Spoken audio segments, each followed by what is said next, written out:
The Book's Galaxy. The Piazza Tales.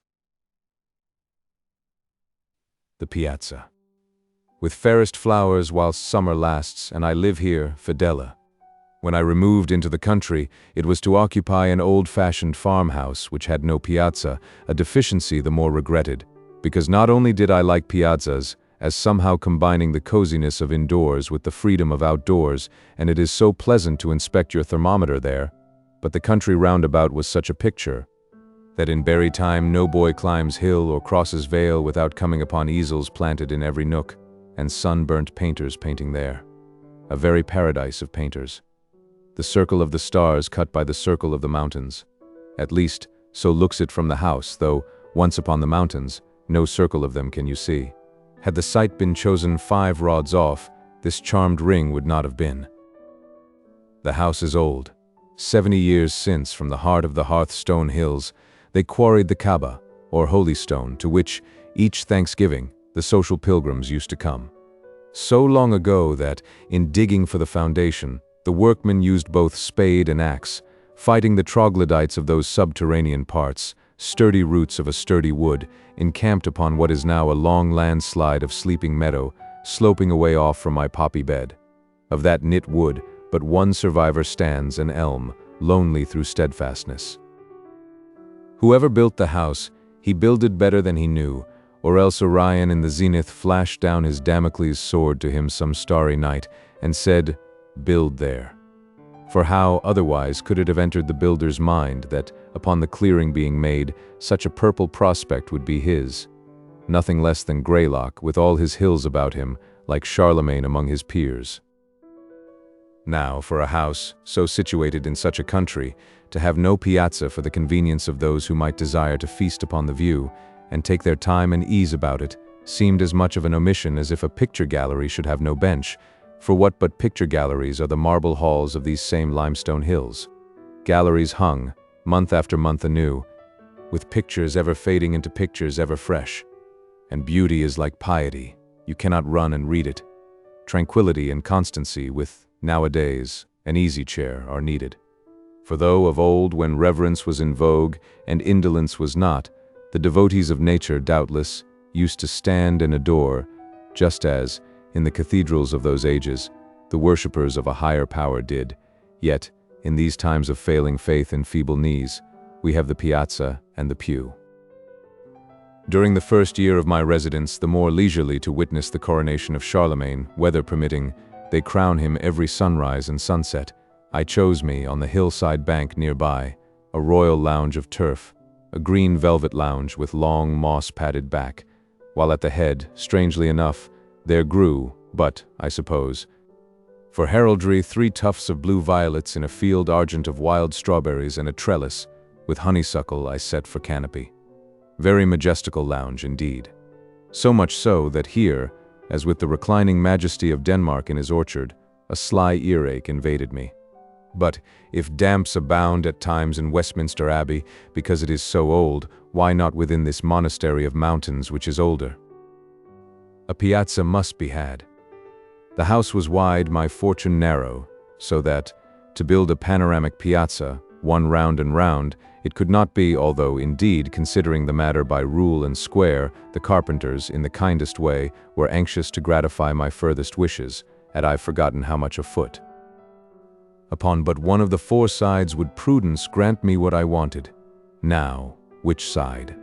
To the east, that long camp of the Hearthstone Hills fading far away towards Quito, and every fall a small white flake of something peering suddenly, of a coolish morning from the topmost cliff, the season's new-dropped lamb, its earliest fleece, and then the Christmas dawn, draping those dim highlands with red-barred plaids and tartans, goodly sight from your piazza.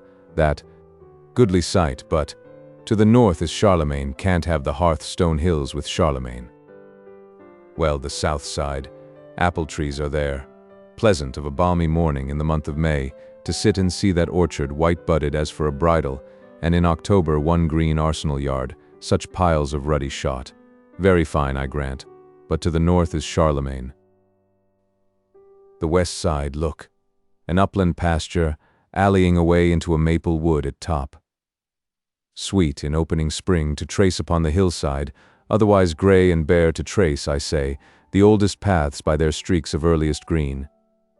Sweet indeed, I can't deny, but to the north is Charlemagne. So Charlemagne, he carried it.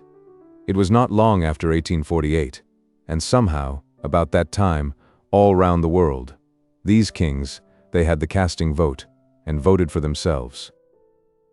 No sooner was ground broken than all the neighbor dives in particular broke too into a laugh. Piazza to the north. Winter Piazza. Wants of winter midnights to watch the aurora borealis, I suppose. Hope he's laid in good store of polar muffs and mittens. That was in the lion month of March. Not forgotten are the blue noses of the carpenters, and how they scouted at the greenness of the cit, who would build his sole piazza to the north. But March don't last forever. Patience, and August comes.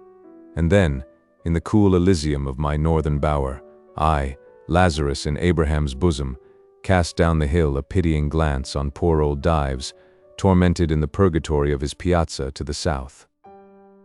But even in December, this northern piazza does not repel, nipping cold and gusty though it be, and the north wind like any miller, bolting by the snow in finest flower, for then, once more, with frosted beard, I pace the sleety deck, weathering Cape Horn. In summer, too, Canute-like, sitting here, one is often reminded of the sea.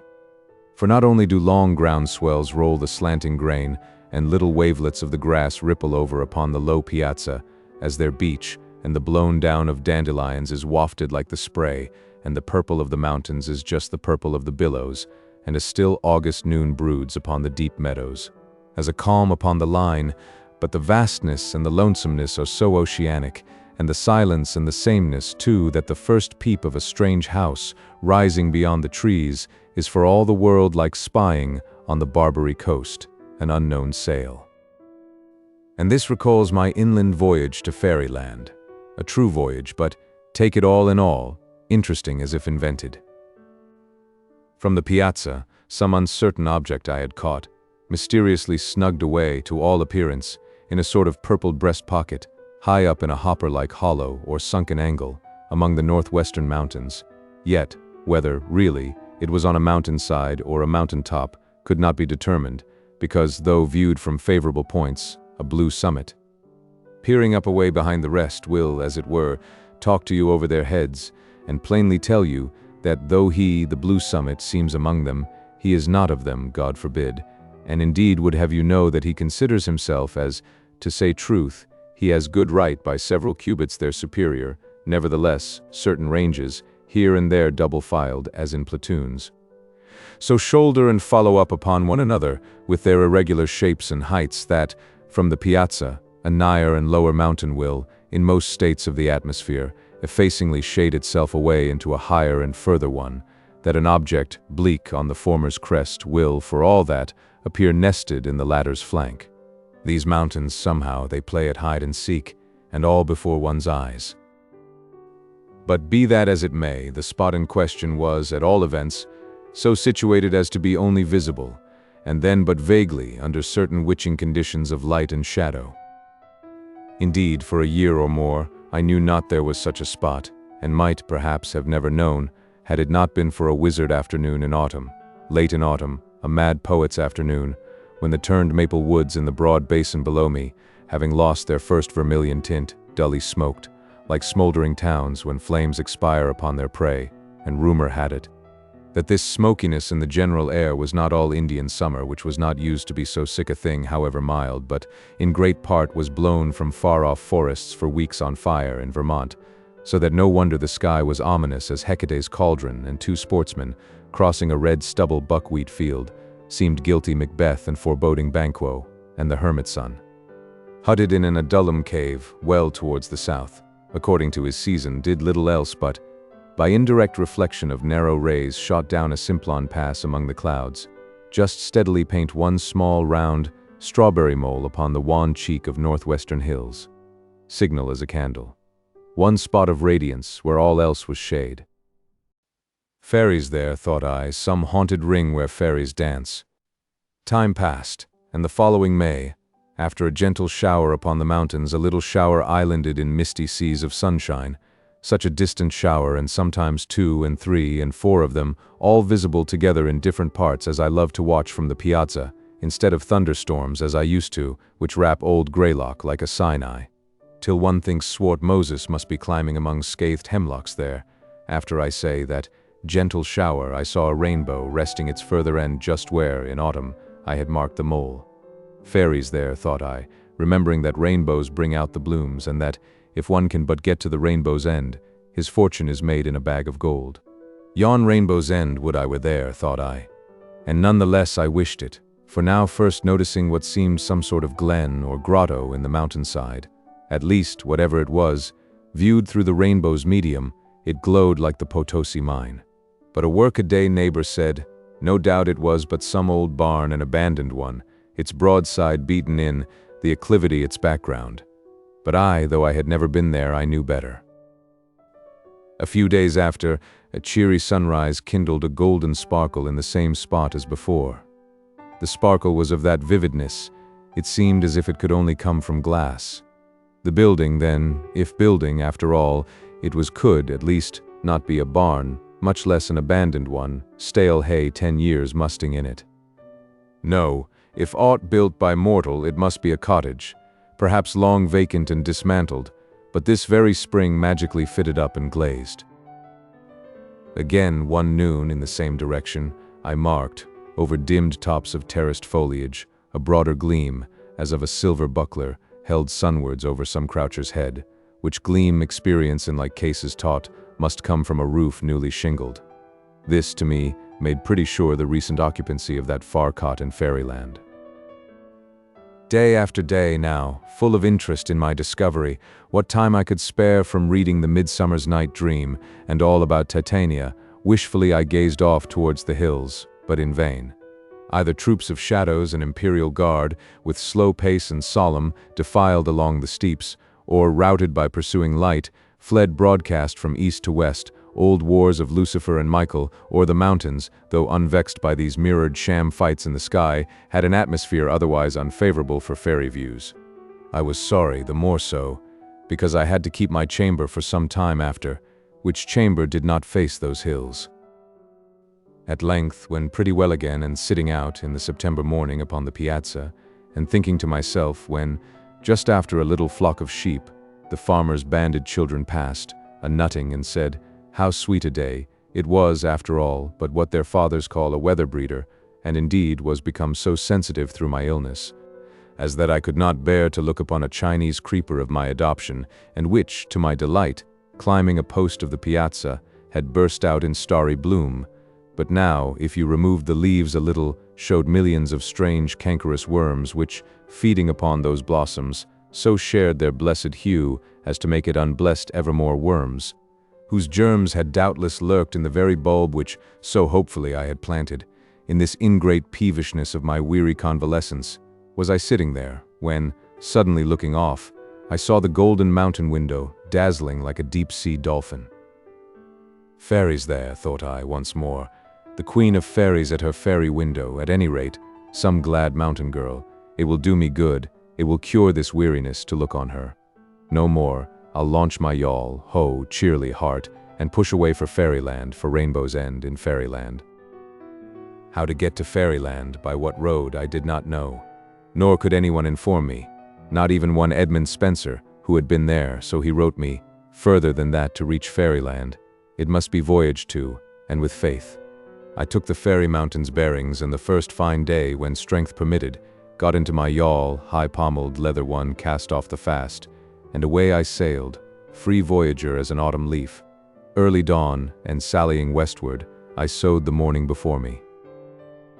Some miles brought me nigh the hills, but out of present sight of them. I was not lost, for roadside golden rods as guideposts pointed, I doubted not, the way to the golden window. Following them, I came to a lone and languid region, where the grass-grown ways were traveled but by drowsy cattle, that, less waked than stirred by day, seemed to walk and sleep. Browse they did not, the enchanted never eat. At least, so says Don Quixote, that sagest sage that ever lived. On I went, and gained at last the fairy mountain's base, but saw yet no fairy ring.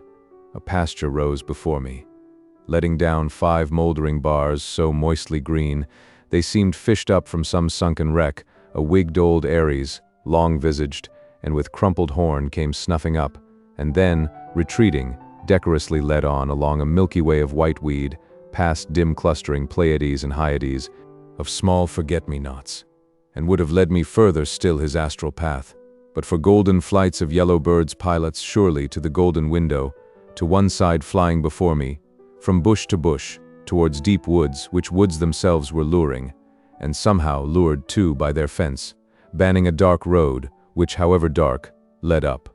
I pushed through when Aries, renouncing me now for some lost soul, wheeled and went his wiser way, forbidding and forbidden ground to him. A winter wood road, matted all along with winter green, by the side of pebbly waters, waters the cheerier for their solitude, beneath swaying fir boughs, petted by no season, but still green and all, on I journeyed, my horse and I, on by an old sawmill, bound down and hushed with vines, that his grating voice no more was heard, on by a deep flume clove through snowy marble, vernal tinted, where freshet eddies had, on each side, spun out empty chapels in the living rock, on, where jacks in the pulpit, like their Baptist namesake, preached but to the wilderness, on, where a huge cross-grained block, fern-bedded, showed where, in forgotten times, man after man had tried to split it, but lost his wedges for his pains, which wedges yet rusted in their holes, on where, ages past, in step-like ledges of a cascade, skull-hollow pots had been churned out by ceaseless whirling of a flintstone ever wearing, but itself unworn, on, by wild rapids pouring into a secret pool, but soothed by circling there a while, issued forth serenely, on, to less broken ground, and by a little ring, where, truly, fairies must have danced, or else some wheel-tire been heated, for all was bare. Still on, and up, and out into a hanging orchard, where maidenly looked down upon me a crescent moon from morning. My horse hitched low his head. Red apples rolled before him. Eve's apples, seek no furthers. He tasted one, I another. It tasted of the ground. Fairyland not yet, thought I, flinging my bridle to a humped old tree that crooked out an arm to catch it. For the way now lay where path was none, and none might go but by himself, and only go by daring. Through blackberry brakes that tried to pluck me back, though I but strained towards fruitless growths of mountain laurel, up slippery steeps to barren heights, where stood none to welcome. Fairyland not yet, thought I, though the morning is here before me. Foot sore enough and weary, I gained not then my journey's end, but came ere long to a craggy pass, dipping towards growing regions still beyond. A zigzag road, half overgrown with blueberry bushes, here turned among the cliffs. A rent was in their ragged sides. Through it a little track branched off, which, upwards threading that short defile, came breezily out above to where the mountain-top, part sheltered northward by a taller brother, sloped gently off a space, ere darkly plunging, and here, among fantastic rocks, reposing in a herd, the foot-track wound, half-beaten, up to a little, low-storied, grayish cottage, capped, nun-like, with a peaked roof. On one slope, the roof was deeply weather-stained, and nigh the turfy eaves trough, all velvet-napped. No doubt the snail-monks founded mossy priories there. The other slope was newly shingled.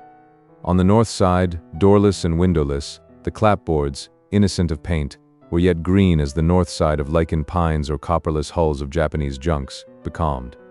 The whole base, like those of the neighboring rocks, was rimmed about with shaded streaks of richest sod, for, with hearthstones and fairyland, the natural rock, though housed, preserves to the last, just as in open fields, its fertilizing charm, only by necessity, working now at a remove, to the sward without.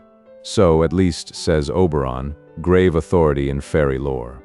Though setting Oberon aside, certain it is that, even in the common world, the soil, close up to farmhouses, as close up to pasture rocks, is, even though untended, ever richer than it is a few rods off. Such gentle, nurturing heat is radiated there.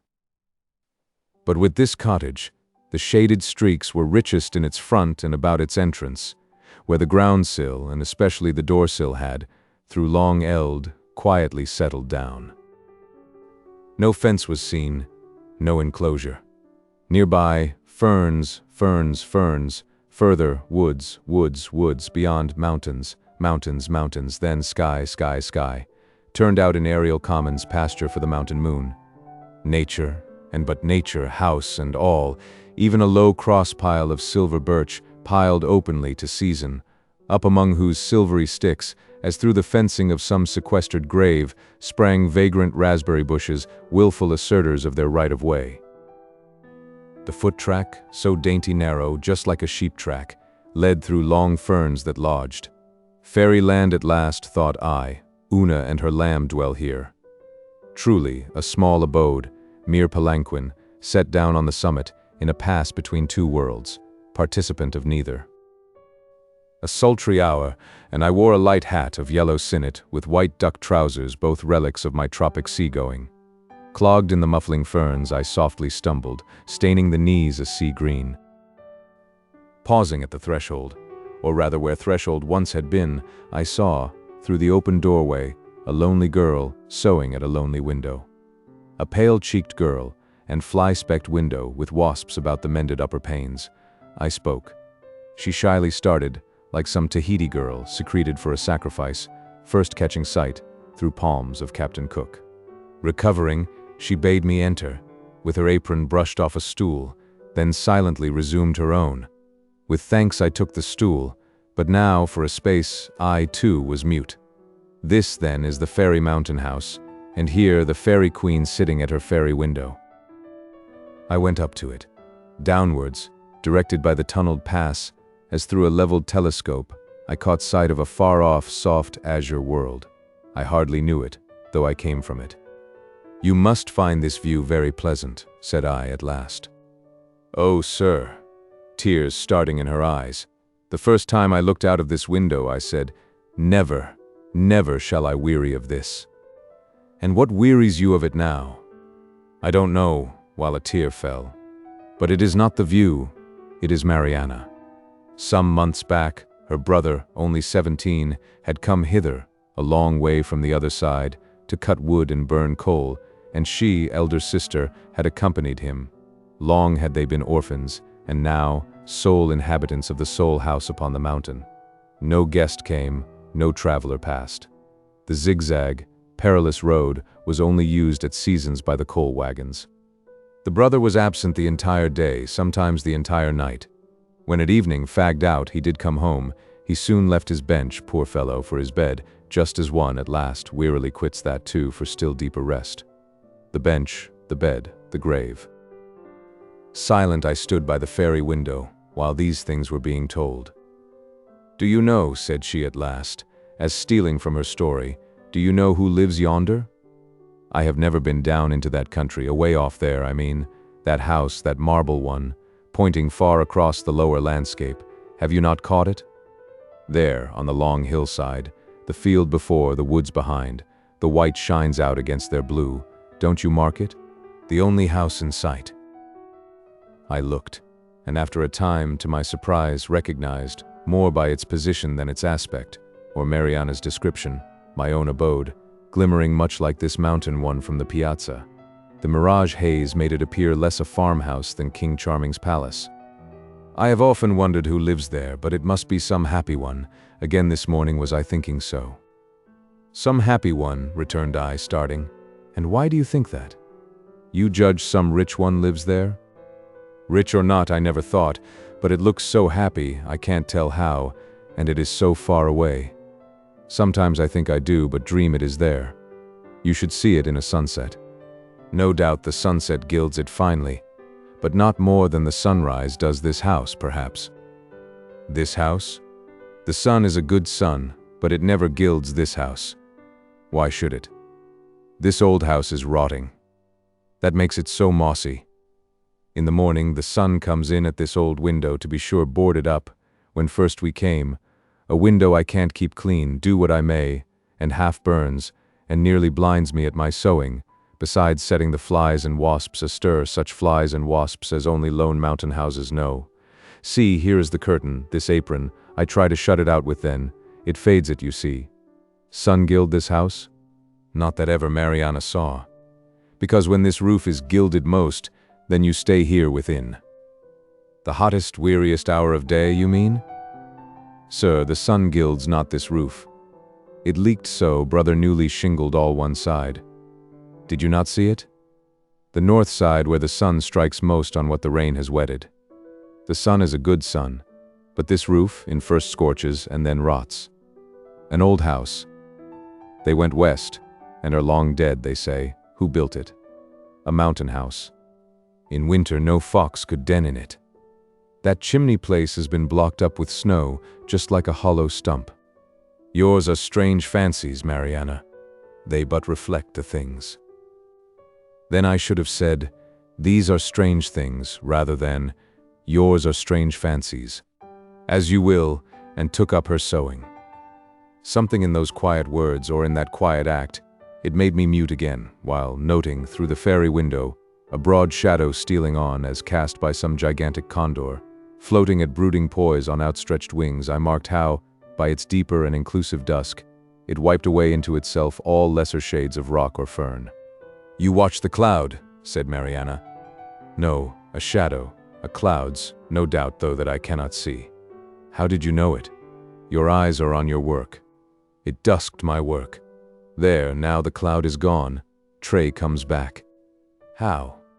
The dog, the shaggy dog. At noon, he steals off of himself to change his shape, returns and lies down a while, nigh the door.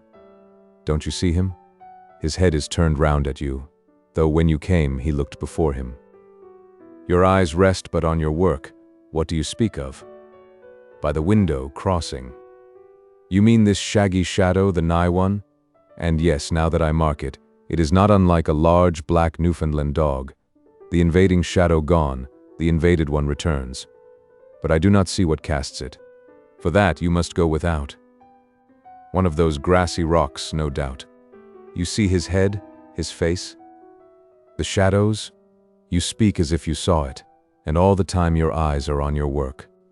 Trey looks at you, still without glancing up. This is his hour.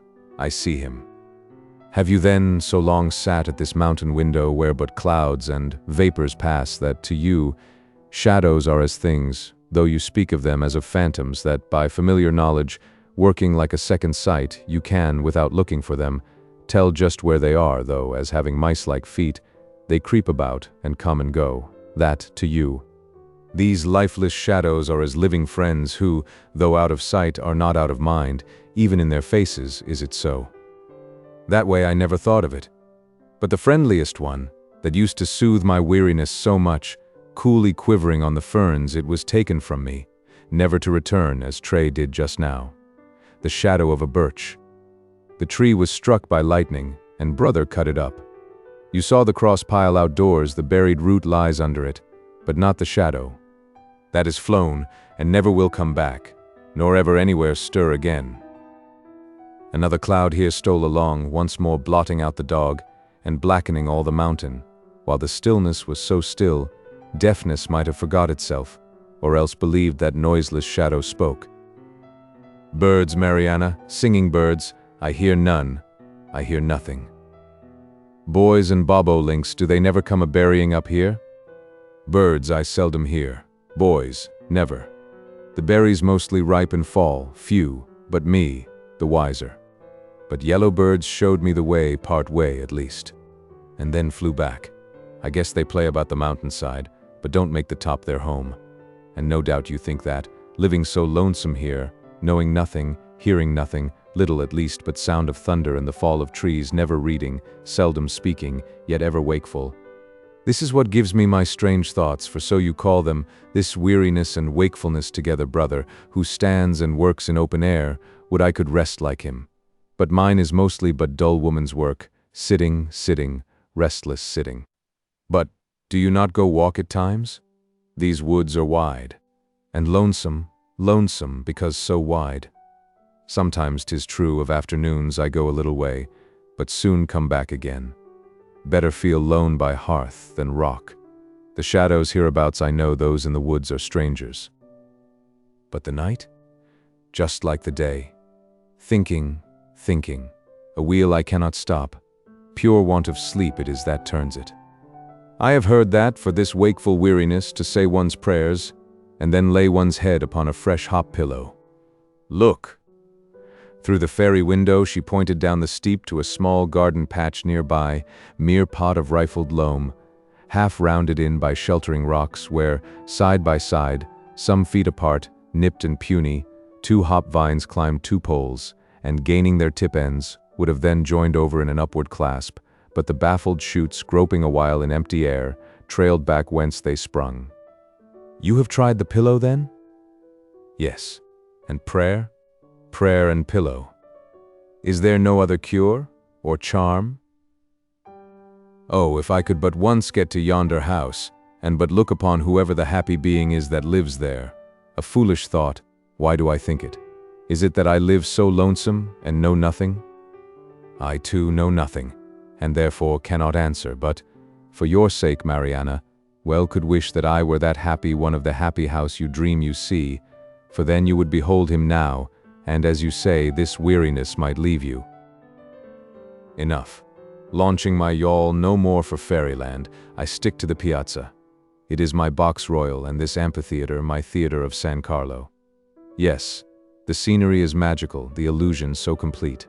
And Madame Meadow Lark, my prima donna, plays her grand engagement here, and, drinking in her sunrise note, which, Memnon-like, seems struck from the golden window, how far from me the weary face behind it. But every night, when the curtain falls, truth comes in with darkness. No light shows from the mountain. To and fro I walk the piazza deck, haunted by Mariana's face, and many as real a story. Bartleby. I am a rather elderly man. The nature of my avocations for the last 30 years has brought me into more than ordinary contact with what would seem an interesting and somewhat singular set of men, of whom as yet nothing that I know of has ever been written. I mean the law copyists or scriveners. I have known very many of them professionally and privately, and if I pleased could relate divers histories, at which good-natured gentlemen might smile, and sentimental souls might weep. But I waive the biographies of all other scriveners for a few passages in the life of Bartleby, who was a scrivener, the strangest I ever saw, or heard of. While of other law copyists I might write the complete life, of Bartleby nothing of that sort can be done. I believe that no materials exist for a full and satisfactory biography of this man. It is an irreparable loss to literature.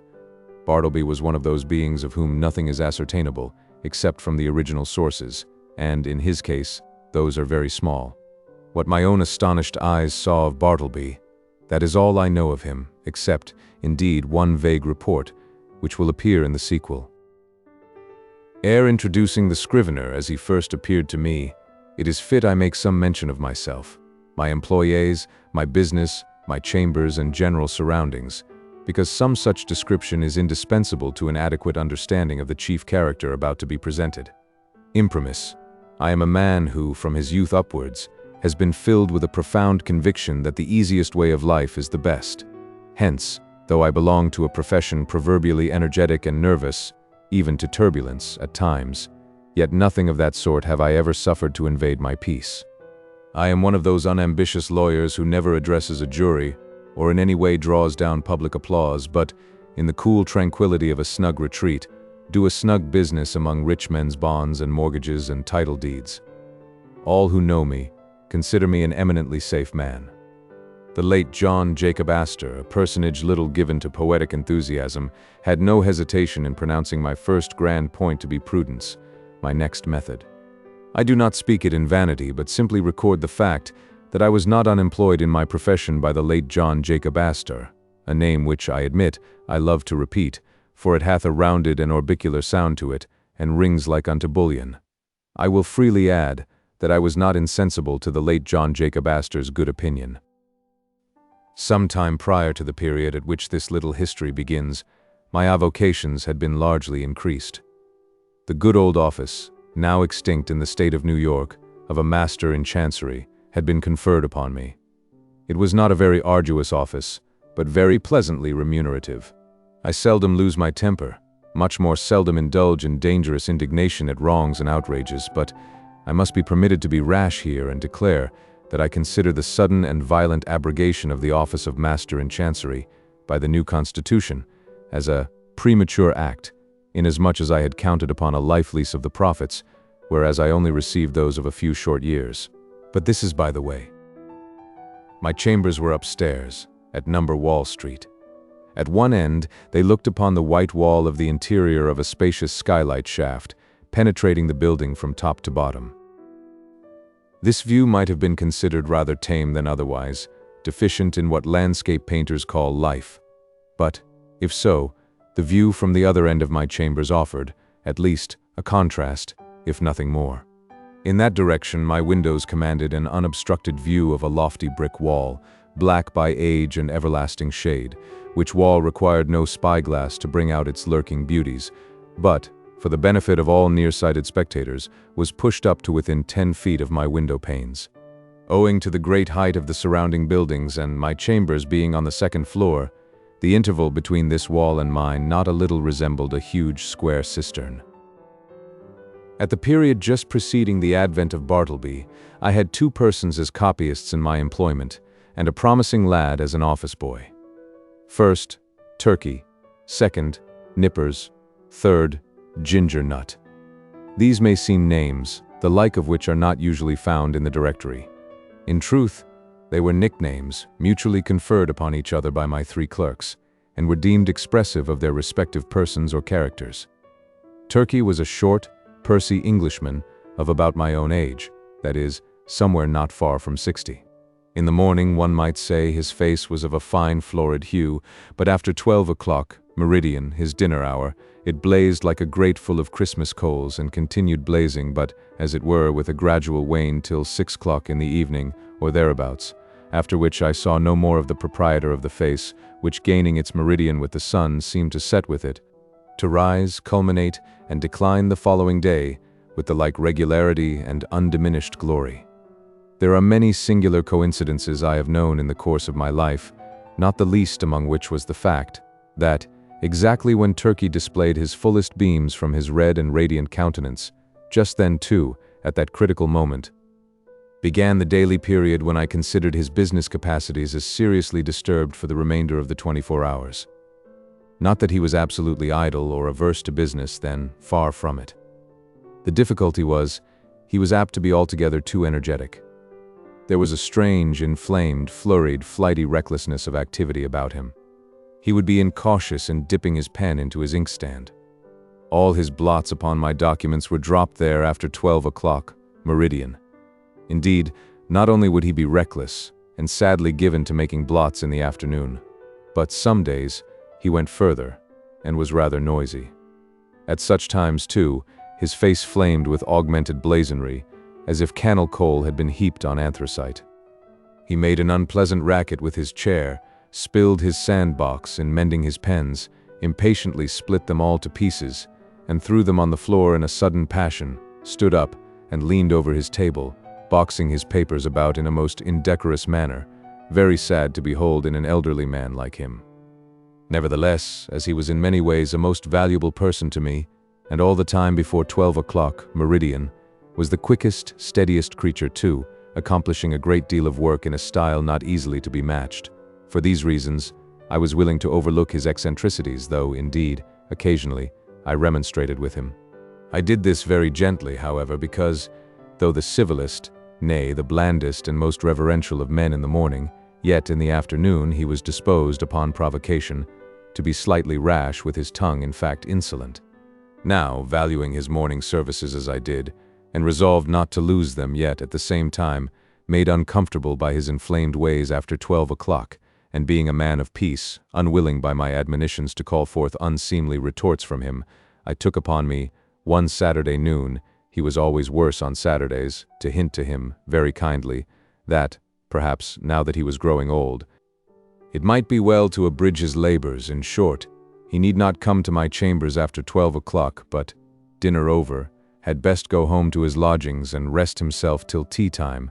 But no, he insisted upon his afternoon devotions. His countenance became intolerably fervid as he oratorically assured me, gesticulating with a long ruler at the other end of the room, that if his services in the morning were useful, how indispensable then in the afternoon. "With submission, sir," said Turkey, On this occasion, I consider myself your right-hand man. In the morning I but marshal and deploy my columns, but in the afternoon I put myself at their head, and gallantly charge the foe thus, and he made a violent thrust with the ruler. But the blots, Turkey, intimated I. True, but with submission, sir, behold these hairs, I am getting old. Surely, sir, a blot or two of a warm afternoon is not to be severely urged against gray hairs. Old age, even if it blot the page, is honorable. With submission, sir, we both are getting old. This appeal to my fellow feeling was hardly to be resisted. At all events, I saw that go he would not. So I made up my mind to let him stay, resolving, nevertheless, to see to it that, during the afternoon, he had to do with my less important papers. Nippers, the second on my list, was a whiskered, sallow, and upon the whole, rather piratical-looking young man of about 25. I always deemed him the victim of two evil powers, ambition and indigestion. The ambition was evinced by a certain impatience of the duties of a mere copyist, an unwarrantable usurpation of strictly professional affairs, such as the original drawing up of legal documents. The indigestion seemed betokened in an occasional nervous testiness and grinning irritability, causing the teeth to audibly grind together over mistakes committed in copying, unnecessary maledictions, hissed, rather than spoken, in the heat of business, and especially by a continual discontent with the height of the table where he worked. Though of a very ingenious mechanical turn, Nippers could never get this table to suit him. He put chips under it, blocks of various sorts, bits of pasteboard, and at last went so far as to attempt an exquisite adjustment by final pieces of folded blotting paper. But no invention would answer. If, for the sake of easing his back, he brought the table lid at a sharp angle well up towards his chin, and wrote, there like a man using the steep roof of a Dutch house for his desk, then he declared that it stopped the circulation in his arms. If now he lowered the table to his waistbands, and stooped over it in writing, then there was a sore aching in his back. In short, the truth of the matter was, Nippers knew not what he wanted. Or if he wanted anything, it was to be rid of a scrivener's table altogether. Among the manifestations of his diseased ambition was a fondness he had for receiving visits from certain ambiguous-looking fellows in seedy coats, whom he called his clients.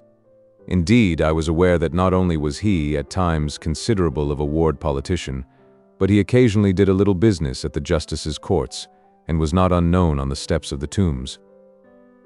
I have good reason to believe, however, that one individual who called upon him at my chambers, and who, with a grand air, he insisted was his client, was no other than a dun, and the alleged title deed a bill.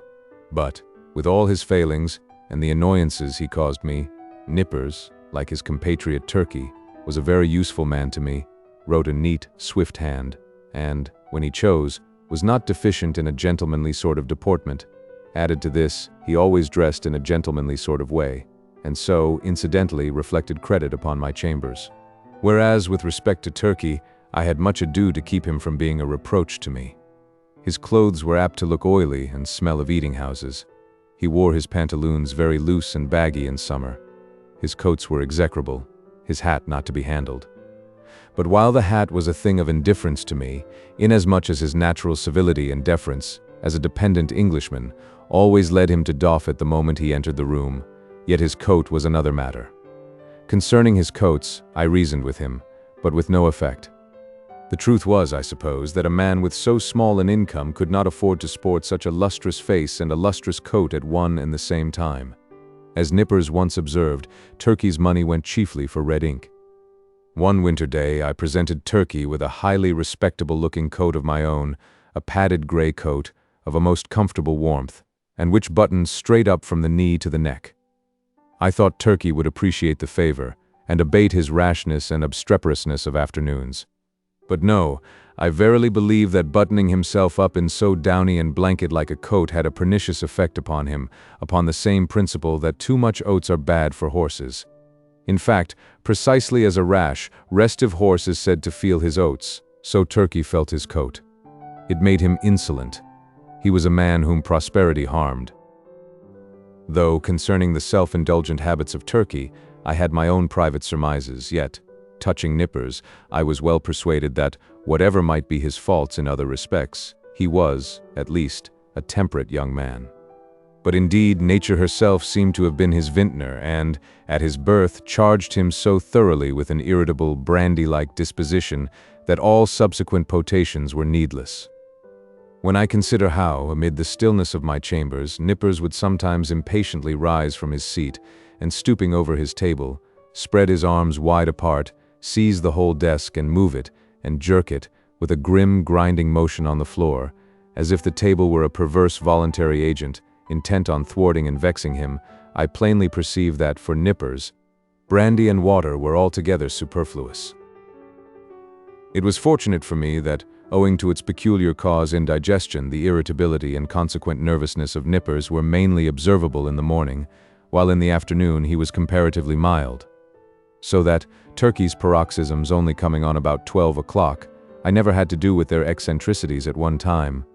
Their fits relieved each other like guards. When Nippers's was on, Turkey's was off, and vice versa. This was a good natural arrangement under the circumstances. Ginger Nut, the third on my list, was a lad, some 12 years old. His father was a carman, ambitious of seeing his son on the bench instead of a cart before he died. So he sent him to my office, as student at law, errand boy, cleaner and sweeper, at the rate of $1 a week. He had a little desk to himself, but he did not use it much. Upon inspection, the drawer exhibited a great array of the shells of various sorts of nuts. Indeed, to this quick-witted youth, the whole noble science of the law was contained in a nutshell.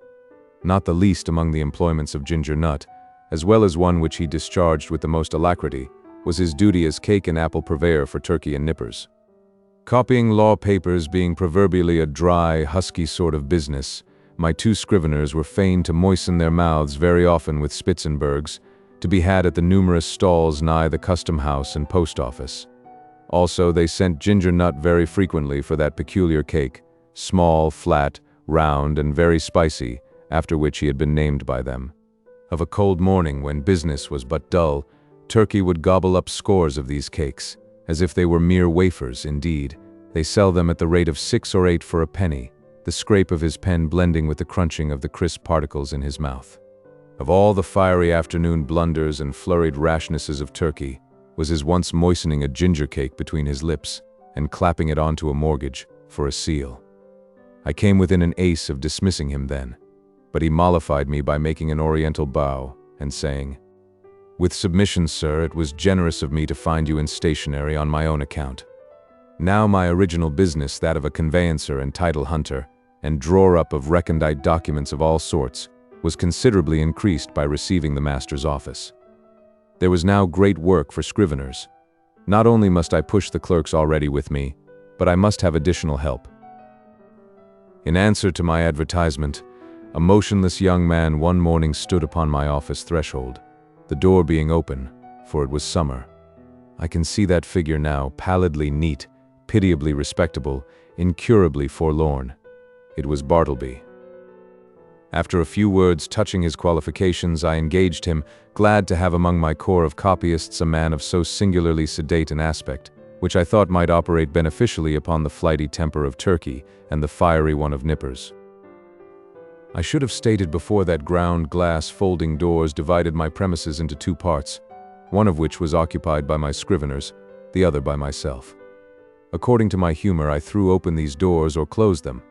I resolved to assign Bartleby a corner by the folding doors, but on my side of them, so as to have this quiet man within easy call in case any trifling thing was to be done.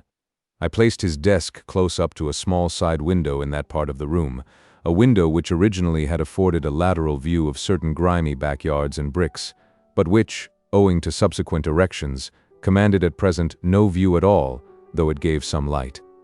Within 3 feet of the panes was a wall, and the light came down from far above, between 2 lofty buildings, as from a very small opening in a dome. Still further to a satisfactory arrangement, I procured a high green folding screen, which might entirely isolate Bartleby from my sight, though not remove him from my voice. And thus, in a manner, privacy and society were conjoined. At first, Bartleby did an extraordinary quantity of writing. As if long famishing for something to copy, he seemed to gorge himself on my documents. There was no pause for digestion. He ran a day and night line, copying by sunlight and by candlelight. I should have been quite delighted with his application had he been cheerfully industrious. But he wrote on silently, palely, mechanically. It is, of course, an indispensable part of a scrivener's business to verify the accuracy of his copy, word by word. Where there are 2 or more scriveners in an office, they assist each other in this examination, one reading from the copy, the other holding the original. It is a very dull, wearisome, and lethargic affair. I can readily imagine that, to some sanguine temperaments, it would be altogether intolerable. For example, I cannot credit that the meddlesome poet Byron would have contentedly sat down with Bartleby to examine a law document of, say, 500 pages, closely written in a crimpy hand. Now and then, in the haste of business, it had been my habit to assist in comparing some brief document myself, calling Turkey or Nippers for this purpose. One object I had, in placing Bartleby so handy to me behind the screen, was to avail myself of his services on such trivial occasions. It was on the 3rd day, I think, of his being with me, and before any necessity had arisen for having his own writing examined, that, being much hurried to complete a small affair I had in hand, I abruptly called to Bartleby. In my haste and natural expectancy of instant compliance, I sat with my head bent over the original on my desk, and my right hand sideways, and somewhat nervously extended with the copy, so that, immediately upon emerging from his retreat, Bartleby might snatch it and proceed to business without the least delay. In this very attitude did I sit when I called to him, rapidly stating what it was I wanted him to do, namely to examine a small paper with me. Imagine my surprise, nay, my consternation when, without moving from his privacy, Bartleby in a singularly mild, firm voice replied, "I would prefer not to." I sat a while in perfect silence, rallying my stunned faculties. Immediately it occurred to me that my ears had deceived me, or Bartleby had entirely misunderstood my meaning. I repeated my request in the clearest tone I could assume, but in quite as clear a one came the previous reply, "I would prefer not to." "Prefer not to," echoed I, rising in high excitement and crossing the room with a stride. "What do you mean? Are you moonstruck?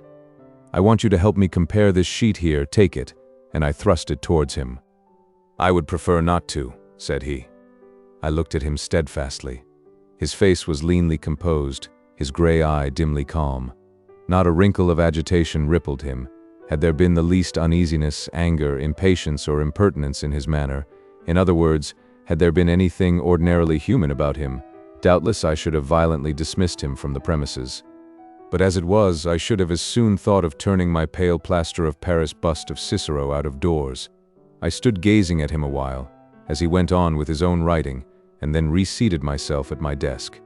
This is very strange, thought I. What had one best do? But my business hurried me. I concluded to forget the matter for the present, reserving it for my future leisure. So calling Nippers from the other room, the paper was speedily examined. A few days after this, Bartleby concluded 4 lengthy documents, being quadruplicates of a week's testimony taken before me in my High Court of Chancery. It became necessary to examine them.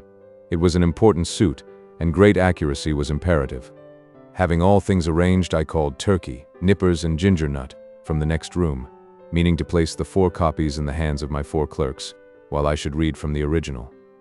Accordingly, Turkey, Nippers, and Gingernut had taken their seats in a row, each with his document in his hand, when I called to Bartleby to join this interesting group. "Bartleby, quick, I am waiting." I heard a slow scrape of his chair legs on the uncarpeted floor, and soon he appeared standing at the entrance of his hermitage. "What is wanted?" said he, mildly. The copies," said I, hurriedly. "We are going to examine them, there," and I held towards him the 4th quadruplicate. "I would prefer not to," he said, and gently disappeared behind the screen. For a few moments I was turned into a pillar of salt, standing at the head of my seated column of clerks. Recovering myself, I advanced towards the screen and demanded the reason for such extraordinary conduct. "Why do you refuse?" "I would prefer not to." With any other man I should have flown outright into a dreadful passion, scorned all further words, and thrust him ignominiously from my presence. But there was something about Bartleby that not only strangely disarmed me, but, in a wonderful manner, touched and disconcerted me. I began to reason with him.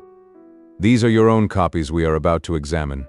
It is labor-saving to you, because one examination will answer for your 4 papers. It is common usage. Every copyist is bound to help examine his copy. Is it not so? Will you not speak? Answer. I prefer not to, he replied in a flute-like tone. It seemed to me that, while I had been addressing him, he carefully revolved every statement that I made, fully comprehended the meaning, could not gainsay the irresistible conclusion, but, at the same time, some paramount consideration prevailed with him to reply as he did. You are decided, then, not to comply with my request, a request made according to common usage and common sense. He briefly gave me to understand that on that point my judgment was sound. Yes, his decision was irreversible. It is not seldom the case that, when a man is browbeaten in some unprecedented and violently unreasonable way, he begins to stagger in his own plainest faith. He begins, as it were, vaguely to surmise that, wonderful as it may be, all the justice and all the reason is on the other side. Accordingly, if any disinterested persons are present, he turns to them for some reinforcement for his own faltering mind. Turkey, said I, what do you think of this? Am I not right? With submission, sir, said Turkey in his blandest tone, I think that you are. Nippers, said I, what do you think of it? I think I should kick him out of the office.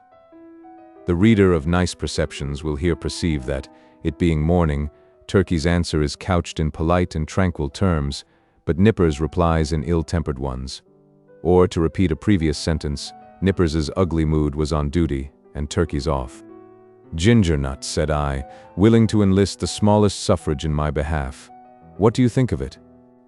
I think, sir, he's a little loony, replied Ginger Nut with a grin.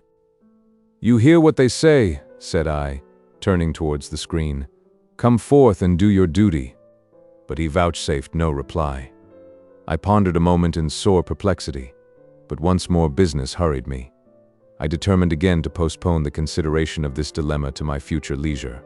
With a little trouble we made out to examine the papers without Bartleby, though at every page or two Turkey deferentially dropped his opinion that this proceeding was quite out of the common, while Nippers, twitching in his chair with a dyspeptic nervousness, ground out, between his set teeth, occasional hissing maledictions against the stubborn oaf behind the screen. And for his Nippers's part, this was the first and the last time he would do another man's business without pay. Meanwhile, Bartleby sat in his hermitage, oblivious to everything but his own peculiar business there. Some days passed, the scrivener being employed upon another lengthy work. His late remarkable conduct led me to regard his ways narrowly. I observed that he never went to dinner, indeed, that he never went anywhere. As yet I had never, of my personal knowledge, known him to be outside of my office. He was a perpetual sentry in the corner. At about 11 o'clock, though, in the morning, I noticed that Ginger Nut would advance toward the opening in Bartleby's screen, as if silently beckoned thither by a gesture invisible to me where I sat. The boy would then leave the office, jingling a few pence, and reappear with a handful of ginger nuts, which he delivered in the hermitage, receiving 2 of the cakes for his trouble. He lives, then, on ginger nuts, thought I, never eats a dinner, properly speaking. He must be a vegetarian, then, but no, he never eats even vegetables, he eats nothing but ginger nuts. My mind then ran on in reveries concerning the probable effects upon the human constitution of living entirely on ginger nuts. Ginger nuts are so called because they contain ginger as one of their peculiar constituents and the final flavoring one. Now, what was ginger? A hot, spicy thing. Was Bartleby hot and spicy? Not at all. Ginger, then, had no effect upon Bartleby. Probably, he preferred it should have none. Nothing so aggravates an earnest person as a passive resistance. If the individual so resisted be of a not inhumane temper, and the resisting one perfectly harmless in his passivity, then, in the better moods of the former, he will endeavor charitably to construe to his imagination what proves impossible to be solved by his judgment. Even so, for the most part, I regarded Bartleby and his ways. Poor fellow, thought I, he means no mischief. It is plain he intends no insolence. His aspect sufficiently evinces that his eccentricities are involuntary. He is useful to me. I can get along with him. If I turn him away, the chances are he will fall in with some less indulgent employer, and then he will be rudely treated, and perhaps driven forth miserably to starve. Yes, Here I can cheaply purchase a delicious self-approval. To befriend Bartleby, to humor him in his strange willfulness, will cost me little or nothing, while I lay up in my soul what will eventually prove a sweet morsel for my conscience. But this mood was not invariable with me. The passiveness of Bartleby sometimes irritated me. I felt strangely goaded on to encounter him in new opposition to elicit some angry spark from him answerable to my own. But, indeed, I might as well have essayed to strike fire with my knuckles against a bit of Windsor soap. But one afternoon the evil impulse in me mastered me, and the following little scene ensued. "Bartleby," said I, "when those papers are all copied, I will compare them with you." "I would prefer not to." "How? Surely you do not mean to persist in that mullish vagary?" No answer. I threw open the folding doors nearby and, turning upon Turkey and Nippers, exclaimed, "Bartleby a second time says he won't examine his papers. What do you think of it, Turkey?" It was afternoon, be it remembered. Turkey sat glowing like a brass boiler, his bald head steaming, his hands reeling among his blotted papers. "Think of it?" roared Turkey. "I think I'll just step behind his screen and black his eyes for him." So saying, Turkey rose to his feet and threw his arms into a pugilistic position. He was hurrying away to make good his promise, when I detained him, alarmed at the effect of incautiously rousing Turkey's combativeness after dinner. "Sit down, Turkey," said I, "and hear what Nippers has to say. What do you think of it, Nippers? Would I not be justified in immediately dismissing Bartleby?" "Excuse me, that is for you to decide, sir. I think his conduct quite unusual and, indeed, unjust as regards Turkey and myself. But it may only be a passing whim." "Ah," exclaimed I, "you have strangely changed your mind, then you speak very gently of him now." "All beer," cried Turkey. "Gentleness is effects of beer. Nippers and I dined together today. You see how gentle I am, sir. Shall I go and black his eyes?" "You refer to Bartleby, I suppose?" "No, not today, Turkey," I replied. "Pray, put up your fists." I closed the doors and again advanced towards Bartleby. I felt additional incentives tempting me to my fate. I burned to be rebelled against again. I remembered that Bartleby never left the office. "Bartleby," said I, "Ginger Nut is away. Just step around to the post office, won't you? It was but a 3 minutes walk, and see if there is anything for me." "I would prefer not to." "You will not?" "I prefer not." I staggered to my desk and sat there in a deep study. My blind inveteracy returned. Was there any other thing in which I could procure myself to be ignominiously repulsed by this lean, penniless wight, my hired clerk? What added thing is there, perfectly reasonable, that he will be sure to refuse to do? "Bartleby!" No answer. "Bartleby," in a louder tone. No answer. "Bartleby," I roared. Like a very ghost, agreeably to the laws of magical invocation, at the third summons, he appeared at the entrance of his hermitage. "Go to the next room, and tell Nippers to come to me." "I prefer not to," he respectfully and slowly said, and mildly disappeared. "Very good, Bartleby," said I, in a quiet sort of serenely severe self-possessed tone, intimating the unalterable purpose of some terrible retribution very close at hand. At the moment I half intended something of the kind, but upon the whole, as it was drawing towards my dinner hour, I thought it best to put on my hat and walk home for the day, suffering much from perplexity and distress of mind. Shall I acknowledge it? The conclusion of this whole business was that it soon became a fixed fact of my chambers that a pale young scrivener by the name of Bartleby had a desk there, that he copied for me at the usual rate of 4 cents a folio, 100 words, but he was permanently exempt from examining the work done by him, that duty being transferred to Turkey and Nippers, out of compliment, doubtless, to their superior acuteness. Moreover, said Bartleby was never, on any account, to be dispatched on the most trivial errand of any sort, and that even if entreated to take upon him such a matter, it was generally understood that he would prefer not to, in other words, that he would refuse point blank. As days passed on, I became considerably reconciled to Bartleby.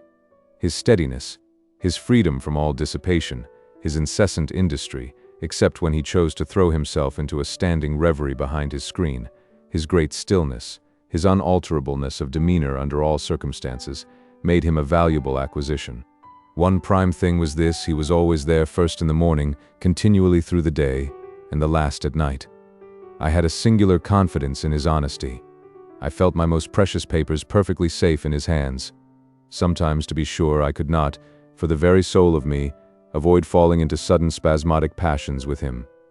For it was exceeding difficult to bear in mind all the time those strange peculiarities, privileges, and unheard-of exemptions, forming the tacit stipulations on Bartleby's part under which he remained in my office. Now and then, in the eagerness of dispatching pressing business, I would inadvertently summon Bartleby, in a short, rapid tone, to put his finger, say, on the incipient tie of a bit of red tape with which I was about compressing some papers. Of course, from behind the screen the usual answer, "I prefer not to," was sure to come. And then, how could a human creature with the common infirmities of our nature refrain from bitterly exclaiming upon such perverseness, such unreasonableness? However, every added repulse of this sort which I received only tended to lessen the probability of my repeating the inadvertence. Here it must be said that according to the custom of most legal gentlemen occupying chambers in densely populated law buildings, there were several keys to my door. One was kept by a woman residing in the attic, which person weekly scrubbed and daily swept and dusted my apartments. Another was kept by Turkey for convenience sake. The third I sometimes carried in my own pocket. The fourth I knew not who had. Now, one Sunday morning I happened to go to Trinity Church to hear a celebrated preacher, and finding myself rather early on the ground, I thought I would walk round to my chambers for a while.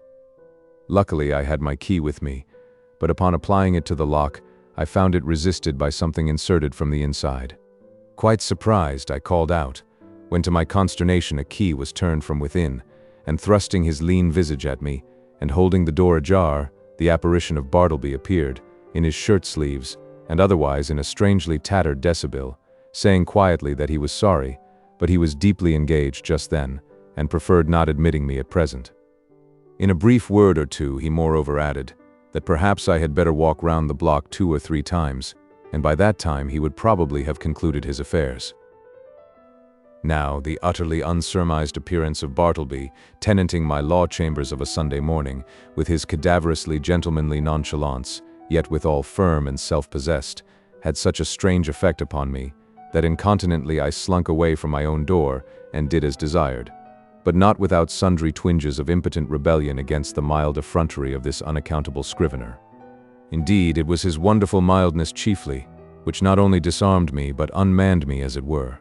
For I consider that one, for the time, is a sort of unmanned when he tranquilly permits his hired clerk to dictate to him and order him away from his own premises. Furthermore, I was full of uneasiness as to what Bartleby could possibly be doing in my office in his shirt sleeves, and in an otherwise dismantled condition of a Sunday morning. Was anything amiss going on? Nay, that was out of the question. It was not to be thought of for a moment that Bartleby was an immoral person. But what could he be doing there? Copying? Nay, again, whatever might be his eccentricities, Bartleby was an eminently decorous person. He would be the last man to sit down to his desk in any state approaching to nudity. Besides, it was Sunday, and there was something about Bartleby that forbade the supposition that he would by any secular occupation violate the proprieties of the day. Nevertheless, my mind was not pacified, and full of a restless curiosity, at last I returned to the door. Without hindrance I inserted my key, opened it, and entered. Bartleby was not to be seen. I looked round anxiously, peeped behind his screen, but it was very plain that he was gone. Upon more closely examining the place, I surmised that for an indefinite period Bartleby must have ate, dressed, and slept in my office, and that too without plate, mirror, or bed. The cushioned seat of a rickety old sofa in one corner bore the faint impress of a lean, reclining form. Rolled away under his desk, I found a blanket. Under the empty grate, a blacking box and brush. On a chair, a tin basin with soap and a ragged towel. In a newspaper, a few crumbs of ginger nuts and a morsel of cheese. Yes, thought I, it is evident enough that Bartleby has been making his home here, keeping bachelor's hall all by himself. Immediately then the thought came sweeping across me. What miserable friendlessness and loneliness are here revealed. His poverty is great, but his solitude how horrible. Think of it. Of a Sunday, Wall Street is deserted as Petra, and every night of every day it is an emptiness. This building too, which of weekdays hums with industry and life, at nightfall echoes with sheer vacancy, and all through Sunday is forlorn. And here Bartleby makes his home, sole spectator of a solitude which he has seen all populous, a sort of innocent and transformed Marius brooding among the ruins of Carthage. For the first time in my life a feeling of overpowering, stinging melancholy seized me. Before, I had never experienced aught but a not unpleasing sadness. The bond of a common humanity now drew me irresistibly to gloom, a fraternal melancholy, for both I and Bartleby were sons of Adam. I remembered the bright silks and sparkling faces I had seen that day, in gala trim, swan-like sailing down the Mississippi of Broadway, and I contrasted them with the pallid copyist, and thought to myself, ah, happiness courts the light, so we deem the world is gay, but misery hides aloof, so we deem that misery there is none. These sad fancyings, chimeras, doubtless, of a sick and silly brain led on to other and more special thoughts concerning the eccentricities of Bartleby. Presentiments of strange discoveries hovered round me. The scrivener's pale form appeared to me laid out, among uncaring strangers, in its shivering winding sheet. Suddenly I was attracted by Bartleby's closed desk, the key in open sight left in the lock. I mean no mischief, seek the gratification of no heartless curiosity, thought I. Besides, the desk is mine, and its contents too, so I will make bold to look within. Everything was methodically arranged, the papers smoothly placed. The pigeonholes were deep, and removing the files of documents, I groped into their recesses. Presently I felt something there, and dragged it out. It was an old bandana handkerchief, heavy and knotted. I opened it, and saw it was a savings bank. I now recalled all the quiet mysteries which I had noted in the man. I remembered that he never spoke but to answer, that though at intervals he had considerable time to himself, yet I had never seen him reading, no, not even a newspaper, that for long periods he would stand looking out at his pale window behind the screen, upon the dead brick wall. I was quite sure he never visited any refectory or eating house, while his pale face clearly indicated that he never drank beer like Turkey, or tea and coffee even, like other men, that he never went anywhere in particular that I could learn, never went out for a walk, unless, indeed, that was the case at present, that he had declined telling who he was, or whence he came, or whether he had any relatives in the world, that though so thin and pale, he never complained of ill health. And more than all, I remembered a certain unconscious air of pallid, how shall I call it? Of pallid haughtiness, say, or rather an austere reserve about him, which had positively awed me into my tame compliance with his eccentricities. When I had feared to ask him to do the slightest incidental thing for me, even though I might know from his long-continued motionlessness that behind his screen he must be standing in one of those dead-wall reveries of his. Revolving all these things and coupling them with the recently discovered fact that he made my office his constant abiding place and home, and not forgetful of his morbid moodiness, revolving all these things, a prudential feeling began to steal over me. My first emotions had been those of pure melancholy and sincerest pity, but just in proportion as the forlornness of Bartleby grew and grew to my imagination, did that same melancholy merge into fear, that pity into repulsion. So true it is, and so terrible too, that up to a certain point the thought or sight of misery enlists our best affections, but, in certain special cases, beyond that point it does not. They err who would assert that invariably this is owing to the inherent selfishness of the human heart. It rather proceeds from a certain hopelessness of remedying excessive and organic ill. To a sensitive being, pity is not seldom pain, and when at last it is perceived that such pity cannot lead to effectual succor, common sense bids the soul be rid of it. What I saw that morning persuaded me that the scrivener was the victim of innate and incurable disorder. I might give alms to his body, but his body did not pain him. It was his soul that suffered, and his soul I could not reach. I did not accomplish the purpose of going to Trinity Church that morning. Somehow, the things I had seen disqualified me for the time from church-going. I walked homeward, thinking what I would do with Bartleby.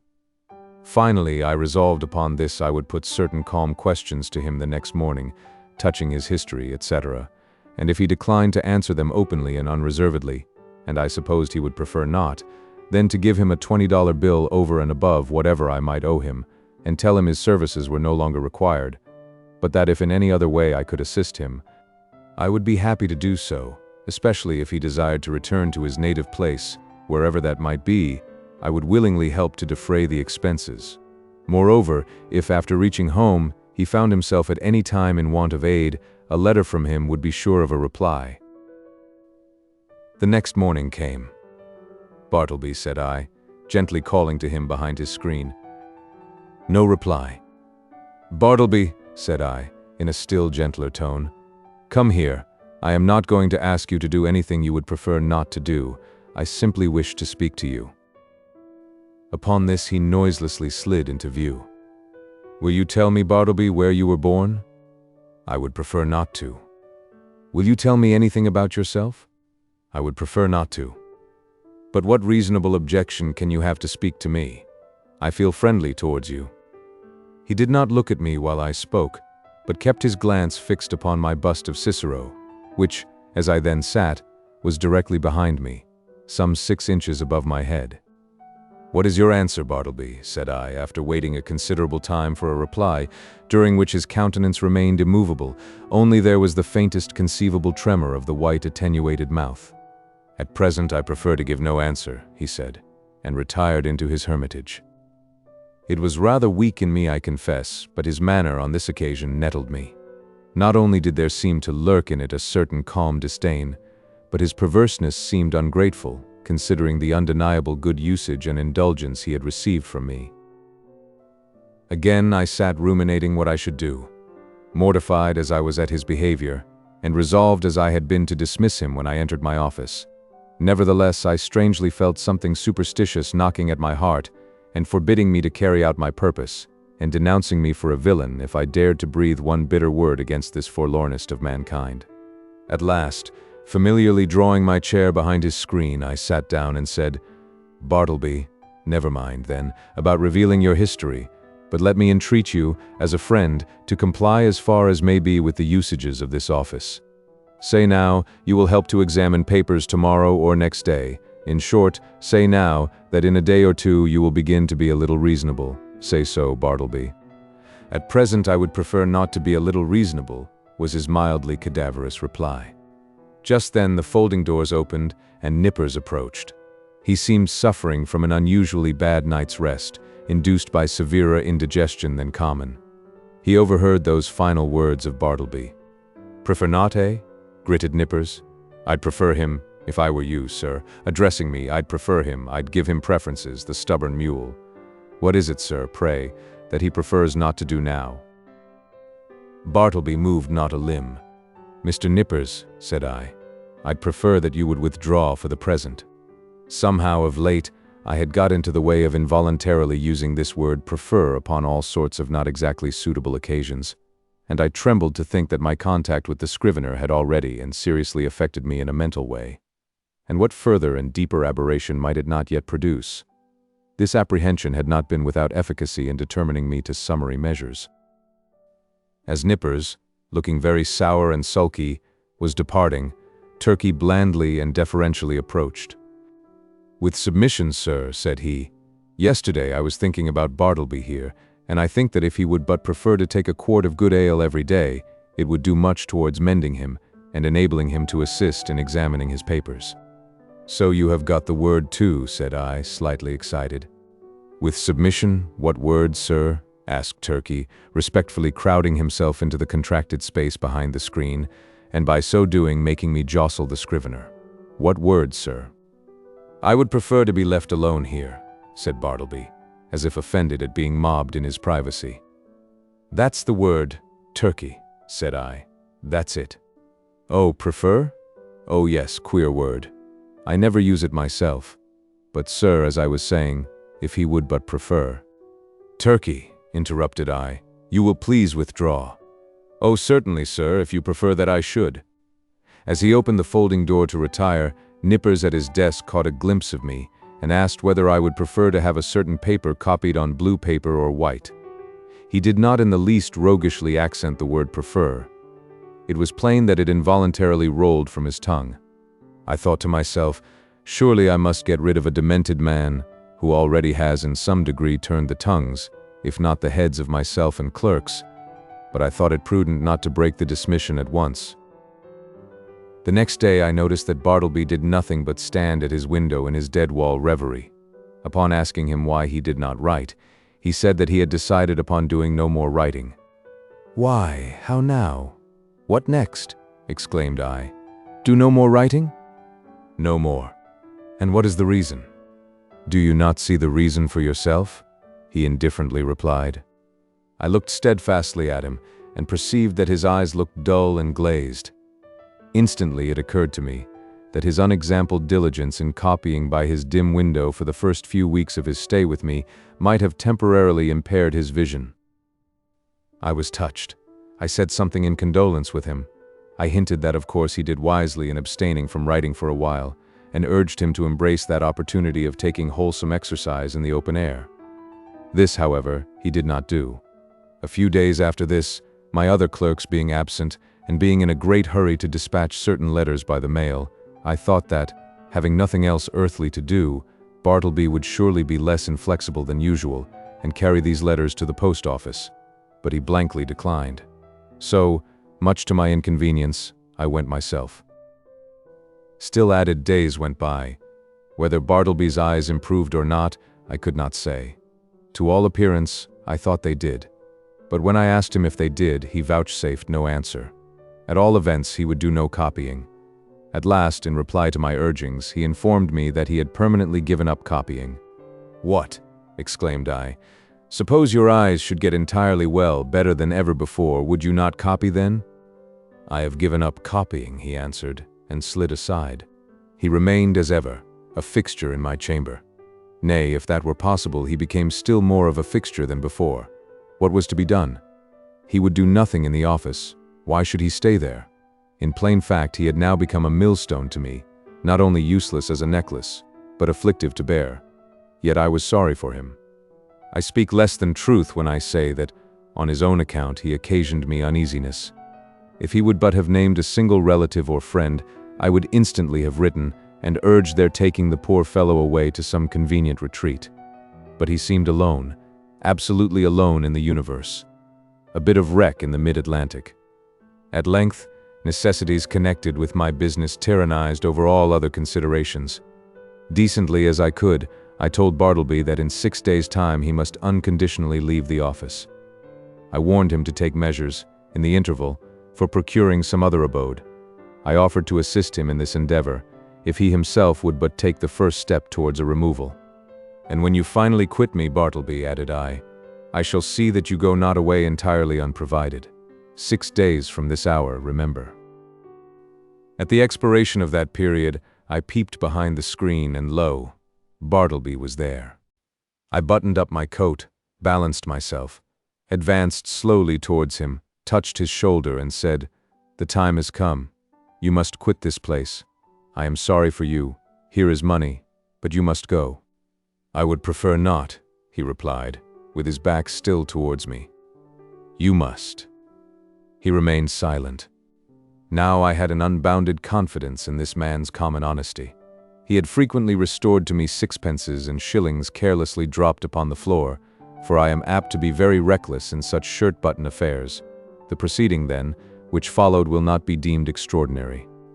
"Bartleby," said I owe you $12 on account. Here are 32, the odd 20 are yours. Will you take it?" And I handed the bills towards him. But he made no motion.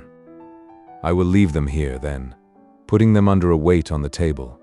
Then, taking my hat and cane and going to the door, I tranquilly turned and added, "After you have removed your things from these offices, Bartleby, you will of course lock the door, since everyone is now gone for the day but you, and if you please, slip your key underneath the mat, so that I may have it in the morning. I shall not see you again, so goodbye to you. If hereafter, in your new place of abode, I can be of any service to you, do not fail to advise me by letter. Goodbye, Bartleby, and fare you well." But he answered not a word.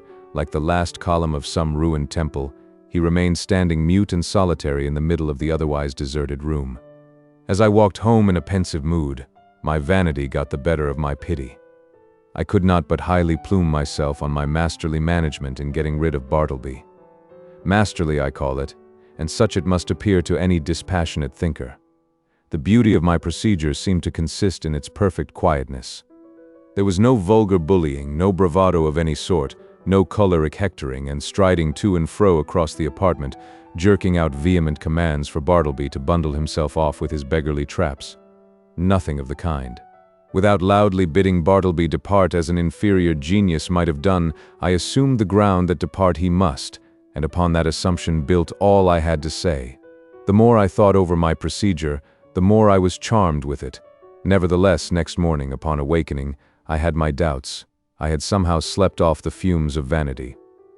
One of the coolest and wisest hours a man has is just after he awakes in the morning.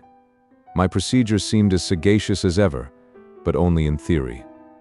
How it would prove in practice, there was the rub. It was truly a beautiful thought to have assumed Bartleby's departure, but after all, that assumption was simply my own, and none of Bartleby's. The great point was, not whether I had assumed that he would quit me, but whether he would prefer so to do. He was more a man of preferences than assumptions.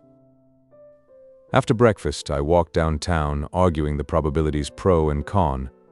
One moment I thought it would prove a miserable failure, and Bartleby would be found all alive at my office as usual.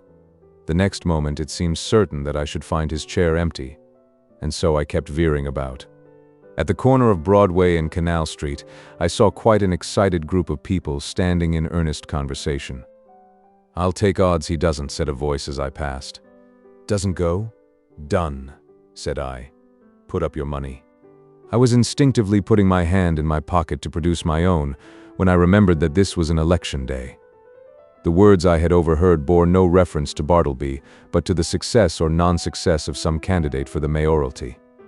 In my intent frame of mind, I had, as it were, imagined that all Broadway shared in my excitement and were debating the same question with me. I passed on, very thankful that the uproar of the street screened my momentary absent-mindedness. As I had intended, I was earlier than usual at my office door. I stood listening for a moment. All was still. He must be gone. I tried the knob. The door was locked. Yes, my procedure had worked to a charm. He indeed must be vanished. Yet a certain melancholy mixed with this. I was almost sorry for my brilliant success. I was fumbling under the doormat for the key, which Bartleby was to have left there for me, when accidentally my knee knocked against a panel, producing a summoning sound, and in response a voice came to me from within. "Not yet. I am occupied." It was Bartleby. I was thunderstruck. For an instant I stood like the man who, pipe in mouth, was killed one cloudless afternoon long ago in Virginia, by summer lightning. At his own warm open window he was killed, and remained leaning out there upon the dreamy afternoon till someone touched him, when he fell. "Not gone," I murmured at last, but again obeying that wondrous ascendancy which the inscrutable scrivener had over me, and from which ascendancy, for all my chafing, I could not completely escape. I slowly went downstairs and out into the street, and while walking round the block, considered what I should next do in this unheard-of perplexity. Turn the man out by an actual thrusting I could not. To drive him away by calling him hard names would not do. Calling in the police was an unpleasant idea. And yet, permit him to enjoy his cadaverous triumph over me, this, too, I could not think of. What was to be done? Or if nothing could be done, was there anything further that I could assume in the matter? Yes. As before I had prospectively assumed that Bartleby would depart, so now I might retrospectively assume that departed he was. In the legitimate carrying out of this assumption, I might enter my office in a great hurry, and pretending not to see Bartleby at all, walk straight against him as if he were air. Such a proceeding would in a singular degree have the appearance of a home thrust. It was hardly possible that Bartleby could withstand such an application of the doctrine of assumptions. But upon second thoughts the success of the plan seemed rather dubious. I resolved to argue the matter over with him again. "Bartleby," said I, entering the office, with a quietly severe expression, "I am seriously displeased. I am pained, Bartleby. I had thought better of you. I had imagined you of such a gentlemanly organization that in any delicate dilemma a slight hint would suffice, in short, an assumption. But it appears I am deceived." "Why?" I added, unaffectedly starting.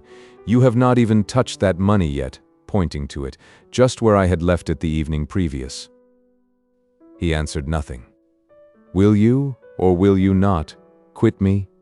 I now demanded in a sudden passion, advancing close to him.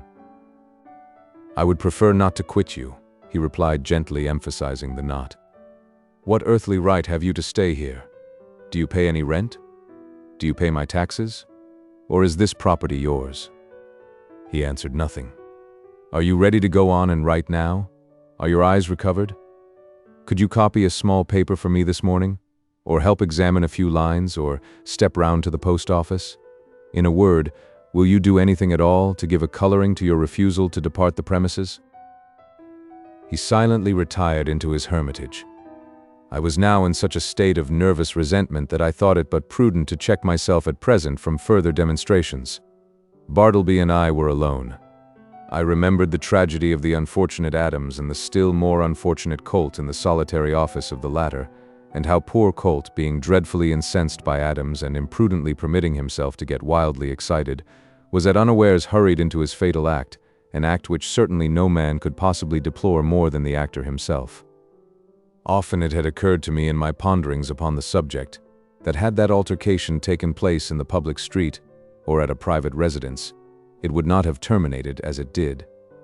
It was the circumstance of being alone in a solitary office, upstairs, of a building entirely unhallowed by humanizing domestic associations, an uncarpeted office, doubtless, of a dusty, haggard sort of appearance. This it must have been, which greatly helped to enhance the irritable desperation of the hapless Colt. But when this old atom of resentment rose in me and tempted me concerning Bartleby, I grappled him and threw him. How? Why, simply by recalling the divine injunction, "A new commandment give I unto you, that ye love one another." Yes, this it was that saved me. Aside from higher considerations, charity often operates as a vastly wise and prudent principle, a great safeguard to its possessor. Men have committed murder for jealousy's sake, and anger's sake, and hatred's sake, and selfishness' sake, and spiritual pride's sake. But no man, that ever I heard of, ever committed a diabolical murder for sweet charity's sake. Mere self-interest, then, if no better motive can be enlisted, should, especially with high-tempered men, prompt all beings to charity and philanthropy. At any rate, upon the occasion in question, I strove to drown my exasperated feelings towards the scrivener by benevolently construing his conduct.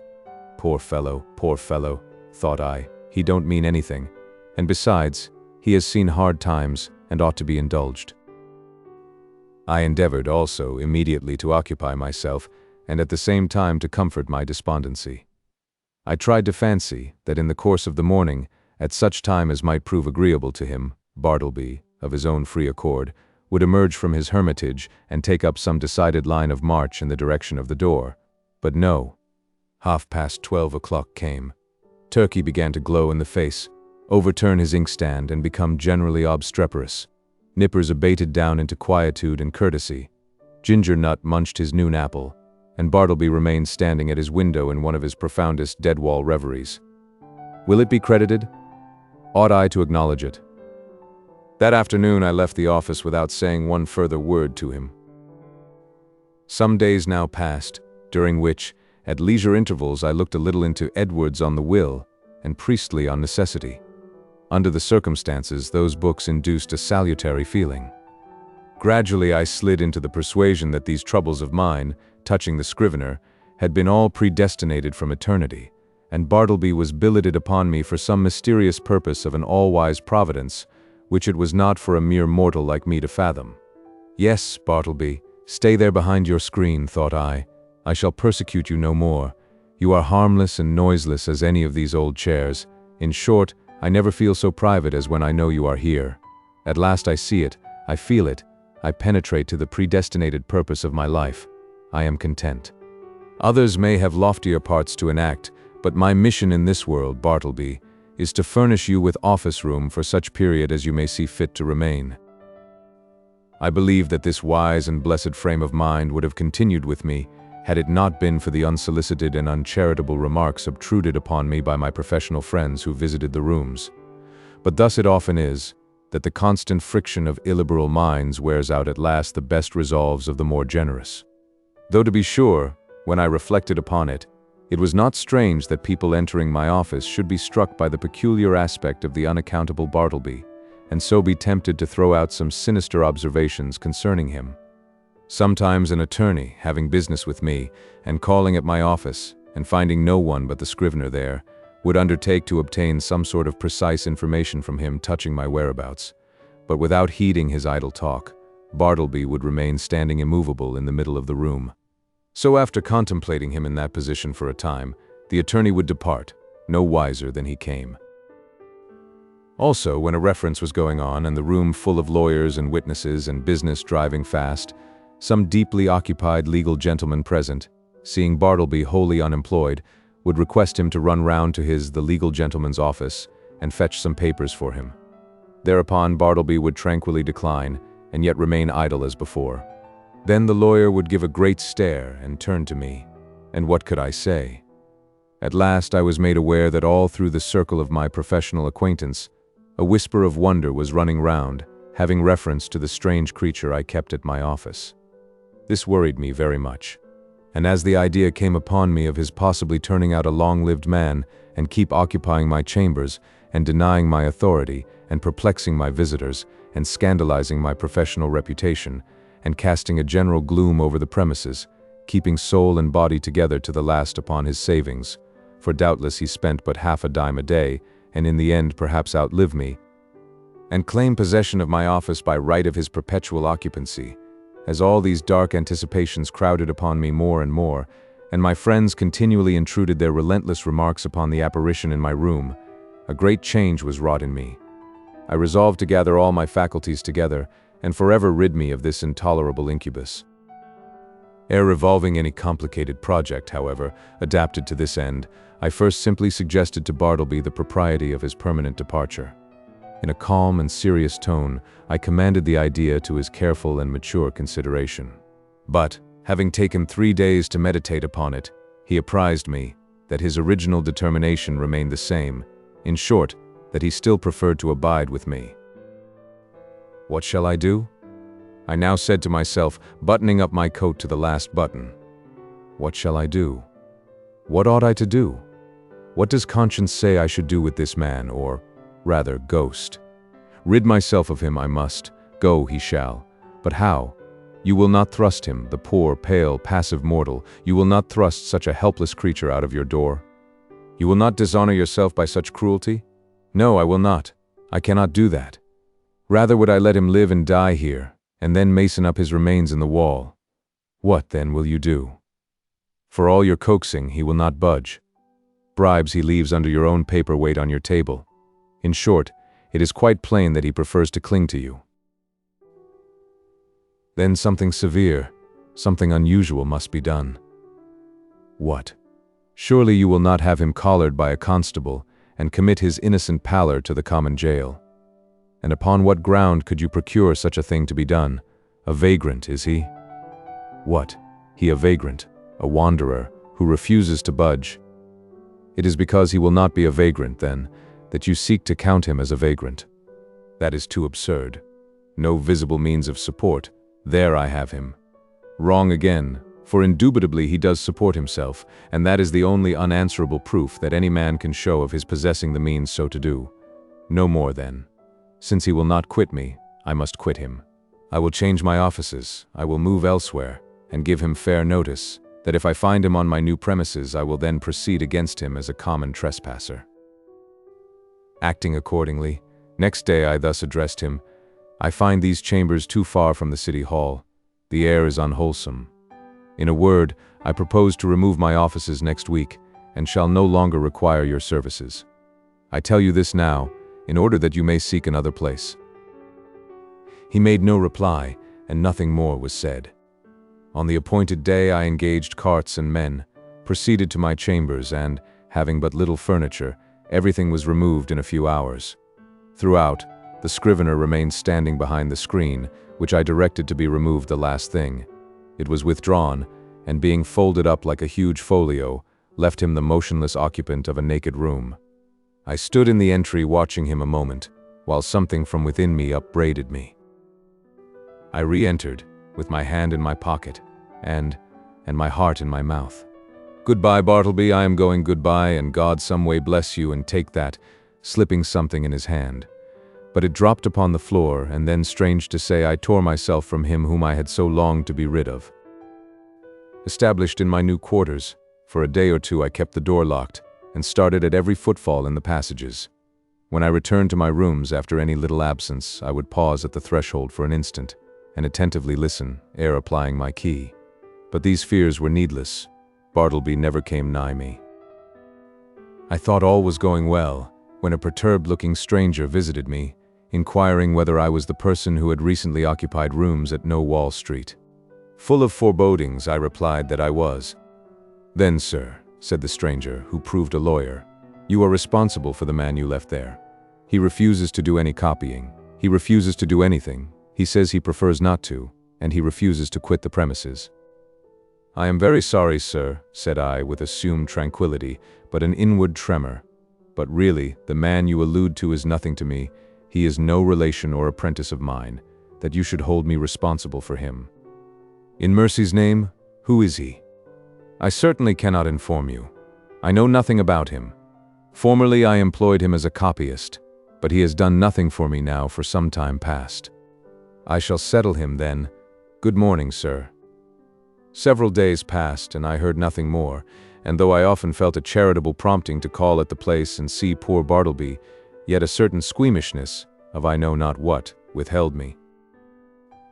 All is over with him by this time, thought I at last, when, through another week, no further intelligence reached me. But, coming to my room the day after, I found several persons waiting at my door in a high state of nervous excitement.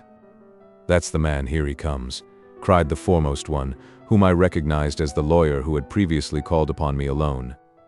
"You must take him away, sir, at once," cried a portly person among them, advancing upon me, and whom I knew to be the landlord of No. Wall Street.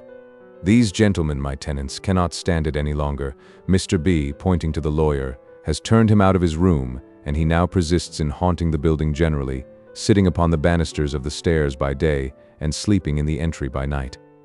Everybody is concerned. Clients are leaving the offices. Some fears are entertained of a mob. Something you must do, and that without delay." Aghast at this torrent, I fell back before it and would fain have locked myself in my new quarters. In vain I persisted that Bartleby was nothing to me, no more than to anyone else. In vain I was the last person known to have anything to do with him, and they held me to the terrible account. Fearful, then, of being exposed in the papers as one person present obscurely threatened, I considered the matter, and at length said that if the lawyer would give me a confidential interview with the scrivener, in the lawyer's own room, I would, that afternoon, strive my best to rid them of the nuisance they complained of. Going upstairs to my old haunt, there was Bartleby silently sitting upon the banister at the landing. "What are you doing here, Bartleby?" said I. Sitting upon the banister, he mildly replied. I motioned him into the lawyer's room, who then left us. "Bartleby," said I, "are you aware that you are the cause of great tribulation to me by persisting in occupying the entry after being dismissed from the office?" No answer. "Now one of two things must take place. Either you must do something, or something must be done to you. Now what sort of business would you like to engage in? Would you like to re-engage in copying for someone?" "No, I would prefer not to make any change." "Would you like a clerkship in a dry goods store?" "There is too much confinement about that. No, I would not like a clerkship, but I am not particular." "Too much confinement," I cried. "Why you keep yourself confined all the time?" "I would prefer not to take a clerkship," he rejoined, as if to settle that little item at once. "How would a bartender's business suit you? There is no trying of the eyesight in that." "I would not like it at all, though, as I said before, I am not particular." His unwonted wordiness inspirited me. I returned to the charge.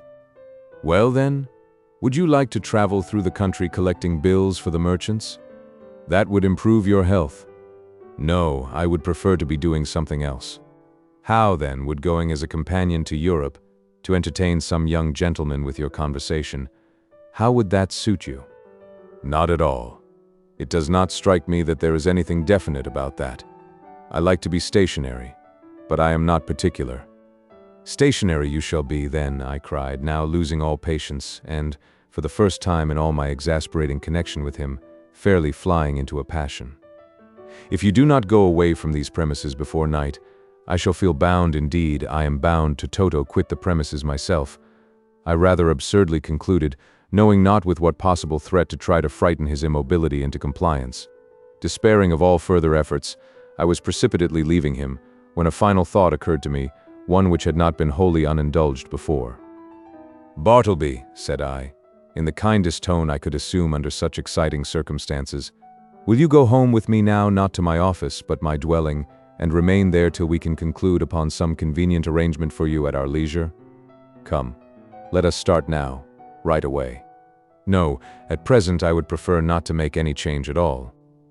I answered nothing, but, effectually dodging everyone by the suddenness and rapidity of my flight, rushed from the building, ran up Wall Street towards Broadway, and, jumping into the first omnibus, was soon removed from pursuit.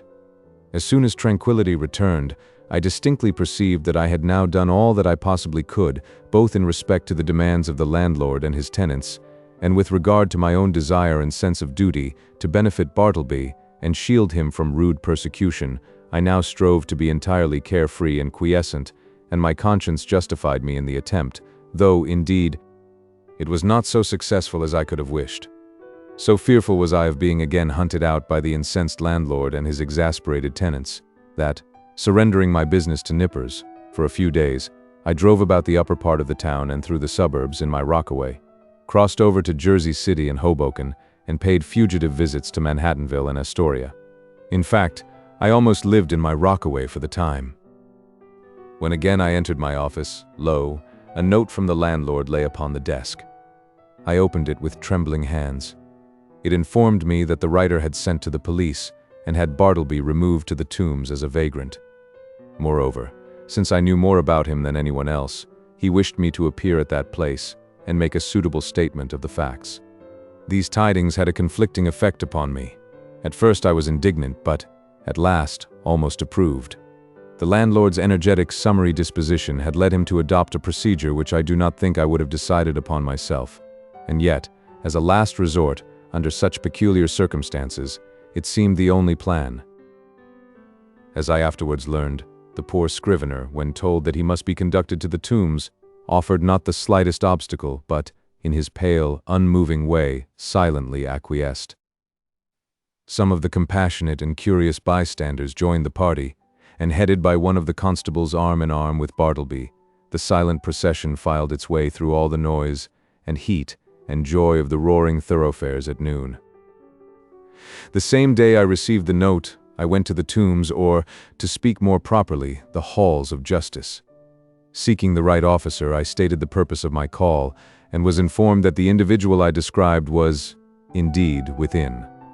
I then assured the functionary that Bartleby was a perfectly honest man, and greatly to be compassionated, however unaccountably eccentric.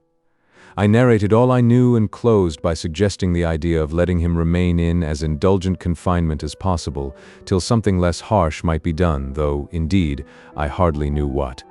At all events, if nothing else could be decided upon, the almshouse must receive him. I then begged to have an interview. Being under no disgraceful charge and quite serene and harmless in all his ways, they had permitted him freely to wander about the prison, and, especially, in the enclosed grass-platted yards thereof.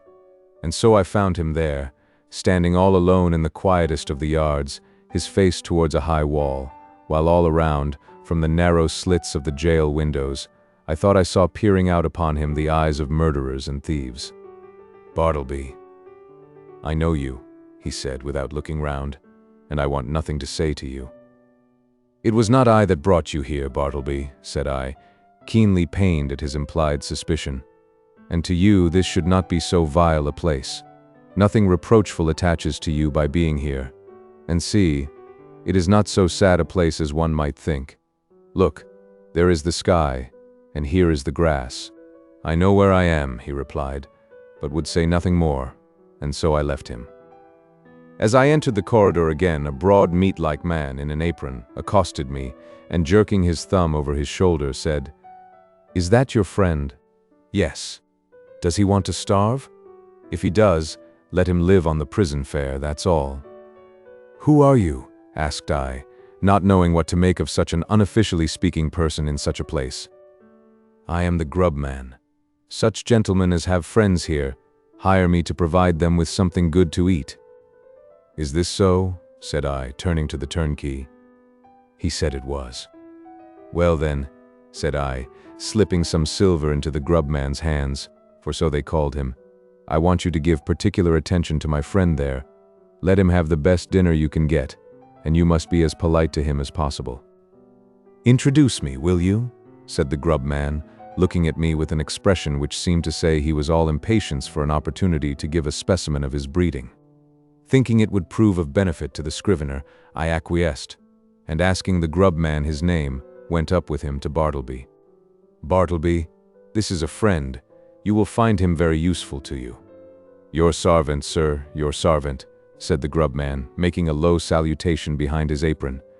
Hope you find it pleasant here, sir. Nice grounds, cool apartments. Hope you'll stay with us some time. Try to make it agreeable. What will you have for dinner today? I prefer not to dine today, said Bartleby, turning away. It would disagree with me. I am unused to dinners. So saying, he slowly moved to the other side of the enclosure and took up a position fronting the dead wall. How's this? Said the grub man, addressing me with a stare of astonishment. He's odd, ain't he? I think he is a little deranged, said I, sadly. Deranged? Deranged, is it? Well now, upon my word, I thought that friend of yourn was a gentleman forger. They are always pale and genteel-like, them forgers. I can't help pity 'em. Can't help it, sir. Did you know Monroe Edwards? He added, touchingly, and paused. Then, laying his hand piteously on my shoulder, sighed. He died of consumption at Sing Sing. So you weren't acquainted with Monroe? No, I was never socially acquainted with any forgers. But I cannot stop longer. Look to my friend yonder. You will not lose by it. I will see you again. Some few days after this, I again obtained admission to the tombs and went through the corridors in quest of Bartleby, but without finding him. I saw him coming from his cell not long ago, said a turnkey. Maybe he's gone to loiter in the yards. So I went in that direction. Are you looking for the silent man? Said another turnkey, passing me. Yonder he lies, sleeping in the yard there. 'Tis not 20 minutes since I saw him lie down. The yard was entirely quiet. It was not accessible to the common prisoners. The surrounding walls, of amazing thickness, kept off all sounds behind them. The Egyptian character of the masonry weighed upon me with its gloom, but a soft imprisoned turf grew underfoot. The heart of the eternal pyramids, it seemed, wherein by some strange magic, through the clefts, grass seed, dropped by birds, had sprung. Strangely huddled at the base of the wall, his knees drawn up and lying on his side, his head touching the cold stones, I saw the wasted Bartleby. But nothing stirred. I paused, then went close up to him, stooped over, and saw that his dim eyes were open, otherwise he seemed profoundly sleeping. Something prompted me to touch him. I felt his hand when a tingling shiver ran up my arm and down my spine to my feet. The round face of the grub man peered upon me now. His dinner is ready. Won't he dine today either? Or does he live without dining? Lives without dining, said I, and closed the eyes. Eh? He's asleep, ain't he? With kings and counselors, murmured I. There would seem little need for proceeding further in this history. Imagination will readily supply the meager recital of poor Bartleby's interment. But ere parting with the reader, let me say that if this little narrative has sufficiently interested him to awaken curiosity as to who Bartleby was, and what manner of life he led prior to the present narrator's making his acquaintance, I can only reply that in such curiosity I fully share, but am wholly unable to gratify it. Yet here I hardly know whether I should divulge one little item of rumor, which came to my ear a few months after the scrivener's decease. Upon what basis it rested, I could never ascertain, and hence, how true it is I cannot now tell. But inasmuch as this vague report has not been without a certain suggestive interest to me, however sad, it may prove the same with some others, and so I will briefly mention it. The report was this, that Bartleby had been a subordinate clerk in the dead letter office at Washington, from which he had been suddenly removed by a change in the administration. When I think over this rumor, hardly can I express the emotions which seize me. Dead letters. Does it not sound like dead men? Conceive a man by nature and misfortune prone to a pallid hopelessness. Can any business seem more fitted to heighten it than that of continually handling these dead letters and assorting them for the flames? For by the cartload they are annually burned. Sometimes from out the folded paper the pale clerk takes a ring, the finger it was meant for, perhaps, moulders in the grave, a banknote sent in swiftest charity, he whom it would relieve, nor eats nor hungers any more, pardon for those who died despairing, hope for those who died unhoping, good tidings for those who died stifled by unrelieved calamities. On errands of life these letters speed to death. Ah, Bartleby! Ah, humanity! Benito Cereno. In the year 1799, Captain Amasa Delano, of Duxbury in Massachusetts, commanding a large sealer and general trader, lay at anchor with a valuable cargo, in the harbor of St. Maria, a small, desert, uninhabited island toward the southern extremity of the long coast of Chile. There he had touched for water. On the second day, not long after dawn, while lying in his berth, his mate came below, informing him that a strange sail was coming into the bay. Ships were then not so plenty in those waters as now. He rose, dressed, and went on deck. The morning was one peculiar to that coast. Everything was mute and calm, everything gray. The sea, though undulated into long roods of swells, seemed fixed and was sleeked at the surface like waved lead that has cooled and set in the smelter's mold. The sky seemed a gray surtout. Flights of troubled gray fowl, kith and kin with flights of troubled gray vapors, among which they were mixed, skimmed low and fitfully over the waters, as swallows over meadows before storms. Shadows present, foreshadowing deeper shadows to come. To Captain Delano's surprise, the stranger, viewed through the glass, showed no colors, though to do so upon entering a haven, however uninhabited in its shores, where but a single other ship might be lying, was the custom among peaceful seamen of all nations. Considering the lawlessness and loneliness of the spot, and the sort of stories at that day associated with those seas, Captain Delano's surprise might have deepened into some uneasiness had he not been a person of a singularly undistrustful good nature, not liable, except on extraordinary and repeated incentives, and hardly then to indulge in personal alarms, any way involving the imputation of malign evil in man. Whether, in view of what humanity is capable, such a trait implies, along with a benevolent heart, more than ordinary quickness and accuracy of intellectual perception, may be left to the wise to determine. But whatever misgivings might have obtruded on first seeing the stranger would almost in any seaman's mind have been dissipated by observing that the ship, in navigating into the harbor, was drawing too near the land, a sunken reef making out off her bow. This seemed to prove her a stranger, indeed, not only to the sealer, but the island. Consequently, she could be no wonted freebooter on that ocean. With no small interest, Captain Delano continued to watch her, a proceeding not much facilitated by the vapors partly mantling the hull, through which the far matin light from her cabin streamed equivocally enough, much like the sun, by this time hemisphered on the rim of the horizon, and apparently, in company with the strange ship entering the harbor which, wimpled by the same low, creeping clouds, showed not unlike a Lima Intriguante's one sinister eye peering across the plaza from the Indian loophole of her dusk saya y manta. It might have been but a deception of the vapors, but the longer the stranger was watched, the more singular appeared her maneuvers. Ere long it seemed hard to decide whether she meant to come in or no, what she wanted or what she was about. The wind, which had breezed up a little during the night, was now extremely light and baffling, which the more increased the apparent uncertainty of her movements. Surmising, at last, that it might be a ship in distress, Captain Delano ordered his whaleboat to be dropped, and, much to the wary opposition of his mate, prepared to board her, and, at the least, pilot her in. On the night previous, a fishing party of the seamen had gone a long distance to some detached rocks out of sight from the sealer, and, an hour or two before daybreak, had returned, having met with no small success. Presuming that the stranger might have been long off soundings, The good captain put several baskets of the fish, for presents, into his boat, and so pulled away. From her continuing too near the sunken reef, deeming her in danger, calling to his men, he made all haste to apprise those on board of their situation. But some time ere the boat came up, the wind, light though it was, having shifted, had headed the vessel off, as well as partly broken the vapors from about her. Upon gaining a less remote view, the ship, when made signally visible on the verge of the leaden-hued swells, with the shreds of fog here and there raggedly furring her, appeared like a whitewashed monastery after a thunderstorm, seen perched upon some dun cliff among the Pyrenees.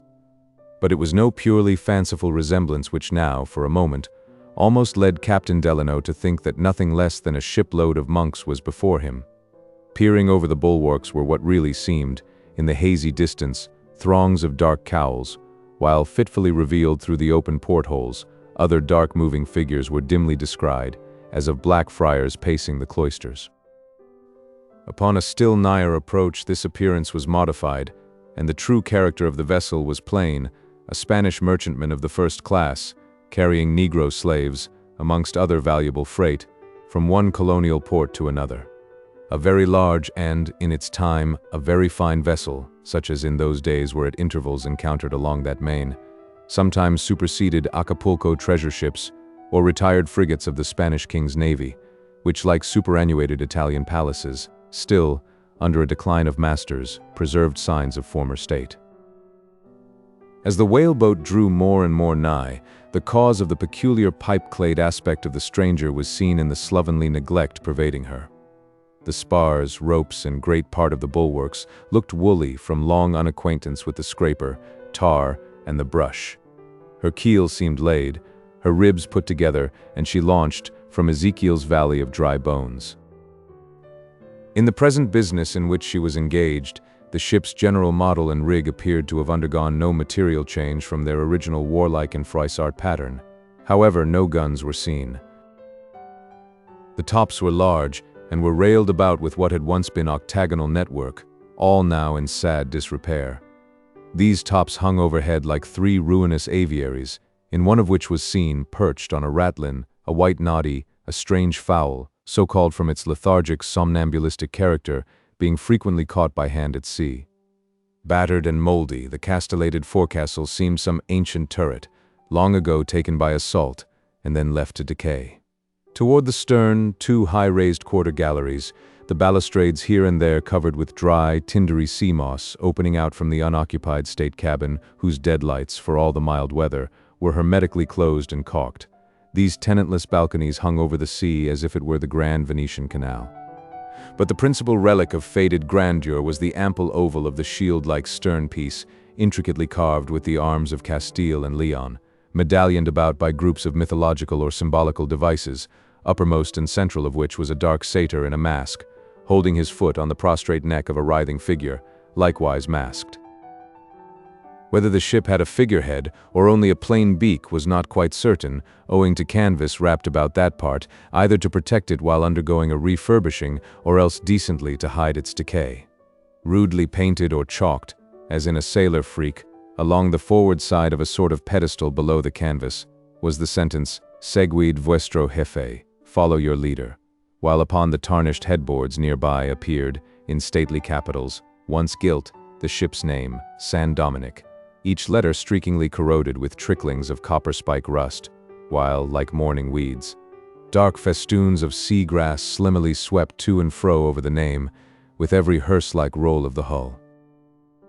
As, at last, the boat was hooked from the bow along toward the gangway amidship, its keel, while yet some inches separated from the hull, harshly grated as on a sunken coral reef.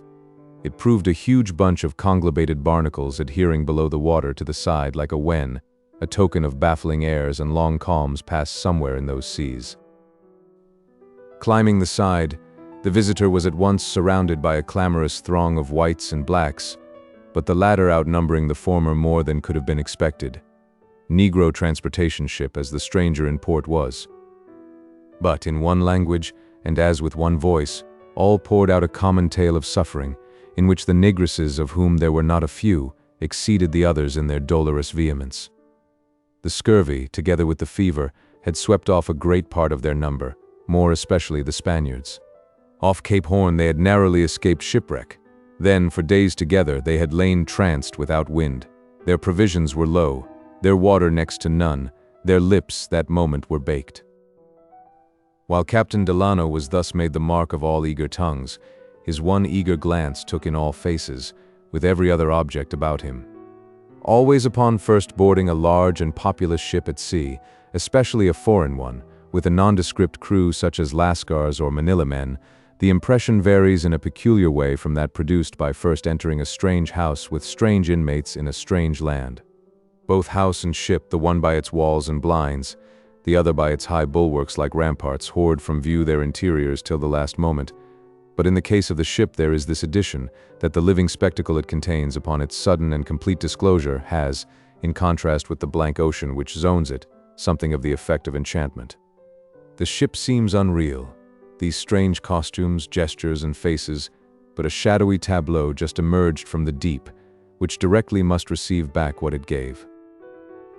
Perhaps it was some such influence as above is attempted to be described, which in Captain Delano's mind heightened whatever, upon a staid scrutiny, might have seemed unusual, especially the conspicuous figures of 4 elderly grizzled Negroes, their heads like black, dotted willow tops, who in venerable contrast to the tumult below them, were couched, sphinx-like, one on the starboard cathead, another on the larboard, and the remaining pair face to face on the opposite bulwarks above the main chains. They each had bits of unstranded old junk in their hands, and, with a sort of stoical self-content, were picking the junk into oakum, a small heap of which lay by their sides. They accompanied the task with a continuous, low, monotonous chant, droning and drilling away like so many gray-headed bagpipers playing a funeral march. The quarterdeck rose into an ample elevated poop, upon the forward verge of which lifted, like the oakum pickers, some 8 feet above the general throng, sat along in a row, separated by regular spaces, the cross-legged figures of 6 other blacks, each with a rusty hatchet in his hand, which, with a bit of brick and a rag, he was engaged like a scullion in scouring, while between each 2 was a small stack of hatchets, their rusted edges turned forward awaiting a like operation. Though occasionally the 4 oakum pickers would briefly address some person or persons in the crowd below, yet the 6 hatchet polishers neither spoke to others, nor breathed a whisper among themselves, but sat intent upon their task, except at intervals when, with the peculiar love in Negroes of uniting industry with pastime, 2 and 2 they sideways clashed their hatchets together, like cymbals with a barbarous din. All 6, unlike the generality, had the raw aspect of unsophisticated Africans. But that first comprehensive glance which took in those 10 figures with scores less conspicuous, rested but an instant upon them as, impatient of the hubbub of voices, the visitor turned in quest of whomsoever it might be that commanded the ship. But as if not unwilling to let nature make known her own case among his suffering charge, or else in despair of restraining it for the time, the Spanish captain, a gentlemanly, reserved-looking, and rather young man to a stranger's eye, dressed with singular richness, but bearing plain traces of recent sleepless cares and disquietudes, stood passively by, leaning against the main mast. At one moment casting a dreary, spiritless look upon his excited people, at the next an unhappy glance toward his visitor. By his side stood a black of small stature, in whose rude face, as occasionally like a shepherd's dog, he mutely turned it up into the Spaniard's. Sorrow and affection were equally blended. Struggling through the throng, the American advanced to the Spaniard, assuring him of his sympathies, and offering to render whatever assistance might be in his power, to which the Spaniard returned for the present but grave and ceremonious acknowledgments, his national formality dusked by the saturnine mood of ill health. But losing no time in mere compliments, Captain Delano, returning to the gangway, had his basket of fish brought up, and as the wind still continued light, so that some hours at least must elapse ere the ship could be brought to the anchorage, he bade his men return to the sealer, and fetch back as much water as the whaleboat could carry, with whatever soft bread the steward might have. All the remaining pumpkins on board, with a box of sugar, and a dozen of his private bottles of cider. Not many minutes after the boat's pushing off, to the vexation of all, the wind entirely died away, and the tide turning, began drifting back the ship helplessly seaward. But trusting this would not long last, Captain Delano sought with good hopes to cheer up the strangers, feeling no small satisfaction that with persons in their condition, he could, thanks to his frequent voyages along the Spanish Main, converse with some freedom in their native tongue. While left alone with them, he was not long in observing some things tending to heighten his first impressions. But surprise was lost in pity, both for the Spaniards and blacks, alike evidently reduced from scarcity of water and provisions, while long-continued suffering seemed to have brought out the less good-natured qualities of the Negroes, besides, at the same time, impairing the Spaniards' authority over them. But, under the circumstances, precisely this condition of things was to have been anticipated. In armies, navies, cities, or families, in nature herself, nothing more relaxes good order than misery. Still, Captain Delano was not without the idea that had Benito Cereno been a man of greater energy, misrule would hardly have come to the present pass.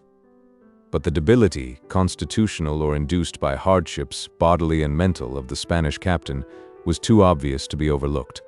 A prey to settled dejection, as if long mocked with hope he would not now indulge it, even when it had ceased to be a mock, the prospect of that day or evening at furthest, lying at anchor, with plenty of water for his people, and a brother captain to counsel and befriend, seemed in no perceptible degree to encourage him. His mind appeared unstrung, if not still more seriously affected. Shut up in these oaken walls, chained to one dull round of command, whose unconditionality cloyed him, like some hypochondriac abbot he moved slowly about, at times suddenly pausing, starting, or staring, biting his lip, biting his fingernail, flushing, paling, twitching his beard, with other symptoms of an absent or moody mind. This distempered spirit was lodged, as before hinted, in as distempered a frame. He was rather tall, but seemed never to have been robust, and now with nervous suffering was almost worn to a skeleton. A tendency to some pulmonary complaint appeared to have been lately confirmed. His voice was like that of one with lungs half gone, hoarsely suppressed, a husky whisper. No wonder that, as in this state he tottered about, his private servant apprehensively followed him. Sometimes the Negro gave his master his arm, or took his handkerchief out of his pocket for him, performing these and similar offices with that affectionate zeal which transmutes into something filial or fraternal acts in themselves but menial, and which has gained for the Negro the repute of making the most pleasing body servant in the world. One, too, whom a master need be on no stiffly superior terms with, but may treat with familiar trust, less a servant than a devoted companion. Mocking the noisy indocility of the blacks in general, as well as what seemed the sullen inefficiency of the whites, it was not without humane satisfaction that Captain Delano witnessed the steady good conduct of Babo.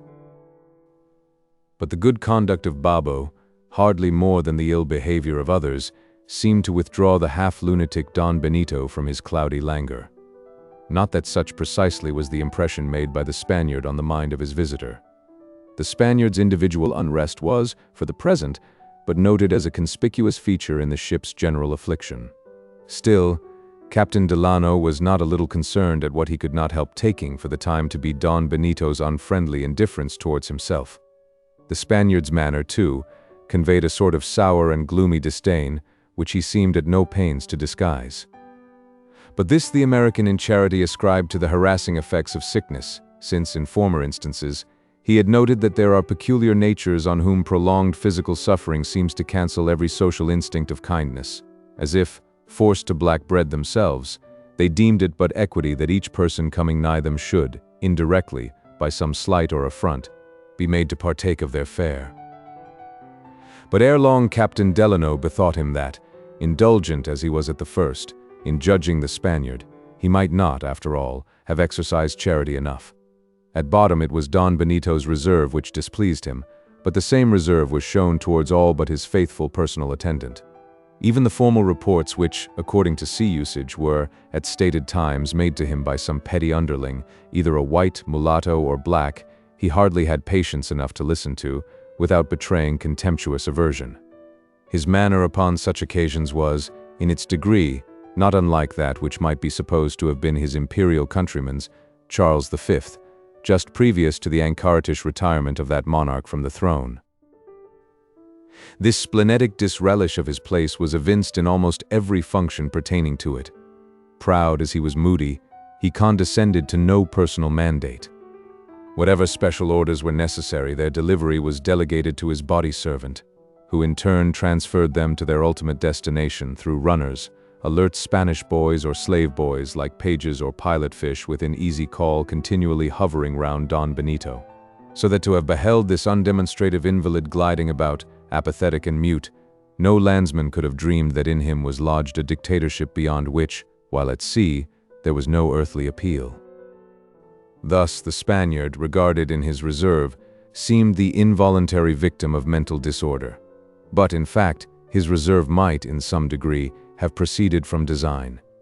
If so, then here was evinced the unhealthy climax of that icy though conscientious policy, more or less adopted by all commanders of large ships, which, except in signal emergencies, obliterates alike the manifestation of sway with every trace of sociality, transforming the man into a block, or rather into a loaded cannon, which, until there is call for thunder, has nothing to say. Viewing him in this light, it seemed but a natural token of the perverse habit induced by a long course of such hard self-restraint that, notwithstanding the present condition of his ship, the Spaniard should still persist in a demeanor which, however harmless, or, it may be, appropriate, in a well-appointed vessel, such as the San Dominick might have been at the outset of the voyage, was anything but judicious now. But the Spaniard, perhaps, thought that it was with captains as with gods. Reserve, under all events, must still be their cue. But probably this appearance of slumbering dominion might have been but an attempted disguise to conscious imbecility, not deep policy, but shallow device. But be all this as it might, whether Don Benito's manner was designed or not, the more Captain Delano noted its pervading reserve, the less he felt uneasiness at any particular manifestation of that reserve towards himself. Neither were his thoughts taken up by the captain alone. Wonted to the quiet orderliness of the sealer's comfortable family of a crew, the noisy confusion of the San Dominick's suffering host repeatedly challenged his eye. Some prominent breaches, not only of discipline but of decency, were observed.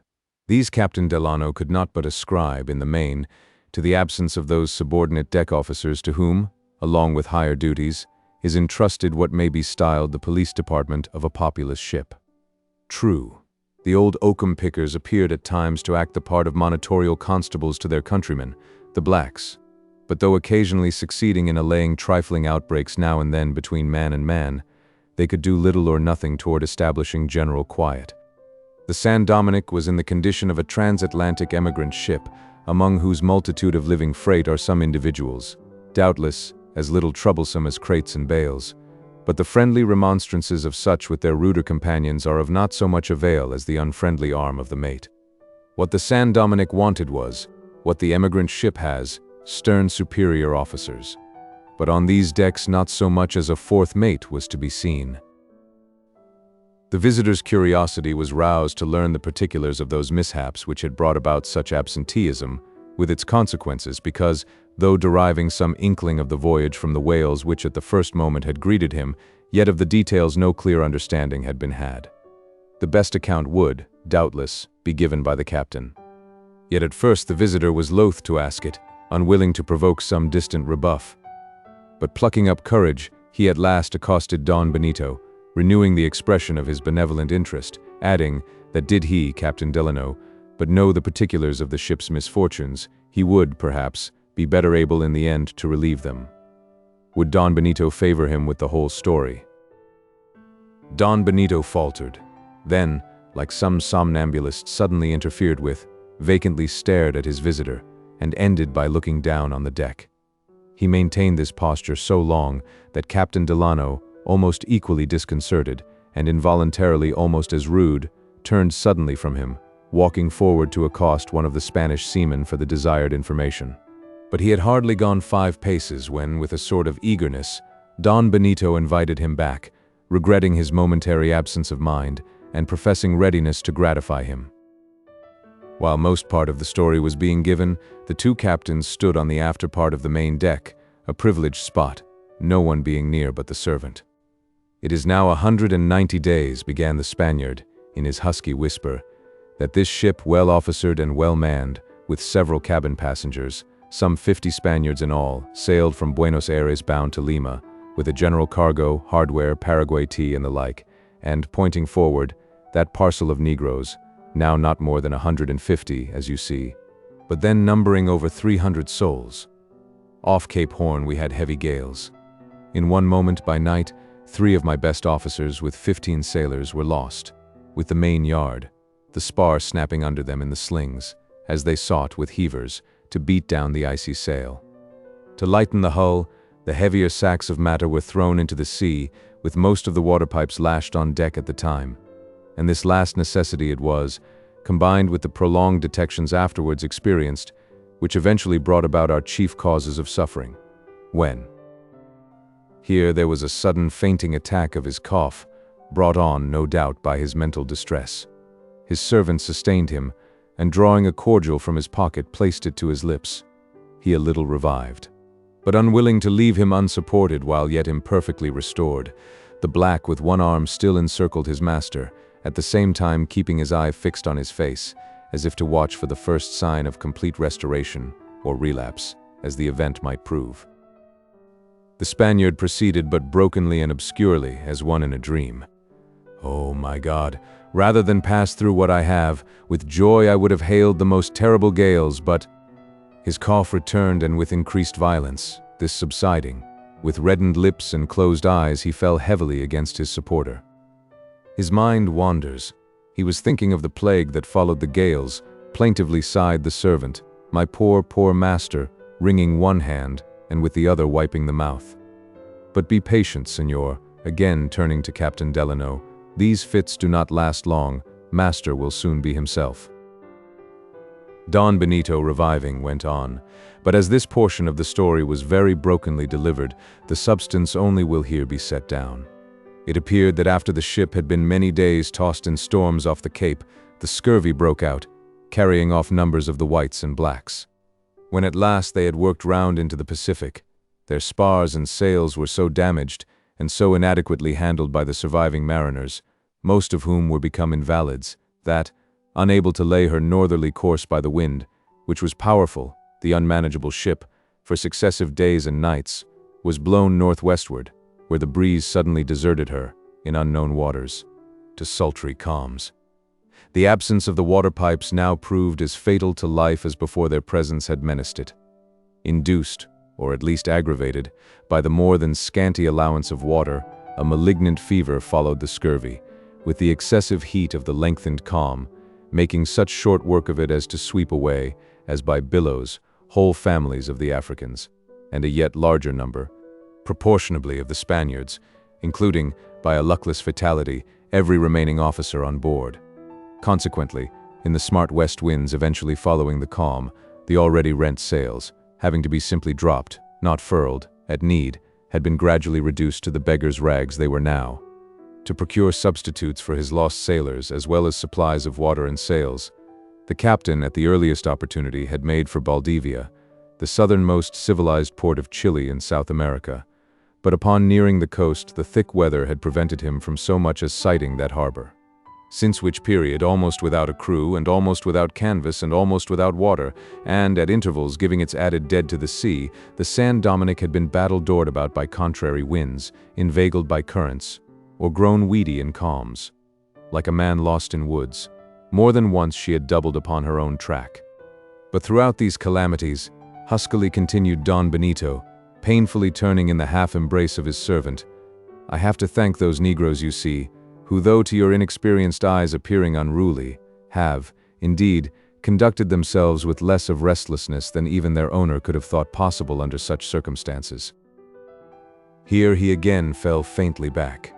Again his mind wandered, but he rallied, and less obscurely proceeded.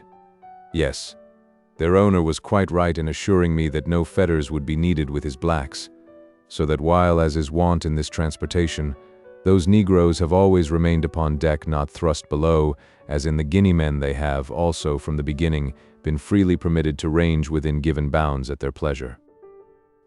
Once more the faintness returned, his mind roved, but, recovering, he resumed. "But it is Babo here to whom, under God, I owe not only my own preservation, but likewise to him, chiefly, the merit is due of pacifying his more ignorant brethren, when at intervals tempted to murmurings." "Ah, master," sighed the black, bowing his face, "don't speak of me, Babbo is nothing. What Babbo has done was but duty."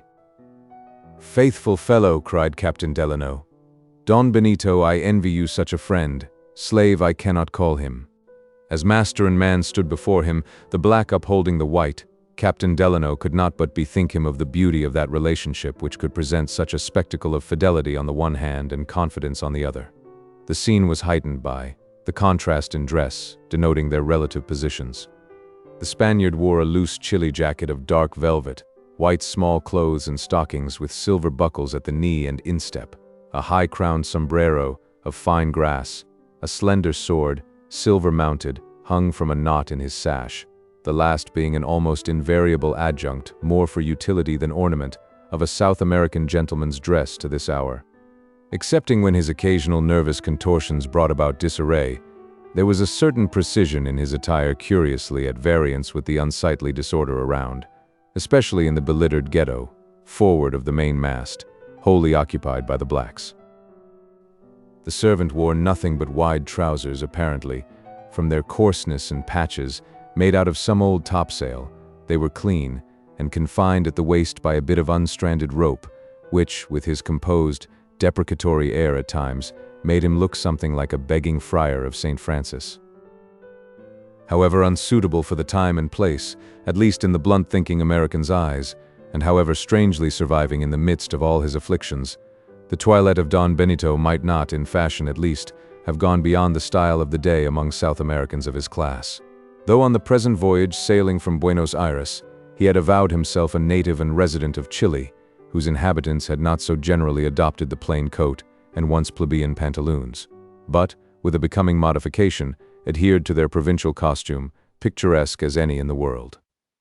Still, relatively to the pale history of the voyage, and his own pale face, there seems something so incongruous in the Spaniard's apparel as almost to suggest the image of an invalid courtier tottering about London streets in the time of the plague. The portion of the narrative which perhaps most excited interest, as well as some surprise, considering the latitudes in question, was the long calms spoken of, and more particularly the ship's so long drifting about. Without communicating the opinion, of course, the American could not but impute at least part of the detentions both to clumsy seamanship and faulty navigation. Eyeing Don Benito's small, yellow hands, he easily inferred that the young captain had not got into command at the hawse-hole, but the cabin window, and if so, why wonder at incompetence, in youth, sickness, and gentility united?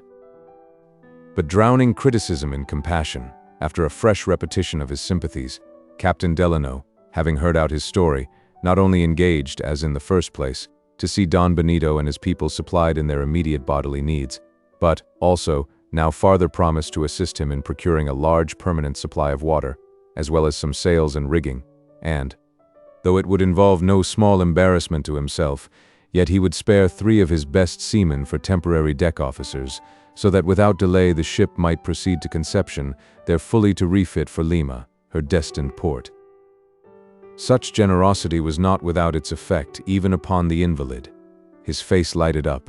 Eager and hectic, he met the honest glance of his visitor. With gratitude he seemed overcome.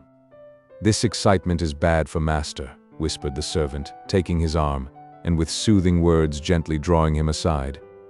When Don Benito returned, the American was pained to observe that his hopefulness, like the sudden kindling in his cheek, was but febrile and transient. Ere long, with a joyless mien, looking up towards the poop, the host invited his guest to accompany him there, for the benefit of what little breath of wind might be stirring. As, during the telling of the story, Captain Delano had once or twice started at the occasional cymbaling of the hatchet polishers, wondering why such an interruption should be allowed, especially in that part of the ship, and in the ears of an invalid, and moreover, as the hatchets had anything but an attractive look, and the handlers of them still less so, it was, therefore, to tell the truth, not without some lurking reluctance or even shrinking, it may be, that Captain Delano, with apparent complacence, acquiesced in his host's invitation. The more so since, with an untimely caprice of punctilio, rendered distressing by his cadaverous aspect, Don Benito, with Castilian bows, solemnly insisted upon his guests preceding him up the ladder leading to the elevation, where, one on each side of the last step, sat for armorial supporters and sentries 2 of the ominous file. Gingerly enough stepped good Captain Delano between them, and in the instant of leaving them behind, like one running the gauntlet, he felt an apprehensive twitch in the calves of his legs. But when, facing about, he saw the whole file, like so many organ grinders, still stupidly intent on their work, unmindful of everything beside, he could not but smile at his late fidgety panic. Presently, while standing with his host, looking forward upon the decks below, he was struck by one of those instances of insubordination previously alluded to. 3 black boys with 2 Spanish boys were sitting together on the hatches, scraping a rude wooden platter in which some scanty mess had recently been cooked. Suddenly, one of the black boys, enraged at a word dropped by one of his white companions, seized a knife, and though called to forbear by one of the oakum pickers, struck the lad over the head, inflicting a gash from which blood flowed. In amazement, Captain Delano inquired what this meant, to which the pale Don Benito dully muttered that it was merely the sport of the lad. "Pretty serious sport, truly," rejoined Captain Delano. "Had such a thing happened on board the Bachelor's Delight, instant punishment would have followed." At these words, the Spaniard turned upon the American one of his sudden, staring, half-lunatic looks, then, relapsing into his torpor, answered, doubtless, senor." "Is it," thought Captain Delano, "that this hapless man is one of those paper captains I've known, who by policy wink at what by power they cannot put down? I know no sadder sight than a commander who has little of command but the name. I should think, Don Benito," he now said, glancing towards the oakum pricker who had sought to interfere with the boys, "that you would find it advantageous to keep all your blacks employed, especially the younger ones, no matter at what useless task, and no matter what happens to the ship. Why, even with my little band, I find such a course indispensable. I once kept a crew on my quarterdeck thrumming mats for my cabin when, for 3 days, I had given up my ship, mats, men, and all for a speedy loss, owing to the violence of a gale, in which we could do nothing but helplessly drive before it." "Doubtless, muttered Don Benito. "But," continued Captain Delano, again glancing upon the oakum pickers and then at the hatchet polishers nearby, "I see you keep some, at least, of your host employed." "Yes," was again the vacant response. "That old men there, shaking their pows from their pulpits," continued Captain Delano, pointing to the oakum pickers, "seem to act the part of old dominies to the rest, little heeded as their admonitions are at times. Is this voluntary on their part, Don Benito, or have you appointed them shepherds to your flock of black sheep?" "What posts they fill, I appointed them," rejoined the Spaniard, in an acrid tone, as if resenting some supposed satiric reflection. "And these others, these Ashanti conjurers here," continued Captain Delano, rather uneasily eyeing the brandished steel of the hatchet polishers where, in spots, it had been brought to a shine. "This seems a curious business they are at, Don Benito?" "In the gales we met," answered the Spaniard, "what of our general cargo was not thrown overboard was much damaged by the brine. Since coming into calm weather, I have had several cases of knives and hatchets daily brought up for overhauling and cleaning. A prudent idea, Don Benito. You are part owner of ship and cargo, I presume, but none of the slaves, perhaps." "I am owner of all you see," impatiently returned Don Benito, "except the main company of blacks, who belong to my late friend, Alexandro Aranda." As he mentioned this name, his air was heartbroken, his knees shook, his servant supported him. Thinking he divined the cause of such unusual emotion, to confirm his surmise, Captain Delano, after a pause, said, "And may I ask, Don Benito, whether, since a while ago you spoke of some cabin passengers, the friend, whose loss so afflicts you, at the outset of the voyage accompanied his blacks?" "Yes." "But died of the fever?" "Died of the fever. Oh, could I but—" Again quivering, the Spaniard paused. "Pardon me," said Captain Delano lowly, "but I think that, by a sympathetic experience, I conjecture, Don Benito, what it is that gives the keener edge to your grief. It was once my hard fortune to lose at sea a dear friend, my own brother, then supercargo.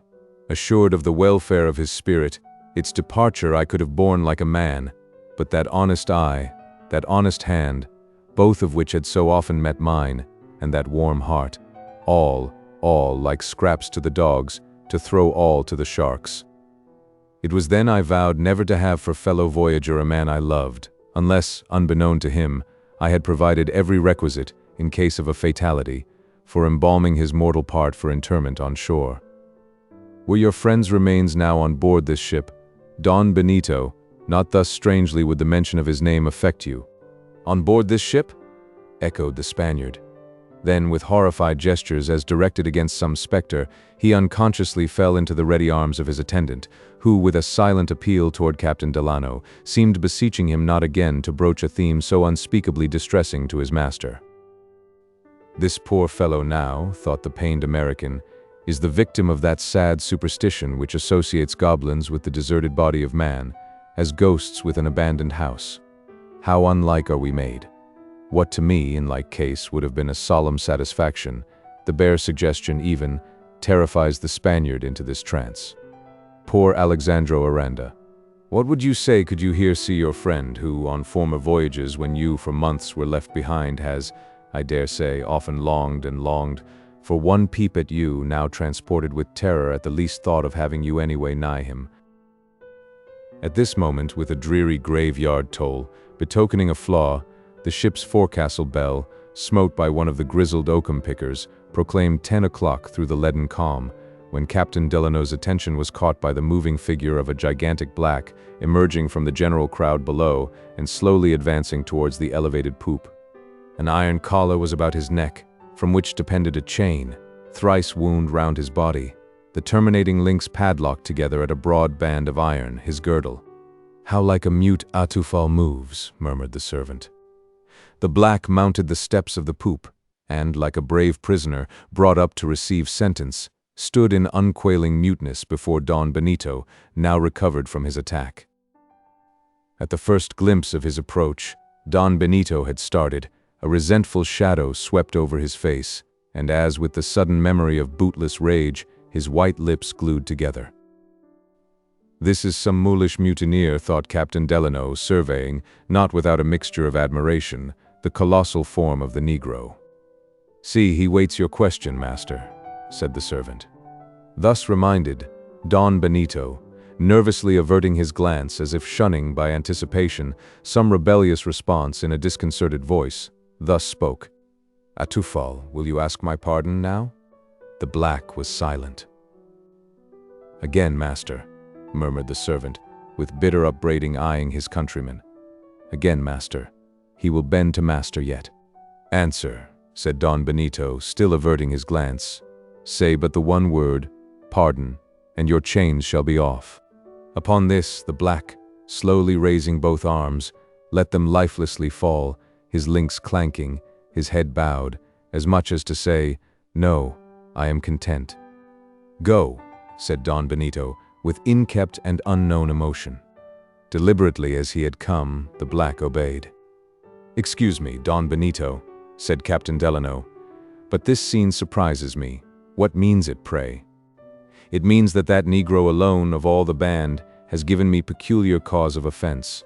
I have put him in chains, Here he paused, his hand to his head, as if there were a swimming there, or a sudden bewilderment of memory had come over him, but meeting his servant's kindly glance seemed reassured, and proceeded.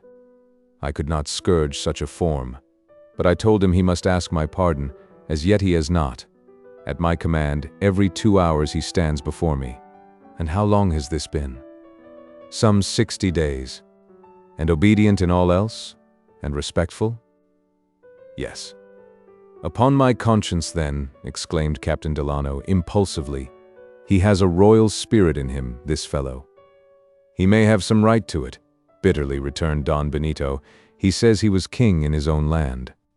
"Yes," said the servant, entering a word, "those slits in Atufal's ears once held wedges of gold, but poor Babo here in his own land was only a poor slave. A black man's slave was Babo, who now is the white's." Somewhat annoyed by these conversational familiarities, Captain Delano turned curiously upon the attendant, then glanced inquiringly at his master, but, as if long wonted to these little informalities, neither master nor man seemed to understand him. "What, pray, was Atufal's offense, Don Benito?" asked Captain Delano. "If it was not something very serious, take a fool's advice, and, in view of his general docility, as well as in some natural respect for his spirit, remit him his penalty." No, master never will do that. here murmured the servant to himself. Proud Atufal must first ask master's pardon. The slave there carries the padlock, but master here carries the key. His attention thus directed, Captain Delano now noticed for the first that, suspended by a slender silken cord, from Don Benito's neck hung a key. At once, from the servant's muttered syllables, divining the key's purpose, he smiled and said, "So, Don Benito, padlock and key, significant symbols, truly." Biting his lip, Don Benito faltered. Though the remark of Captain Delano, a man of such native simplicity as to be incapable of satire or irony, had been dropped in playful allusion to the Spaniard's singularly evidenced lordship over the black, yet the hypochondriac seemed some way to have taken it as a malicious reflection upon his confessed inability thus far to break down, at least, on a verbal summons, the entrenched will of the slave. Deploring this supposed misconception, yet despairing of correcting it, Captain Delano shifted the subject, but finding his companion more than ever withdrawn, as if still sourly digesting the lees of the presumed affront above mentioned, by and by Captain Delano likewise became less talkative, oppressed, against his own will, by what seemed the secret vindictiveness of the morbidly sensitive Spaniard. But the good sailor, himself of a quite contrary disposition, refrained, on his part, alike from the appearance as from the feeling of resentment, and if silent, was only so from contagion. Presently the Spaniard, assisted by his servant, somewhat discourteously crossed over from his guest, a procedure which, sensibly enough, might have been allowed to pass for idle caprice of ill humor, had not master and man, lingering round the corner of the elevated skylight, began whispering together in low voices. This was unpleasing. And more, the moody air of the Spaniard, which at times had not been without a sort of valetudinarian stateliness, now seemed anything but dignified, while the menial familiarity of the servant lost its original charm of simple-hearted attachment. In his embarrassment, the visitor turned his face to the other side of the ship. By so doing, his glance accidentally fell on a young Spanish sailor, a coil of rope in his hand, just stepped from the deck to the first round of the mizzen rigging. Perhaps the man would not have been particularly noticed, were it not that, during his ascent to one of the yards, he, with a sort of covert intentness, kept his eye fixed on Captain Delano, from whom, presently, it passed, as if by a natural sequence, to the two whisperers. His own attention thus redirected to that quarter, Captain Delano gave a slight start.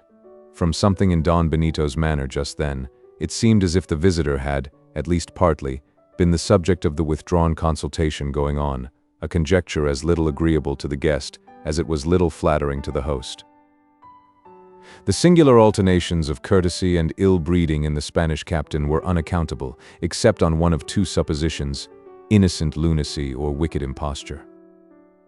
But the first idea, though it might naturally have occurred to an indifferent observer, and, in some respect, had not hitherto been wholly a stranger to Captain Delano's mind, yet now that, in an incipient way, he began to regard the stranger's conduct something in the light of an intentional affront, of course the idea of lunacy was virtually vacated. But if not a lunatic, what then? Under the circumstances, would a gentleman, nay, any honest boor, act the part now acted by his host? The man was an impostor, some low-born adventurer masquerading as an oceanic grandee, yet so ignorant of the first requisites of mere gentlemanhood as to be betrayed into the present remarkable indecorum. That strange ceremoniousness, too, at other times evinced, seemed not uncharacteristic of one playing a part above his real level. Benito Cereno, Don Benito Cereno, a sounding name. One, too, at that period, not unknown in the surname, to supercargoes and sea captains trading along the Spanish Main, as belonging to one of the most enterprising and extensive mercantile families in all those provinces, several members of it having titles, a sort of Castilian Rothschild, with a noble brother or cousin in every great trading town of South America. The alleged Don Benito was in early manhood, about 29 or 30. To assume a sort of roving cadetship in the maritime affairs of such a house, what more likely scheme for a young knave of talent and spirit? But the Spaniard was a pale invalid. Never mind. For even to the degree of simulating mortal disease, the craft of some tricksters had been known to attain. To think that, under the aspect of infantile weakness, the most savage energies might be couched, those velvets of the Spaniard but the silky paw to his fangs. From no train of thought did these fancies come. not from within but from without, suddenly too and in one throng, like hoar frost. Yet as soon to vanish as the mild sun of Captain Delano's good nature regained its meridian. Glancing over once more towards his host, whose side face, revealed above the skylight, was now turned towards him, he was struck by the profile, whose clearness of cut was refined by the thinness, incident to ill health, as well as ennobled about the chin by the beard. Away with suspicion. He was a true offshoot of a true Hidalgo Cereno. Relieved by these and other better thoughts, the visitor, lightly humming a tune, now began indifferently pacing the poop, so as not to betray to Don Benito that he had at all mistrusted incivility, much less duplicity, for such mistrust would yet be proved illusory, and by the event, though for the present, the circumstance which had provoked that distrust remained unexplained. But when that little mystery should have been cleared up, Captain Delano thought he might extremely regret it. Did he allow Don Benito to become aware that he had indulged in ungenerous surmises? In short, to the Spaniard's black-letter text, it was best for a while to leave open margin. Presently, his pale face twitching and overcast, the Spaniard, still supported by his attendant, moved over towards his guest, when, with even more than his usual embarrassment, and a strange sort of intriguing intonation in his husky whisper, the following conversation began. "Señor, may I ask how long you have lain at this isle?" "Oh, but a day or two, Don Benito." "And from what port are you last?" "Canton." "And there, señor, you exchanged your sealskins for teas and silks, I think you said?" "Yes, silks, mostly." "And the balance you took in specie, perhaps?" Captain Delano, fidgeting a little, answered, "Yes, some silver. Not a very great deal, though." "Ah, well. May I ask how many men have you, señor?"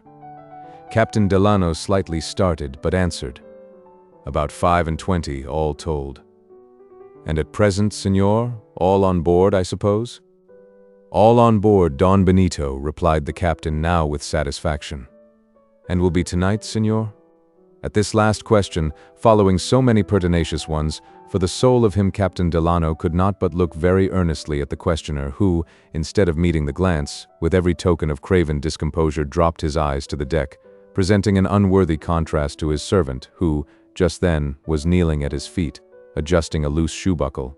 His disengaged face, meantime, with humble curiosity, turned openly up into his master's downcast one. The Spaniard, still with a guilty shuffle, repeated his question. And will be tonight, señor?"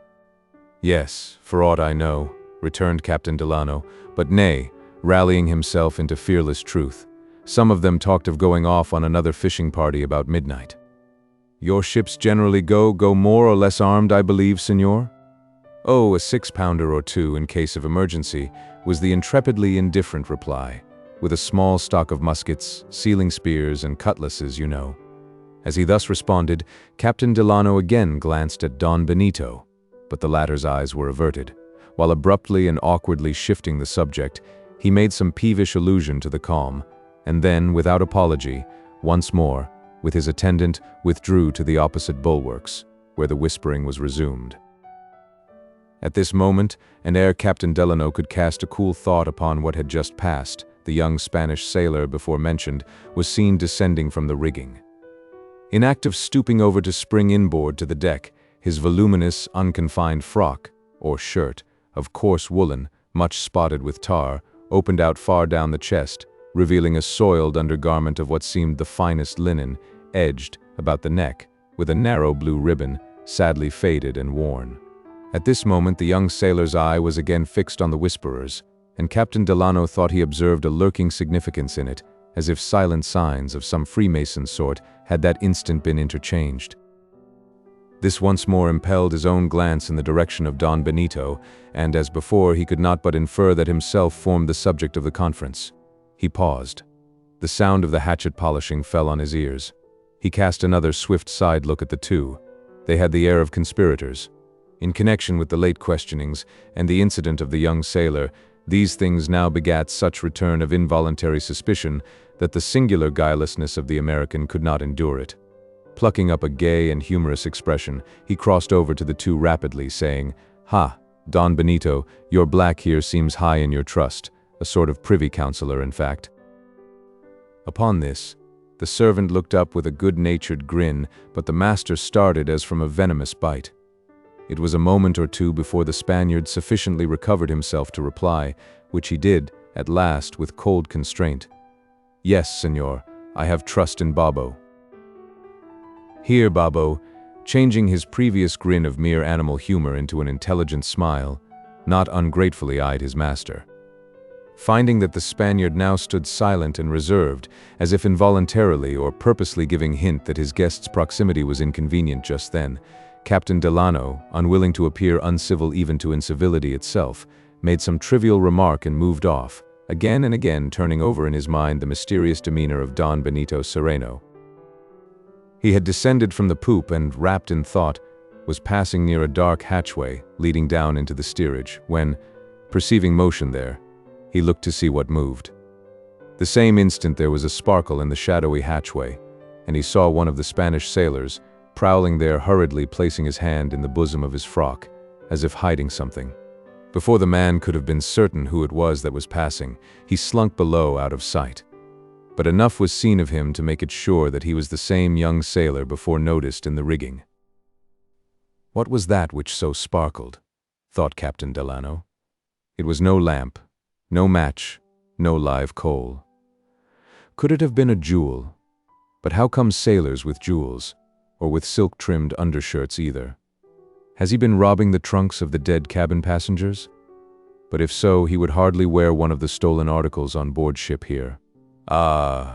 If, now that was indeed a secret sign I saw passing between this suspicious fellow and his captain a while since. If I could only be certain that, in my uneasiness, my senses did not deceive me, then. Here, passing from one suspicious thing to another, his mind revolved the strange questions put to him concerning his ship. By a curious coincidence, as each point was recalled, the black wizards of Ashanti would strike up with their hatchets, as in ominous comment on the white stranger's thoughts. Pressed by such enigmas and portents, it would have been almost against nature had not, even into the least distrustful heart, some ugly misgivings obtruded. Observing the ship, now helplessly fallen into a current, with enchanted sails, drifting with increased rapidity seaward, and noting that, from a lately intercepted projection of the land, the sealer was hidden, the stout mariner began to quake at thoughts which he barely durst confess to himself. Above all, he began to feel a ghostly dread of Don Benito. And yet when he roused himself, dilated his chest, felt himself strong on his legs, and coolly considered it. What did all these phantoms amount to? Had the Spaniard any sinister scheme, it must have reference not so much to him, Captain Delano, as to his ship, the Bachelor's Delight. Hence the present drifting away of the one ship from the other, instead of favoring any such possible scheme, was, for the time at least, opposed to it. Clearly any suspicion, combining such contradictions, must need be delusive. Beside, was it not absurd to think of a vessel in distress, a vessel by sickness almost dismanned of her crew, a vessel whose inmates were parched for water? Was it not 1,000 times absurd that such a craft should, at present, be of a piratical character, or her commander, either for himself or those under him, cherish any desire but for speedy relief and refreshment? But then, might not general distress, and thirst in particular, be affected? And might not that same undiminished Spanish crew, alleged to have perished off to a remnant, be at that very moment lurking in the hold? On heartbroken pretense of entreating a cup of cold water, fiends in human form had got into lonely dwellings, nor retired until a dark deed had been done. And among the Malay pirates, it was no unusual thing to lure ships after them into their treacherous harbors, or entice boarders from a declared enemy at sea, by the spectacle of thinly manned or vacant decks, beneath which prowled 100 spears with yellow arms ready to upthrust them through the mats. Not that Captain Delano had entirely credited such things. He had heard of them, and now, as stories, they recurred. The present destination of the ship was the anchorage. There she would be near his own vessel. Upon gaining that vicinity, might not the San Dominic, like a slumbering volcano, suddenly let loose energies now hid? He recalled the Spaniard's manner while telling his story. There was a gloomy hesitancy and subterfuge about it. It was just the manner of one making up his tale for evil purposes as he goes. But if that story was not true, what was the truth? That the ship had unlawfully come into the Spaniards' possession? But in many of its details, especially in reference to the more calamitous parts, such as the fatalities among the seamen, the consequent prolonged beating about, the past sufferings from obstinate calms, and still continued suffering from thirst, in all these points as well as others, Don Benito's story had corroborated not only the wailing ejaculations of the indiscriminate multitude, white and black, but likewise what seemed impossible to be counterfeit by the very expression and play of every human feature which Captain Delano saw. If Don Benito's story was, throughout, an invention, then every soul on board, down to the youngest negress, was his carefully drilled recruit in the plot, an incredible inference. And yet, if there was ground for mistrusting his veracity, that inference was a legitimate one. But those questions of the Spaniard, there, indeed, one might pause. Did they not seem put with much the same object with which the burglar or assassin, by daytime, reconnoiters the walls of a house? But, with ill purposes, to solicit such information openly of the chief person endangered, and so, in effect, setting him on his guard, how unlikely a procedure was that? Absurd, then, to suppose that those questions had been prompted by evil designs. Thus, the same conduct which, in this instance, had raised the alarm, served to dispel it. In short, scarce any suspicion or uneasiness, however apparently reasonable at the time, which was not now, with equal apparent reason, dismissed. At last he began to laugh at his former forebodings, and laugh at the strange ship for, in its aspect, some way siding with them, as it were, and laugh, too, at the odd-looking blacks, particularly those old scissors grinders, the Ashantees, and those bedridden old knitting women, the oakum pickers, and almost at the dark Spaniard himself, the central hobgoblin of all. For the rest, whatever in a serious way seemed enigmatical, was now good-naturedly explained away by the thought that, for the most part, the poor invalid scarcely knew what he was about, either sulking in black vapors or putting idle questions without sense or object. Evidently, for the present, the man was not fit to be entrusted with the ship. On some benevolent plea withdrawing the command from him, Captain Delano would yet have to send her to Conception in charge of his second mate, a worthy person and good navigator, a plan not more convenient for the San Dominick than for Don Benito, for, relieved from all anxiety, keeping wholly to his cabin, the sick man, under the good nursing of his servant, would, probably, by the end of the passage, be in a measure restored to health, and with that he should also be restored to authority. Such were the American's thoughts. They were tranquilizing. There was a difference between the idea of Don Benito's darkly preordaining Captain Delano's fate and Captain Delano's lightly arranging Don Benito's. Nevertheless, it was not without something of relief that the good seaman presently perceived his whaleboat in the distance. Its absence had been prolonged by unexpected detention at the sealer's side, as well as its returning trip lengthened by the continual recession of the goal. The advancing speck was observed by the blacks. Their shouts attracted the attention of Don Benito, who, with a return of courtesy, approaching Captain Delano, expressed satisfaction at the coming of some supplies, slight and temporary as they must necessarily prove. Captain Delano responded, but while doing so, his attention was drawn to something passing on the deck below.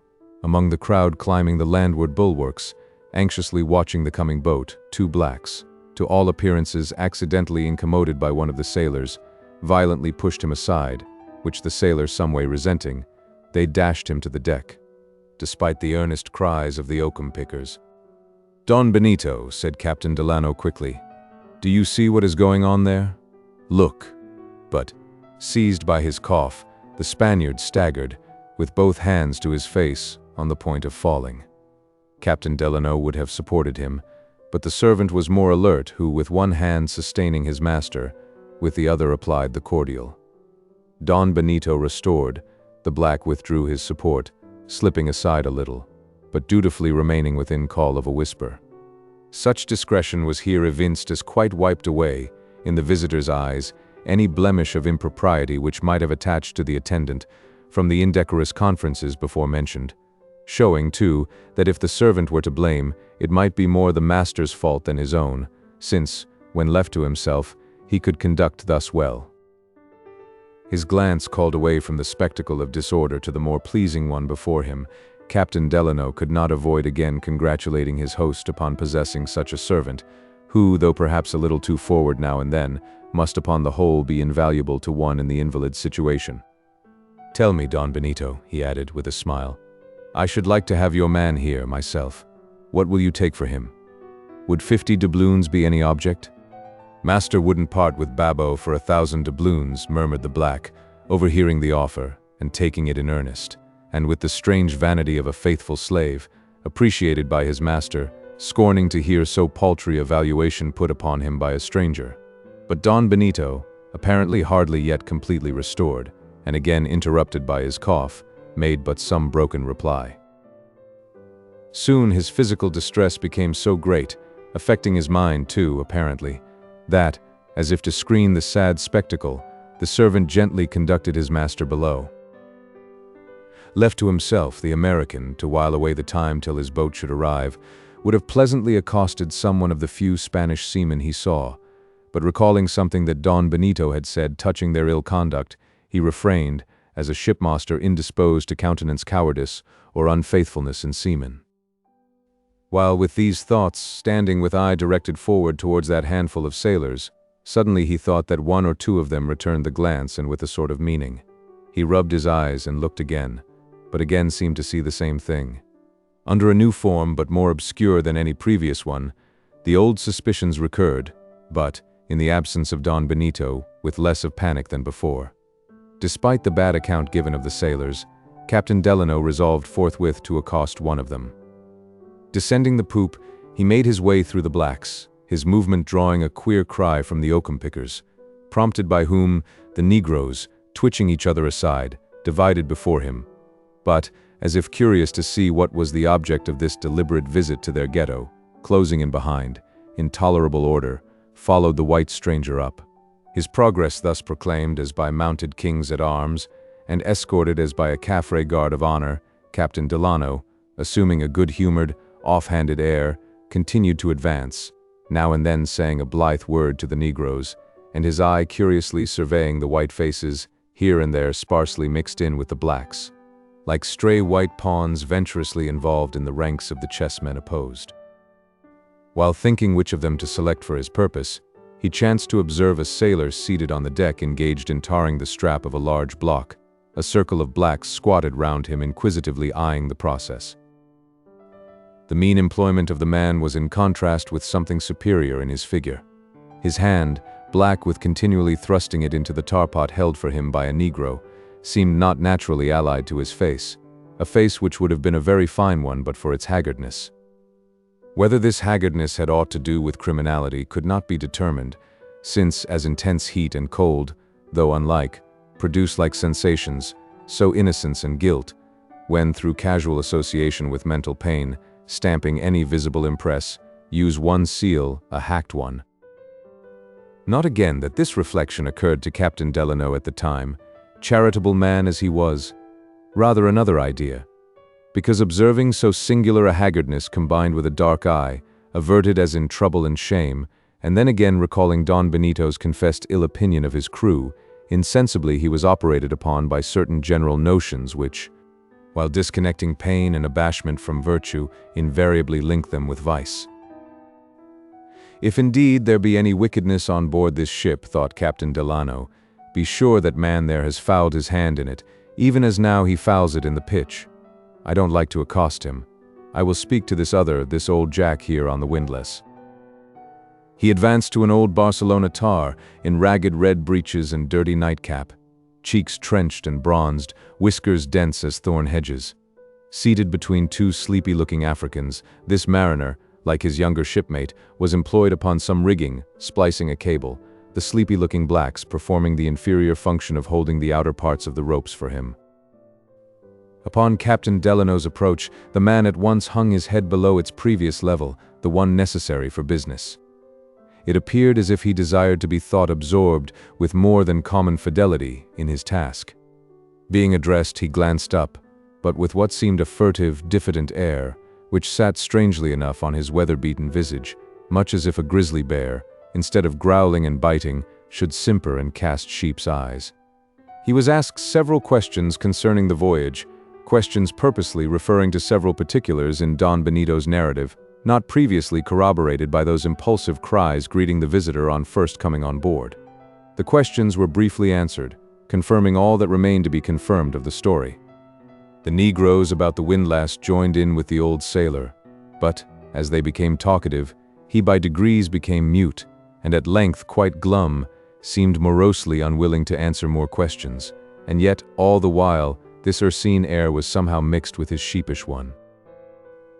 Despairing of getting into unembarrassed talk with such a centaur, Captain Delano, after glancing round for a more promising countenance, but seeing none, spoke pleasantly to the blacks to make way for him, and so, amid various grins and grimaces, returned to the poop, feeling a little strange at first, he could hardly tell why, but upon the whole with regained confidence in Benito Cereno.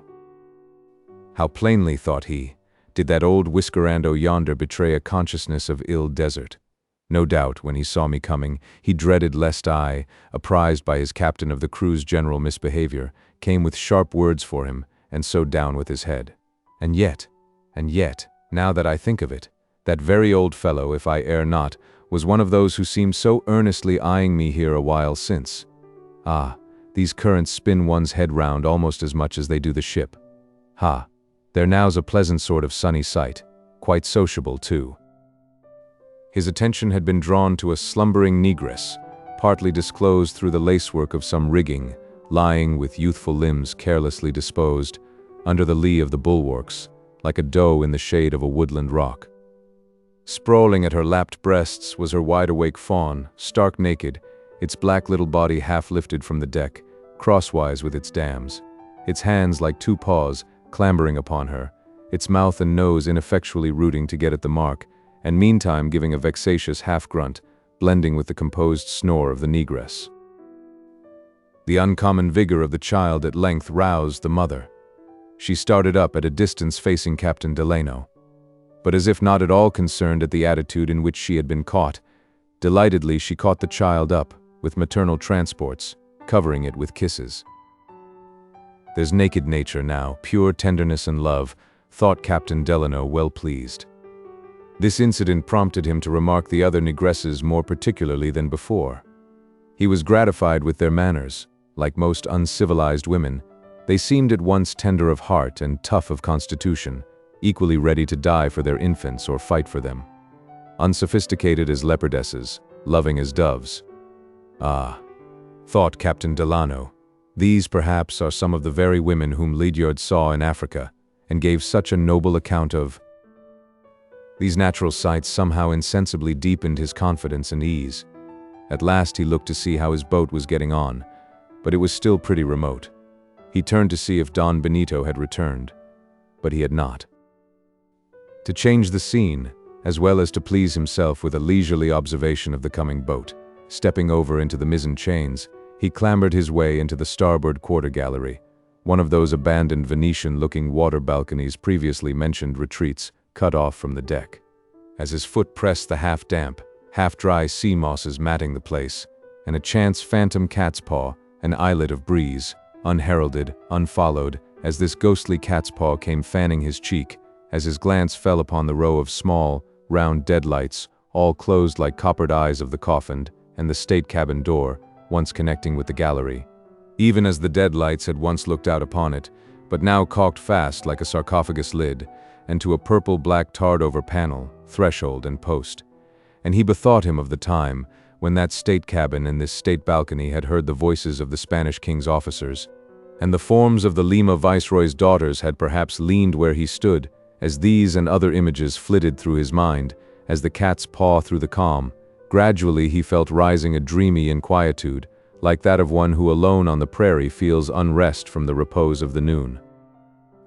He leaned against the carved balustrade, again looking off toward his boat, but found his eye falling upon the ribbon grass, trailing along the ship's waterline, straight as a border of green box, and parterres of seaweed, broad ovals and crescents, floating nigh and far, with what seemed long formal alleys between, crossing the terraces of swells, and sweeping round as if leading to the grottos below.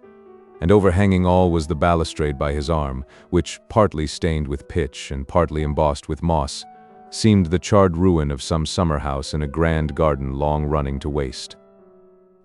Trying to break one charm, he was but becharmed anew. Though upon the wide sea, he seemed in some far inland country, prisoner in some deserted chateau, left to stare at empty grounds and peer out at vague roads where never wagon or wayfarer passed. But these enchantments were a little disenchanted as his eye fell on the corroded main chains. Of an ancient style, massy and rusty in link, shackle and bolt, they seemed even more fit for the ship's present business than the one for which she had been built. Presently he thought something moved nigh the chains. He rubbed his eyes and looked hard. Groves of rigging were about the chains, and there, peering from behind a great stay, like an Indian from behind a hemlock, a Spanish sailor, a marling spike in his hand, was seen, who made what seemed an imperfect gesture towards the balcony. But immediately, as if alarmed by some advancing step along the deck within, vanished into the recesses of the hempen forest, like a poacher. What meant this? Something the man had sought to communicate, unbeknown to anyone, even to his captain. Did the secret involve aught unfavorable to his captain? Were those previous misgivings of Captain Delano's about to be verified? Or, in his haunted mood at the moment, had some random, unintentional motion of the man, while busy with the stay, as if repairing it, been mistaken for a significant beckoning? Not unbewildered, again he gazed off for his boat. But it was temporarily hidden by a rocky spur of the isle. As with some eagerness he bent forward, watching for the first shooting view of its beak, the balustrade gave way before him like charcoal. Had he not clutched an outreaching rope, he would have fallen into the sea. The crash, though feeble, and the fall, though hollow, of the rotten fragments, must have been overheard. He glanced up. With sober curiosity peering down upon him was one of the old oakum pickers, slipped from his perch to an outside boom, while below the old negro, and, invisible to him, reconnoitering from a porthole like a fox from the mouth of its den, crouched the Spanish sailor again. From something suddenly suggested by the man's air, the mad idea now darted into Captain Delano's mind that Don Benito's plea of indisposition, in withdrawing below, was but a pretense, that he was engaged there maturing his plot, of which the sailor, by some means gaining an inkling, had a mind to warn the stranger against, incited, it may be, by gratitude for a kind word on first boarding the ship. Was it from foreseeing some possible interference like this that Don Benito had, beforehand, given such a bad character of his sailors, while praising the Negroes, though indeed the former seemed as docile as the latter the contrary? The whites, too, by nature, were the shrewder race. A man with some evil design, would he not be likely to speak well of that stupidity which was blind to his depravity, and malign that intelligence from which it might not be hidden? Not unlikely, perhaps. But if the whites had dark secrets concerning Don Benito, could then Don Benito be any way in complicity with the blacks? But they were too stupid. Besides, who ever heard of a white so far a renegade as to apostatize from his very species almost, by leaguing in against it with Negroes? These difficulties recalled former ones. Lost in their mazes, Captain Delano, who had now regained the deck, was uneasily advancing along it, when he observed a new face, an aged sailor seated cross-legged near the main hatchway. His skin was shrunk up with wrinkles like a pelican's empty pouch, his hair frosted, his countenance grave and composed. His hands were full of ropes, which he was working into a large knot. Some blacks were about him obligingly dipping the strands for him, here and there, as the exigencies of the operation demanded. Captain Delano crossed over to him and stood in silence surveying the knot, his mind, by a not uncongenial transition, passing from its own entanglements to those of the hemp. For intricacy, such a knot he had never seen in an American ship, nor indeed any other. The old man looked like an Egyptian priest, making Gordian knots for the temple of Ammon. The knot seemed a combination of double bowline knot, treble crown knot, backhanded well knot, knot in and out knot, and jamming knot. At last, puzzled to comprehend the meaning of such a knot, Captain Delano addressed the knotter. "What are you knotting there, my man?" "The knot," was the brief reply, without looking up. "So it seems, but what is it for?" "For someone else to undo," muttered back the old man, plying his fingers harder than ever, the knot being now nearly completed. While Captain Delano stood watching him, suddenly the old man threw the knot towards him, saying in broken English the first heard in the ship, something to this effect: "Undo it, cut it, quick." It was said lowly, but with such condensation of rapidity that the long, slow words in Spanish, which had preceded and followed, almost operated as covers to the brief English between.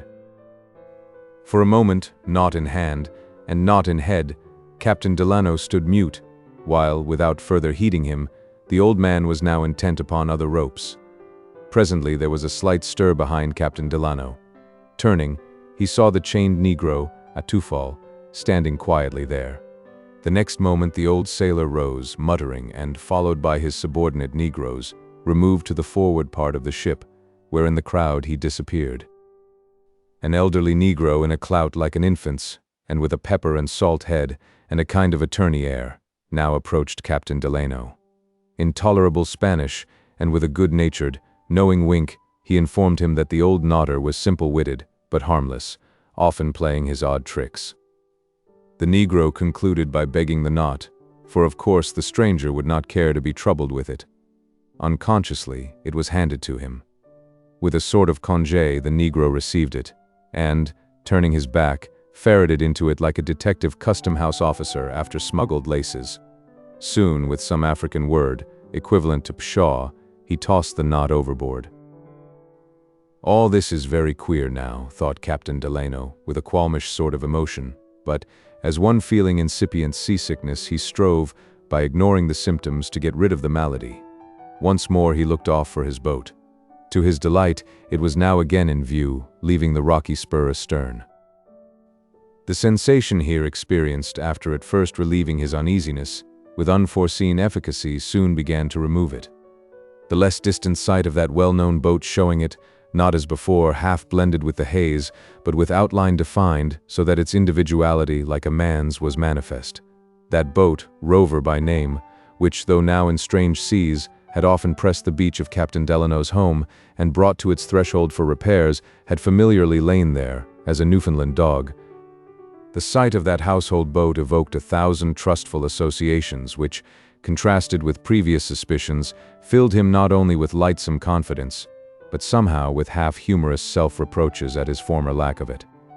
What, I, Amasa Delano, Jack of the Beach, as they called me when a lad, I, Amasa, the same that, duck satchel in hand, used to paddle along the waterside to the schoolhouse made from the old hulk, I, little Jack of the Beach, that used to go berrying with cousin Nat and the rest, I to be murdered here at the ends of the earth, on board a haunted pirate ship by a horrible Spaniard. Too nonsensical to think of. Who would murder Amasa Delano? His conscience is clean. There is someone above. Fie, Jack of the Beach. You are a child indeed, a child of the second childhood, old boy. You are beginning to dote and drool, I'm afraid. Light of heart and foot, he stepped aft, and there was met by Don Benito's servant, who, with a pleasing expression, responsive to his own present feelings, informed him that his master had recovered from the effects of his coughing fit, and had just ordered him to go present his compliments to his good guest, Don Amasa, and say that he, Don Benito, would soon have the happiness to rejoin him. There now, do you mark that? Again thought Captain Delano, walking the poop. What a donkey I was. This kind gentleman who here sends me his kind compliments, he, but 10 minutes ago, dark lantern in hand, was dodging round some old grindstone in the hold, sharpening a hatchet for me, I thought. Well, these long calms have a morbid effect on the mind, I've often heard, though I never believed it before. Ha! Glancing towards the boat, there's Rover, good dog, a white bone in her mouth. A pretty big bone, though, seems to me. What? Yes, she has fallen afoul of the bubbling tide rip there. It sets her the other way too for the time. Patience. It was now about noon, though, from the grayness of everything, it seemed to be getting towards dusk. The calm was confirmed. In the far distance, away from the influence of land, the leaden ocean seemed laid out and leaded up, its course finished, soul gone, defunct. But the current from landward, where the ship was, increased, silently sweeping her further and further towards the tranced waters beyond. Still, from his knowledge of those latitudes, cherishing hopes of a breeze, and a fair and fresh one, at any moment, Captain Delano, despite present prospects, buoyantly counted upon bringing the San Dominick safely to anchor ere night. The distance swept over was nothing, since with a good wind, 10 minutes sailing would retrace more than 60 minutes, drifting. Meantime, one moment turning to mark Rover fighting the tide rip, and the next to see Don Benito approaching, he continued walking the poop. Gradually he felt a vexation arising from the delay of his boat. This soon merged into uneasiness, and at last his eye falling continually, as from a stage box into the pit, upon the strange crowd before and below him, and by, recognizing there the face, now composed to indifference, of the Spanish sailor who had seemed to beckon from the main chains, something of his old trepidations returned. "Ah," thought he, "gravely enough, this is like the ague. Because it went off, it follows not that it won't come back." Though ashamed of the relapse, he could not altogether subdue it, and so, exerting his good nature to the utmost, insensibly he came to a compromise. Yes, this is a strange craft, a strange history too, and strange folks on board. But nothing more. By way of keeping his mind out of mischief till the boat should arrive, he tried to occupy it with turning over and over, in a purely speculative sort of way, some lesser peculiarities of the captain and crew. Among others, 4 curious points recurred. First, the affair of the Spanish lad assailed with a knife by the slave boy, an act winked at by Don Benito. Second, the tyranny in Don Benito's treatment of Atufal, the black, as if a child should lead a bull of the Nile by the ring in his nose. Third, the trampling of the sailor by the 2 Negroes, a piece of insolence passed over without so much as a reprimand.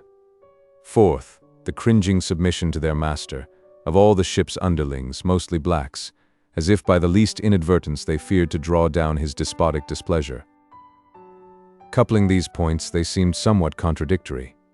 But what then, thought Captain Delano, glancing towards his now nearing boat? What then? Why, Don Benito is a very capricious commander. But he is not the first of the sort I have seen, though it's true he rather exceeds any other. But as a nation, continued he in his reveries, these Spaniards are all an odd set. The very word Spaniard has a curious, conspirator, Guy Fawkish twang to it. And yet, I dare say, Spaniards in the main are as good folks as any in Duxbury, Massachusetts. Ah, good. At last Rover has come. As, with its welcome freight, the boat touched the side, the oakum pickers, with venerable gestures, sought to restrain the blacks, who, at the sight of 3 gurried water casks in its bottom, and a pile of wilted pumpkins in its bow, hung over the bulwarks in disorderly raptures. Don Benito, with his servant, now appeared, his coming, perhaps, hastened by hearing the noise. Of him Captain Delano sought permission to serve out the water, so that all might share alike, and none injure themselves by unfair excess. But sensible, and on Benito's account, kind as this offer was, it was received with what seemed impatience, as if aware that he lacked energy as a commander. Don Benito, with the true jealousy of weakness, resented as an affront any interference. So, at least, Captain Delano inferred. In another moment the casks were being hoisted in, when some of the eager Negroes accidentally jostled Captain Delano, where he stood by the gangway, so that, unmindful of Don Benito yielding to the impulse of the moment, with good-natured authority he bade the blacks stand back, to enforce his words making use of a half-mirthful, half-menacing gesture. Instantly the blacks paused, just where they were, each Negro and Negress suspended in his or her posture, exactly as the word had found them for a few seconds continuing so, while as between the responsive posts of a telegraph, an unknown syllable ran from man to man among the perched oakum pickers. While the visitor's attention was fixed by this scene, suddenly the hatchet polishers half rose, and a rapid cry came from Don Benito. Thinking that at the signal of the Spaniard he was about to be massacred, Captain Delano would have sprung for his boat, but paused, as the oakum pickers, dropping down into the crowd with earnest exclamations, forced every white and every Negro back, at the same moment, with gestures friendly and familiar, almost jocose, bidding him, in substance, not be a fool. Simultaneously the hatchet polishers resumed their seats, quietly as so many tailors, and at once, as if nothing had happened, the work of hoisting in the casks was resumed, whites and blacks singing at the tackle. Captain Delano glanced towards Don Benito.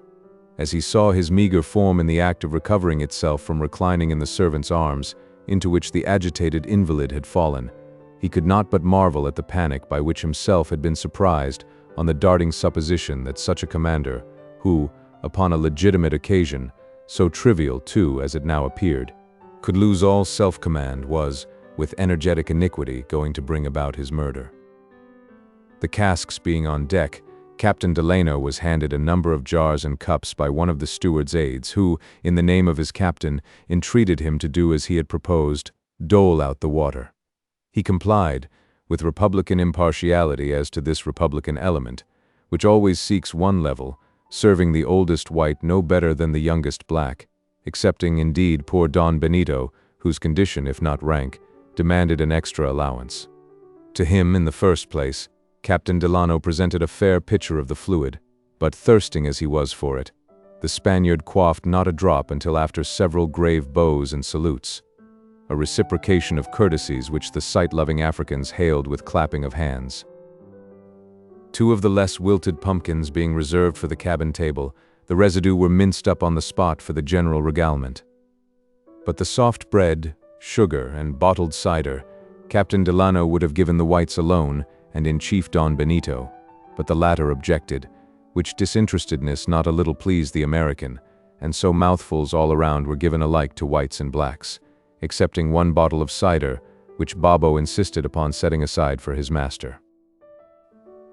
Here it may be observed that as, on the first visit of the boat, the American had not permitted his men to board the ship, neither did he now, being unwilling to add to the confusion of the decks. Not uninfluenced by the peculiar good humor at present prevailing, and for the time oblivious of any but benevolent thoughts, Captain Delano, who, from recent indications, counted upon a breeze within an hour or two at furthest, dispatched the boat back to the sealer, with orders for all the hands that could be spared immediately to set about rafting casks to the watering place and filling them.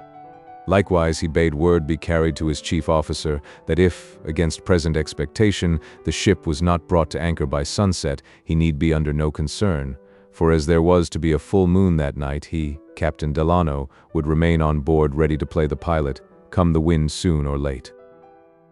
As the two captains stood together, observing the departing boat, the servant, as it happened, having just spied a spot on his master's velvet sleeve, and silently engaged rubbing it out, the American expressed his regrets that the San Dominick had no boats, none at least, but the unseaworthy old hulk of the longboat which, warped as a camel's skeleton in the desert, and almost as bleached, lay pot-wise inverted amidships, one side a little tipped, furnishing a subterraneous sort of den for family groups of the blacks, mostly women and small children, who, squatting on old mats below, or perched above in the dark dome, on the elevated seats, were descried, some distance within, like a social circle of bats, sheltering in some friendly cave, at intervals, ebon flights of naked boys and girls, 3 or 4 years old, darting in and out of the den's mouth.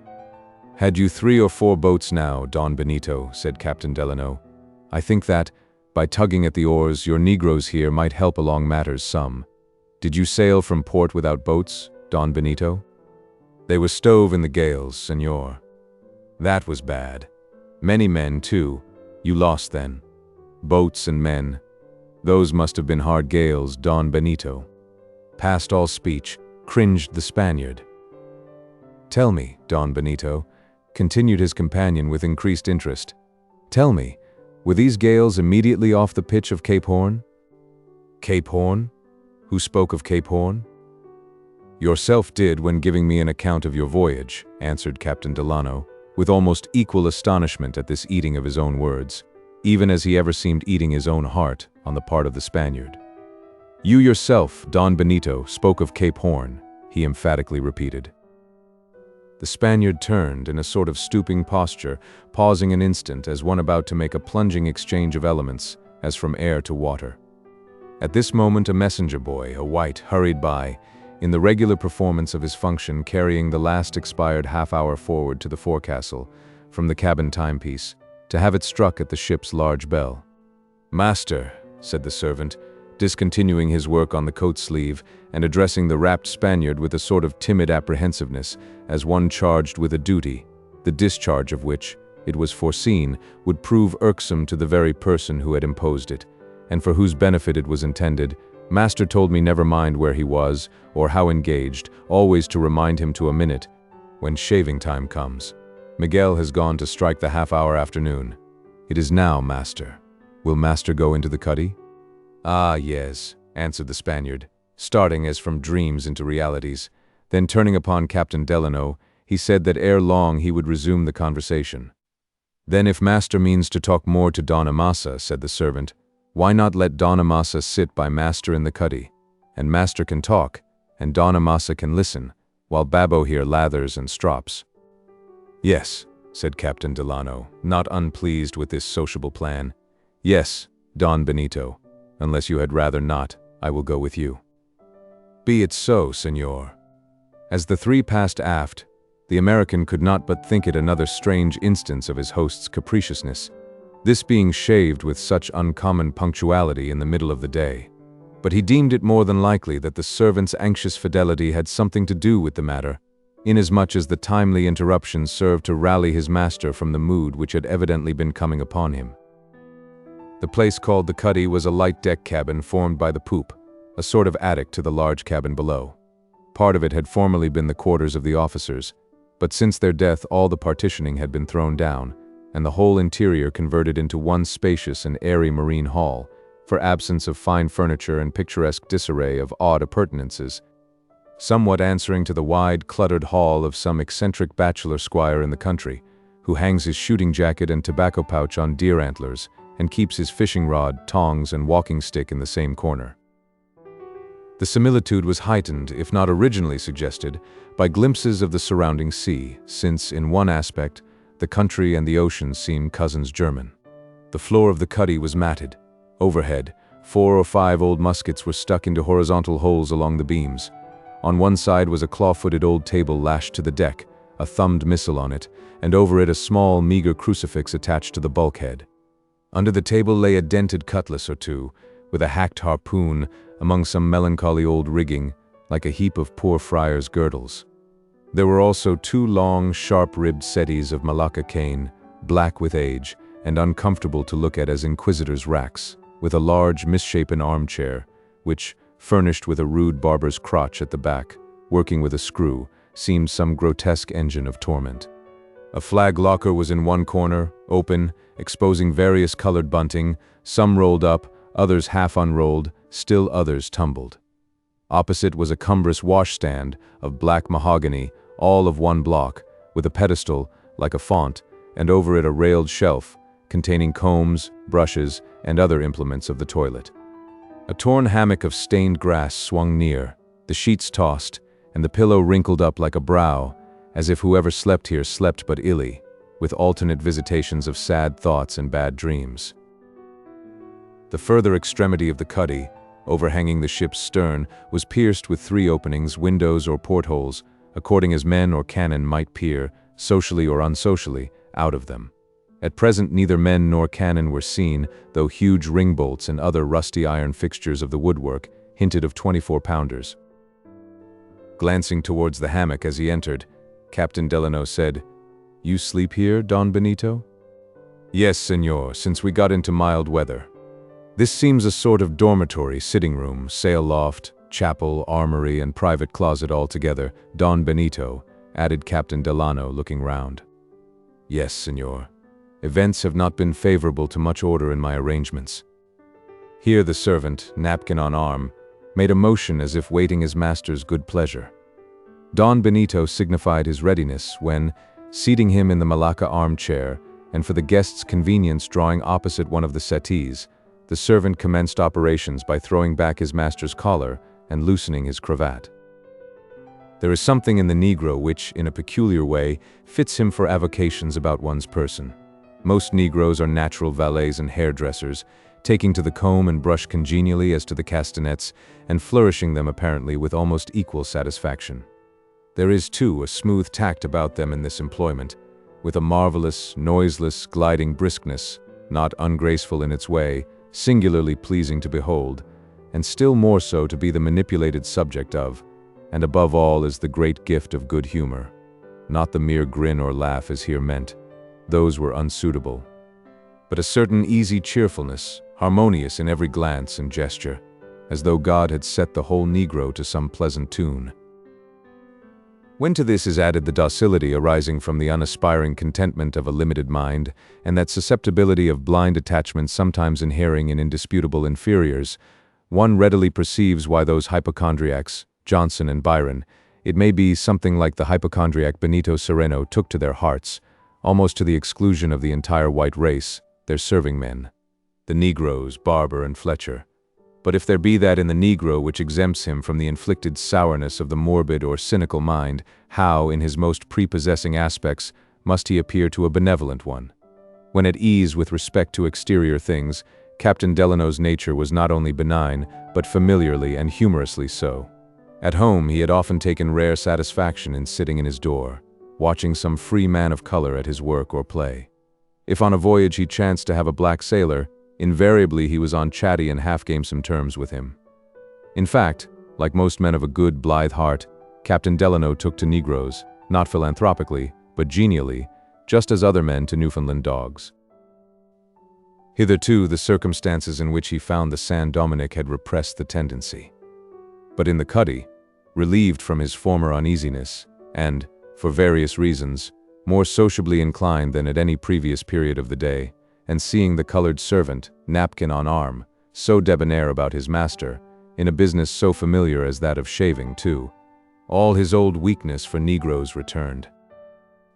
Among other things, he was amused with an odd instance of the African love of bright colors and fine shows, in the blacks informally taking from the flag locker a great piece of bunting of all hues, and lavishly tucking it under his master's chin for an apron. The mode of shaving among the Spaniards is a little different from what it is with other nations. They have a basin, specifically called a barber's basin, which on one side is scooped out, so as accurately to receive the chin, against which it is closely held in lathering, which is done, not with a brush, but with soap dipped in the water of the basin and rubbed on the face. In the present instance, salt water was used for lack of better, and the parts lathered were only the upper lip, and low down under the throat, all the rest being cultivated beard.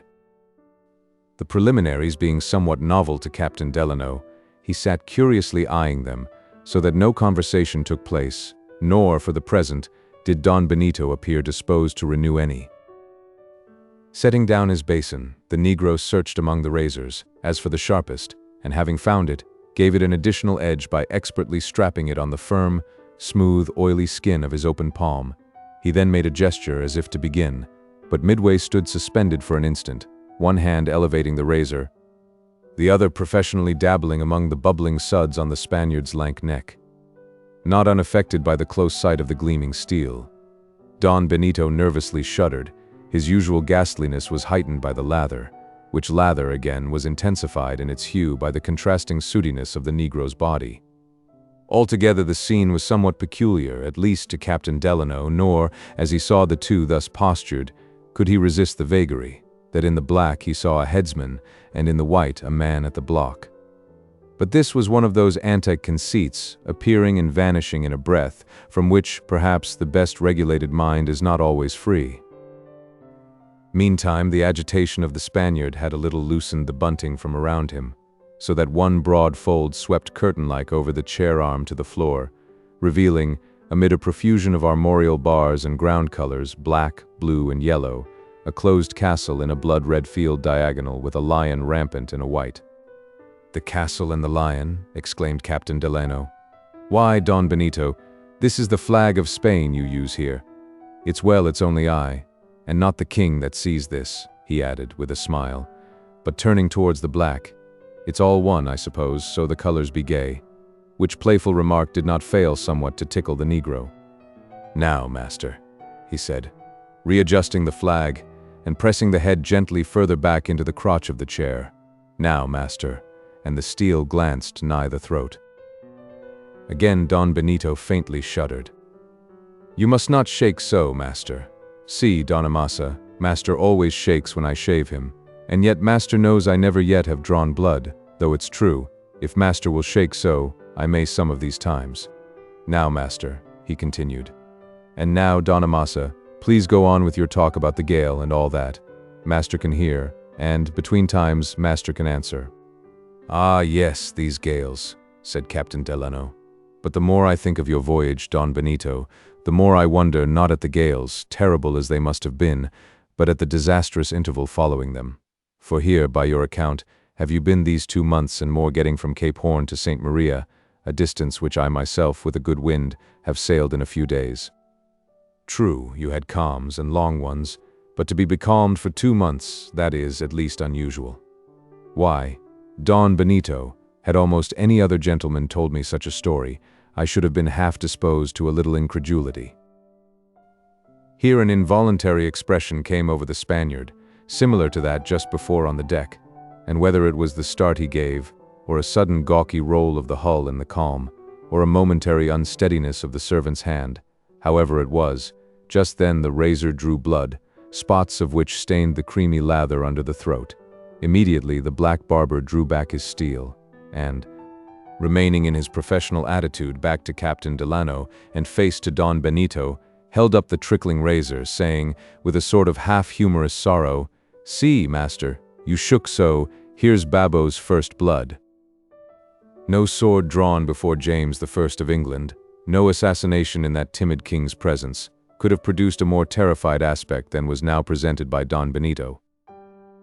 Poor fellow, thought Captain Delano, so nervous he can't even bear the sight of Barber's blood, and this unstrung, sick man, is it credible that I should have imagined he meant to spill all my blood, who can't endure the sight of one little drop of his own?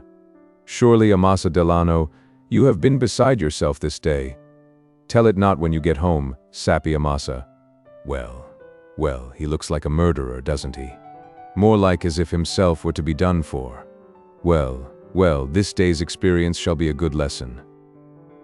Meantime, while these things were running through the honest seaman's mind, the servant had taken the napkin from his arm, and to Don Benito had said, "But answer Don Amasa, please, master, while I wipe this ugly stuff off the razor, and strop it again." As he said the words, his face was turned half round, so as to be alike visible to the Spaniard and the American, and seemed by its expression to hint that he was desirous, by getting his master to go on with the conversation, considerately to withdraw his attention from the recent annoying accident.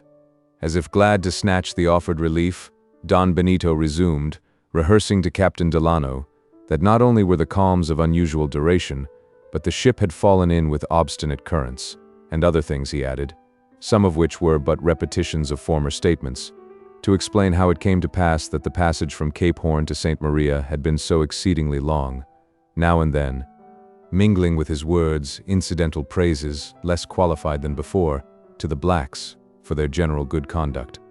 These particulars were not given consecutively, the servant, at convenient times, using his razor, and so, between the intervals of shaving, the story and panegyric went on with more than usual huskiness.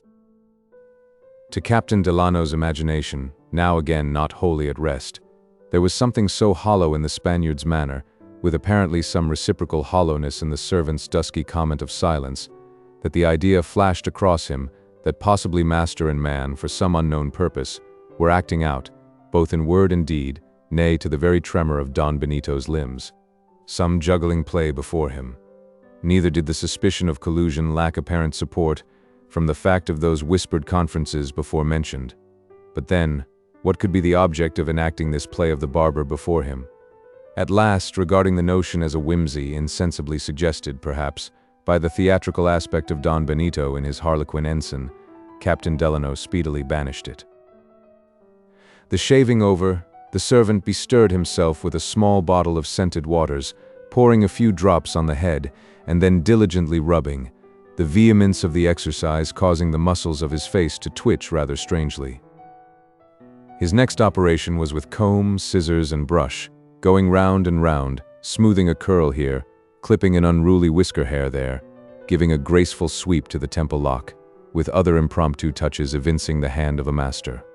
While, like any resigned gentleman in barber's hands, Don Benito bore all, much less uneasily, at least than he had done the razoring. Indeed, he sat so pale and rigid now, that the Negro seemed a Nubian sculptor finishing off a white statue head. All being over at last, the standard of Spain removed, tumbled up, and tossed back into the flag locker, the Negro's warm breath blowing away any stray hair, which might have lodged down his master's neck, collar and cravat readjusted, a speck of lint whisked off the velvet lapel. All this being done, backing off a little space, and pausing with an expression of subdued self-complacency. The servant for a moment surveyed his master as, in toilet at least, the creature of his own tasteful hands. Captain Delano playfully complimented him upon his achievement, at the same time congratulating Don Benito. But neither sweet waters, nor shampooing, nor fidelity, nor sociality delighted the Spaniard. Seeing him relapsing into forbidding gloom, and still remaining seated, Captain Delano, thinking that his presence was undesired just then, withdrew, on pretense of seeing whether, as he had prophesied, any signs of a breeze were visible. Walking forward to the main mast, he stood a while thinking over the scene, and not without some undefined misgivings, when he heard a noise near the cuddy, and turning, saw the Negro, his hand to his cheek.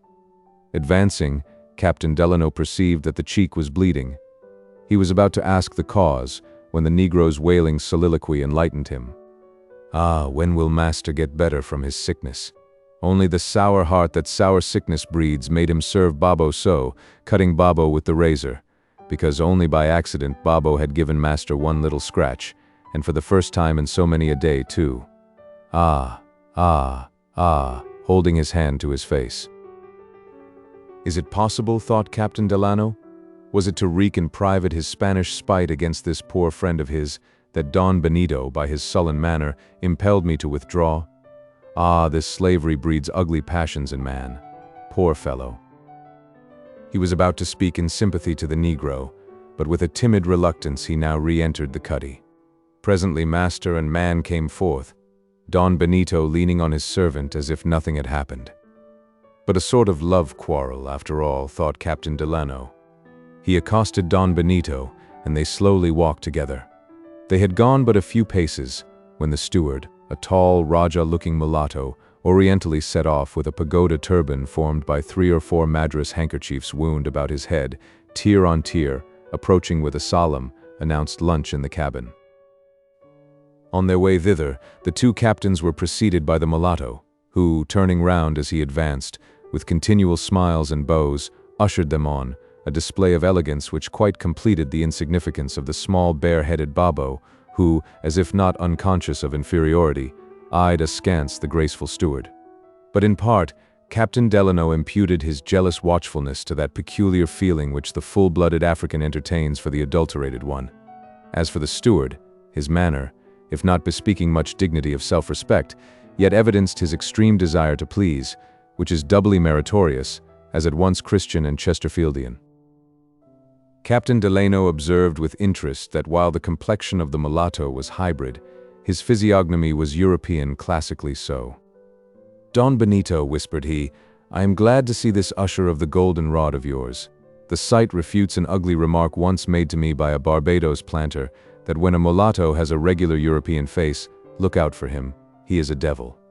But see, your steward here has features more regular than King George's of England, and yet there he nods and bows and smiles, a king indeed, the king of kind hearts and polite fellows. What a pleasant voice he has too. Signor, but tell me, has he not, so far as you have known him, always proved a good, worthy fellow?"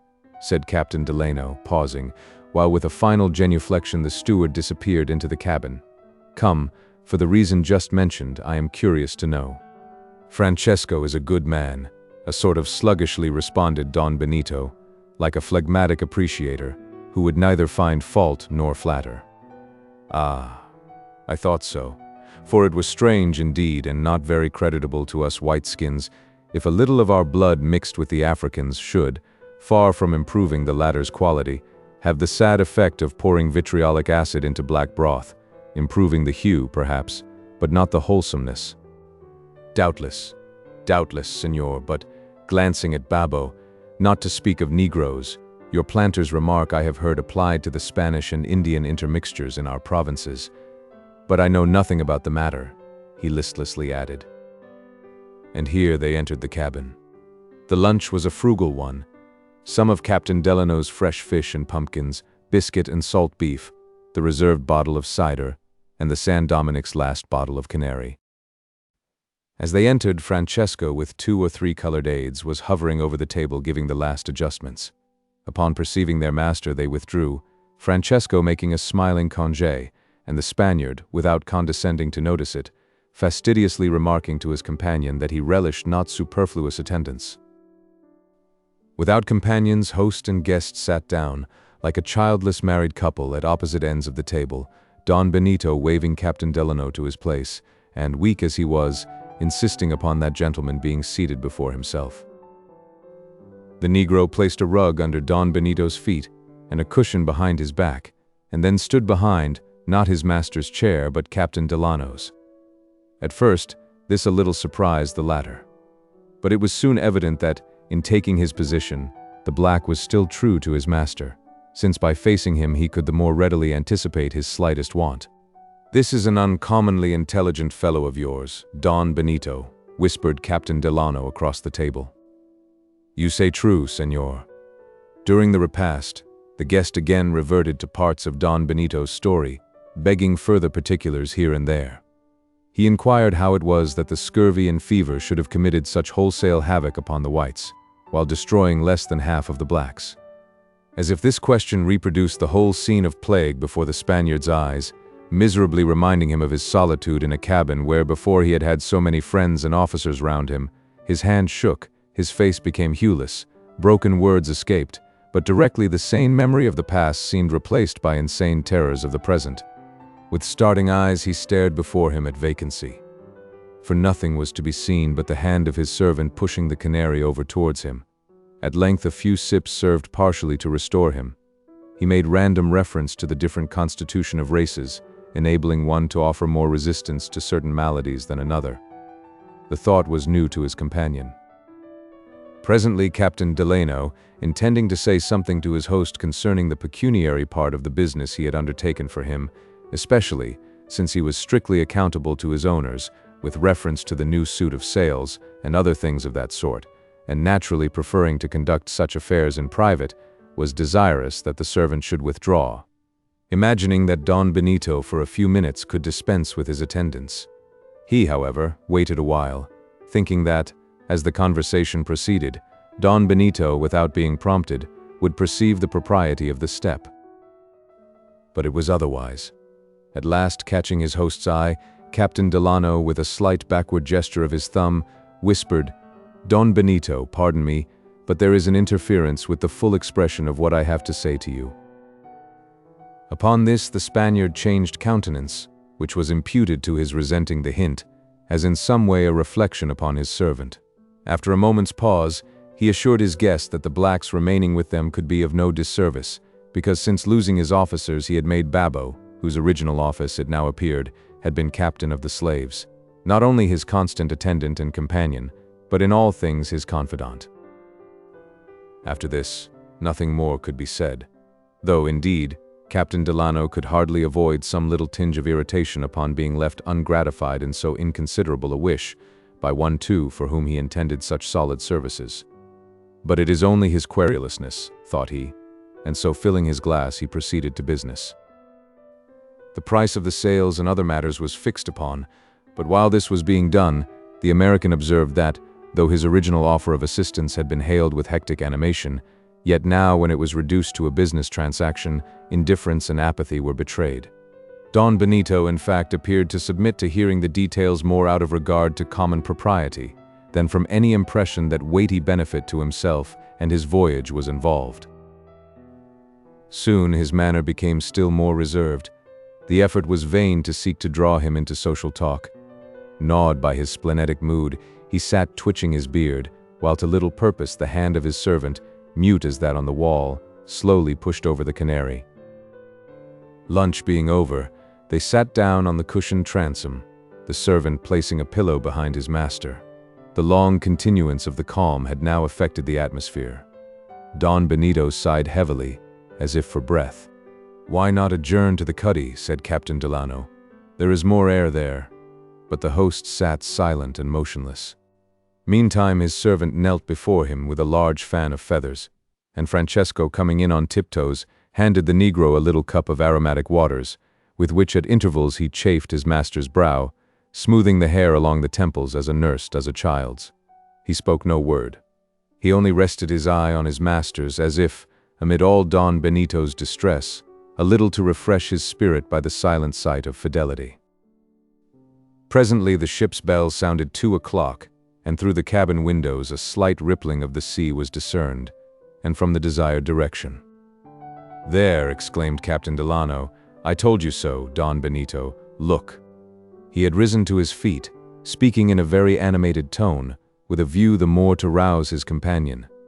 But though the crimson curtain of the stern window near him that moment fluttered against his pale cheek, Don Benito seemed to have even less welcome for the breeze than the calm. Poor fellow, thought Captain Delano. Bitter experience has taught him that one ripple does not make a wind, any more than one swallow a summer. But he is mistaken for once. I will get his ship in for him and prove it. Briefly alluding to his weak condition, he urged his host to remain quietly where he was, since he, Captain Delano, would with pleasure take upon himself the responsibility of making the best use of the wind. Upon gaining the deck, Captain Delano started at the unexpected figure of Atufal, monumentally fixed at the threshold, like one of those sculptured porters of black marble guarding the porches of Egyptian tombs. But this time the start was, perhaps, purely physical. Atufal's presence, singularly attesting docility even in sullenness, was contrasted with that of the hatchet polishers, who in patience evinced their industry, while both spectacles showed that lax as Don Benito's general authority might be, still, whenever he chose to exert it, no man so savage or colossal but must, more or less, bow. Snatching a trumpet which hung from the bulwarks, with a free step Captain Delano advanced to the forward edge of the poop, issuing his orders in his best Spanish.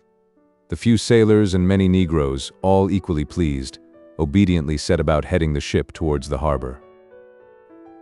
While giving some directions about setting a lower sternsail, suddenly Captain Delano heard a voice faithfully repeating his orders. Turning, he saw Babo, now for the time acting, under the pilot, his original part of captain of the slaves. This assistance proved valuable. Tattered sails and warped yards were soon brought into some trim, and no brace or halyard was pulled but to the blithe songs of the inspirited Negroes. Good fellows, thought Captain Delano. A little training would make fine sailors of them.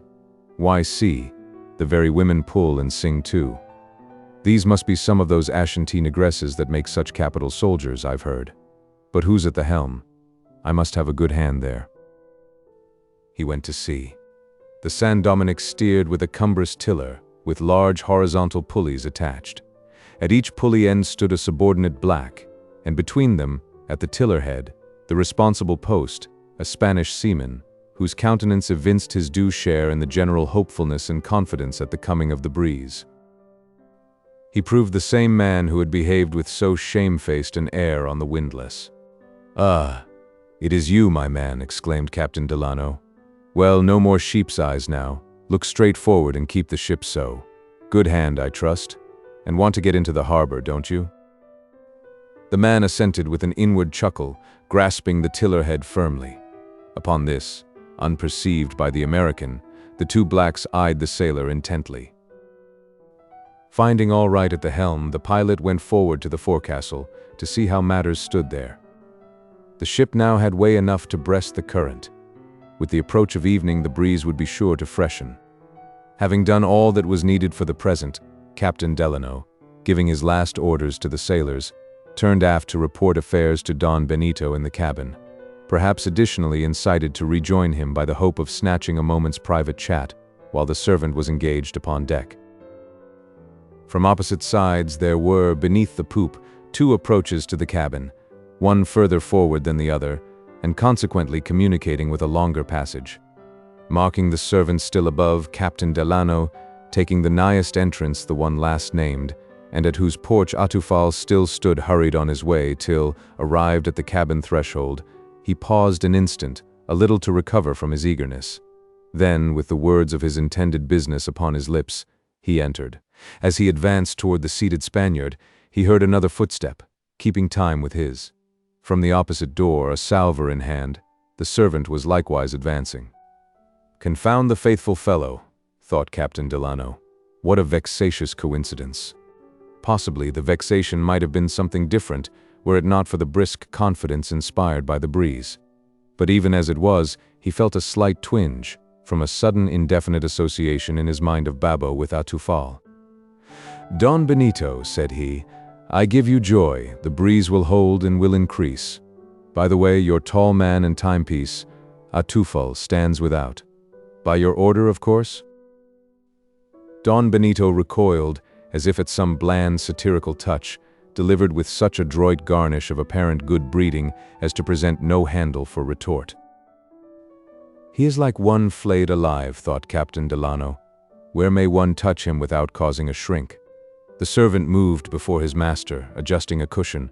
Recalled to civility, the Spaniard stiffly replied, "You are right. The slave appears where you saw him, according to my command, which is, that if at the given hour I am below, he must take his stand and abide my coming. Ah, now, pardon me, but that is treating the poor fellow like an ex-king indeed. Ah, Don Benito, smiling, for all the license you permit in some things, I fear lest, at bottom, you are a bitter hard master." Again Don Benito shrank, and this time, as the good sailor thought, from a genuine twinge of his conscience. Again conversation became constrained.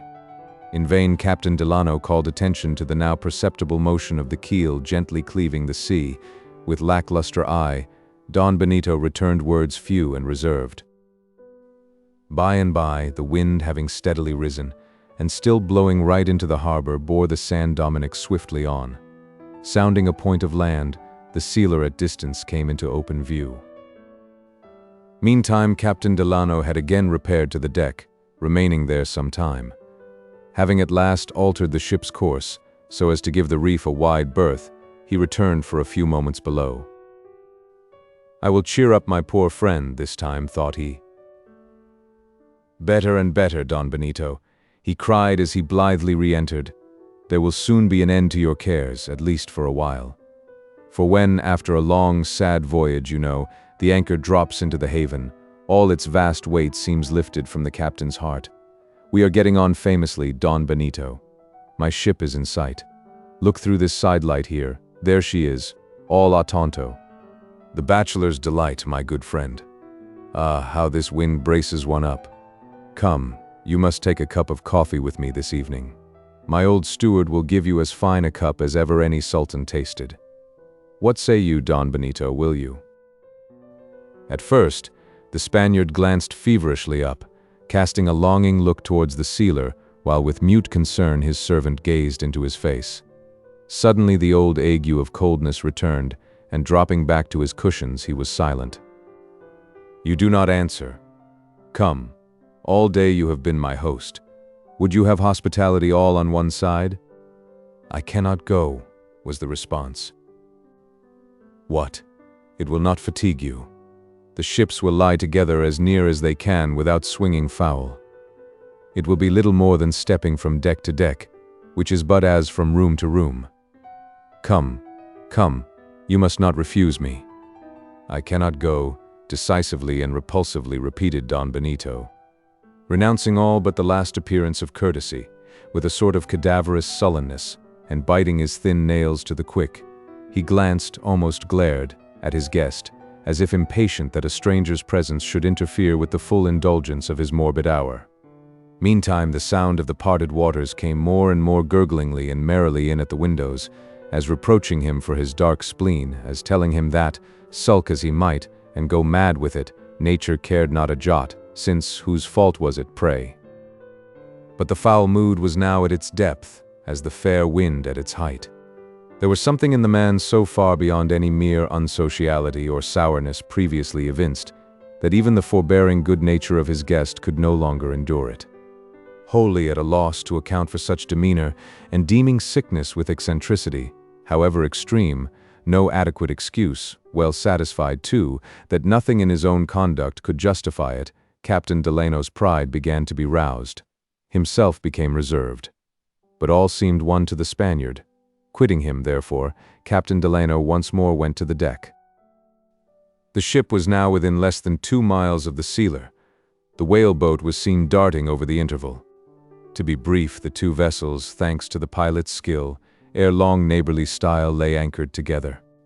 Before returning to his own vessel, Captain Delano had intended communicating to Don Benito the smaller details of the proposed services to be rendered. But, as it was, unwilling anew to subject himself to rebuffs, he resolved, now that he had seen the San Dominick safely moored, immediately to quit her, without further allusion to hospitality or business. Indefinitely postponing his ulterior plans, he would regulate his future actions according to future circumstances. His boat was ready to receive him, but his host still tarried below. Well, thought Captain Delano, if he has little breeding, the more need to show mine. He descended to the cabin to bid a ceremonious, and, it may be, tacitly rebukeful adieu. But to his great satisfaction, Don Benito, as if he began to feel the weight of that treatment with which his slighted guest had, not indecorously, retaliated upon him, now supported by his servant, rose to his feet, and grasping Captain Delano's hand, stood tremulous, too much agitated to speak.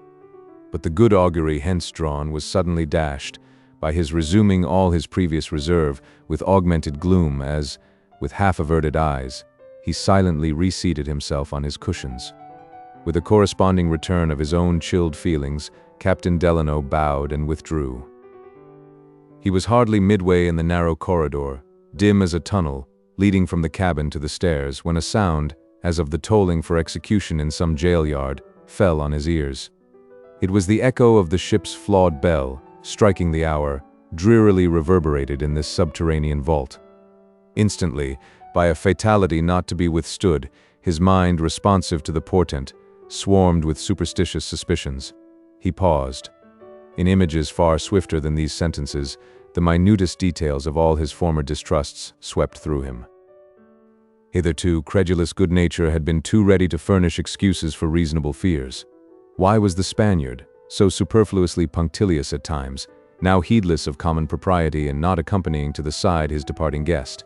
Did indisposition forbid? Indisposition had not forbidden more irksome exertion that day. His last equivocal demeanor recurred. He had risen to his feet, grasped his guest's hand, motioned toward his hat. Then, in an instant, all was eclipsed in sinister muteness and gloom. Did this imply one brief, repentant relenting at the final moment, from some iniquitous plot, followed by remorseless return to it? His last glance seemed to express a calamitous, yet acquiescent farewell to Captain Delano forever. Why decline the invitation to visit the sealer that evening? Or was the Spaniard less hardened than the Jew, who refrained not from supping at the board of him whom the same night he meant to betray? What imported all those day-long enigmas and contradictions, except they were intended to mystify, preliminary to some stealthy blow? At to fall the pretended rebel but punctual shadow that moment lurked by the threshold without. He seemed a sentry and more. Who, by his own confession, had stationed him there? Was the Negro now lying in wait? The Spaniard behind his creature before, to rush from darkness to light, was the involuntary choice. The next moment, with clenched jaw and hand, he passed Atufal and stood unharmed in the light. As he saw his trim ship lying peacefully at anchor and almost within ordinary call, as he saw his household boat, with familiar faces in it, patiently rising and falling, on the short waves by the San Dominick's side, and then, glancing about the decks where he stood, saw the oakum pickers still gravely plying their fingers, and heard the low, buzzing whistle and industrious hum of the hatchet polishers, still bestirring themselves over their endless occupation, and more than all, as he saw the benign aspect of nature, taking her innocent repose in the evening, the screened sun in the quiet camp of the west, shining out like the mild light from Abraham's tent. As charmed eye and ear took in all these, with the chained figure of the black, clenched jaw and hand relaxed. Once again he smiled at the phantoms which had mocked him, and felt something like a tinge of remorse, that, by harboring them even for a moment, he should, by implication, have betrayed an atheist doubt of the ever-watchful providence above. There was a few minutes' delay while, in obedience to his orders, the boat was being hooked along to the gangway. During this interval, a sort of saddened satisfaction stole over Captain Delano, at thinking of the kindly offices he had that day discharged for a stranger. Ah, thought he, after good actions one's conscience is never ungrateful, however much so the benefited party may be. Presently his foot, in the first act of descent into the boat, pressed the first round of the side ladder, his face presented inward upon the deck. In the same moment he heard his name courteously sounded, and, to his pleased surprise, saw Don Benito advancing an unwonted energy in his air, as if, at the last moment, intent upon making amends for his recent discourtesy. With instinctive good feeling, Captain Delano, withdrawing his foot, turned and reciprocally advanced.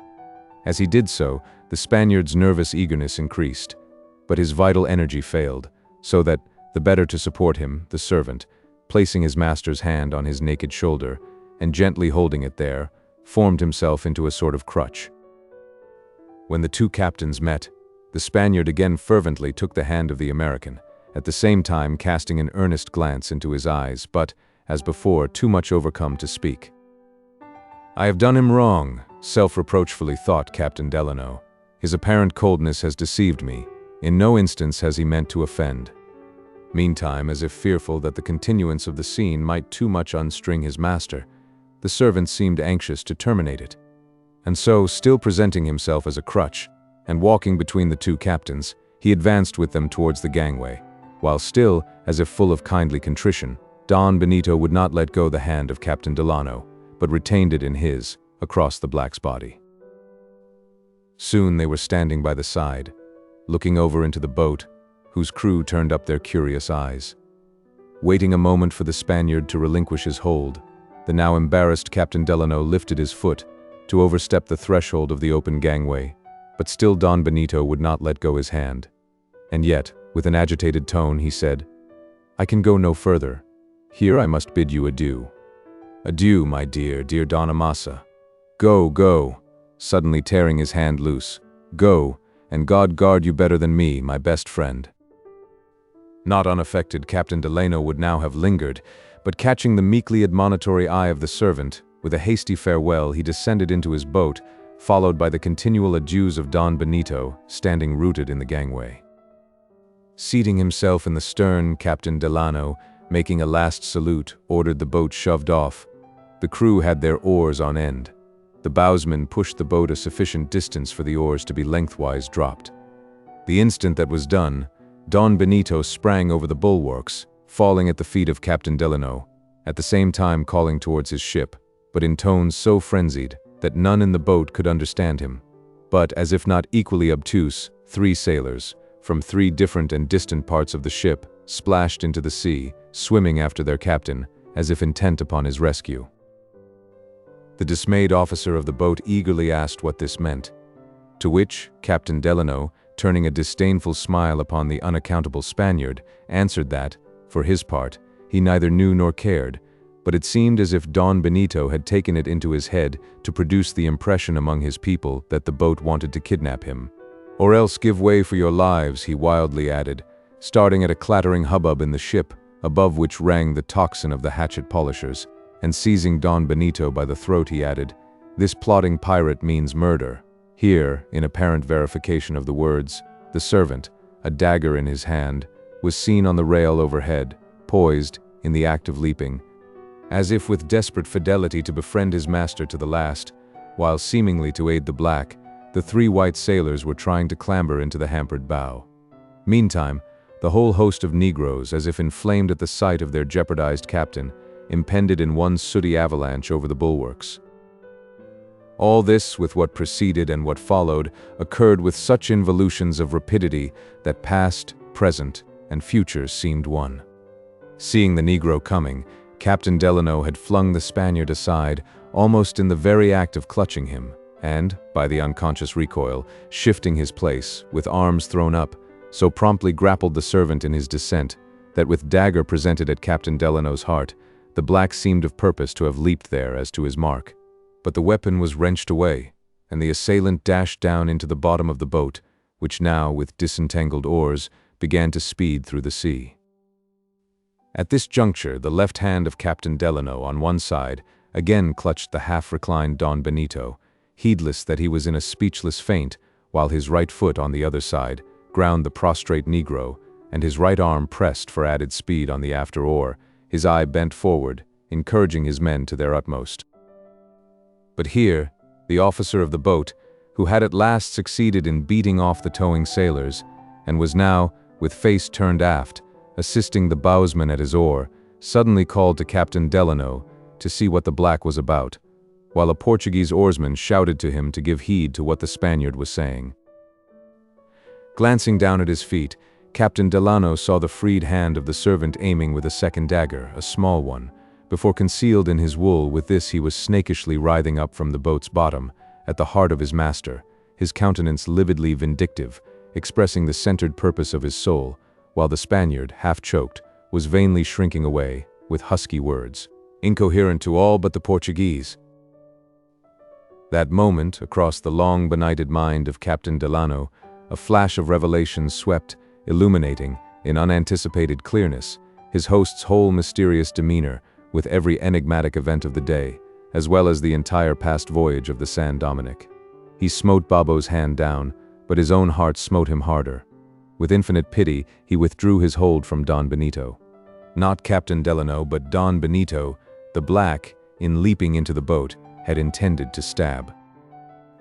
Both the black's hands were held as, glancing up towards the San Dominick, Captain Delano, now with scales dropped from his eyes, saw the Negroes, not in misrule, not in tumult, not as if frantically concerned for Don Benito, but with mask torn away, flourishing hatchets and knives, in ferocious piratical revolt.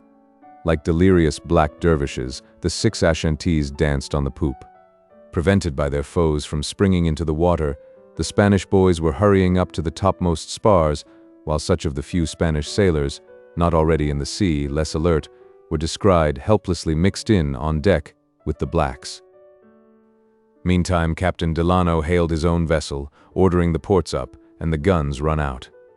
But by this time the cable of the San Dominick had been cut, and the fag end, in lashing out, whipped away the canvas shroud about the beak, suddenly revealing, as the bleached hull swung round towards the open ocean, death for the figurehead, in a human skeleton, chalky comment on the chalked words below.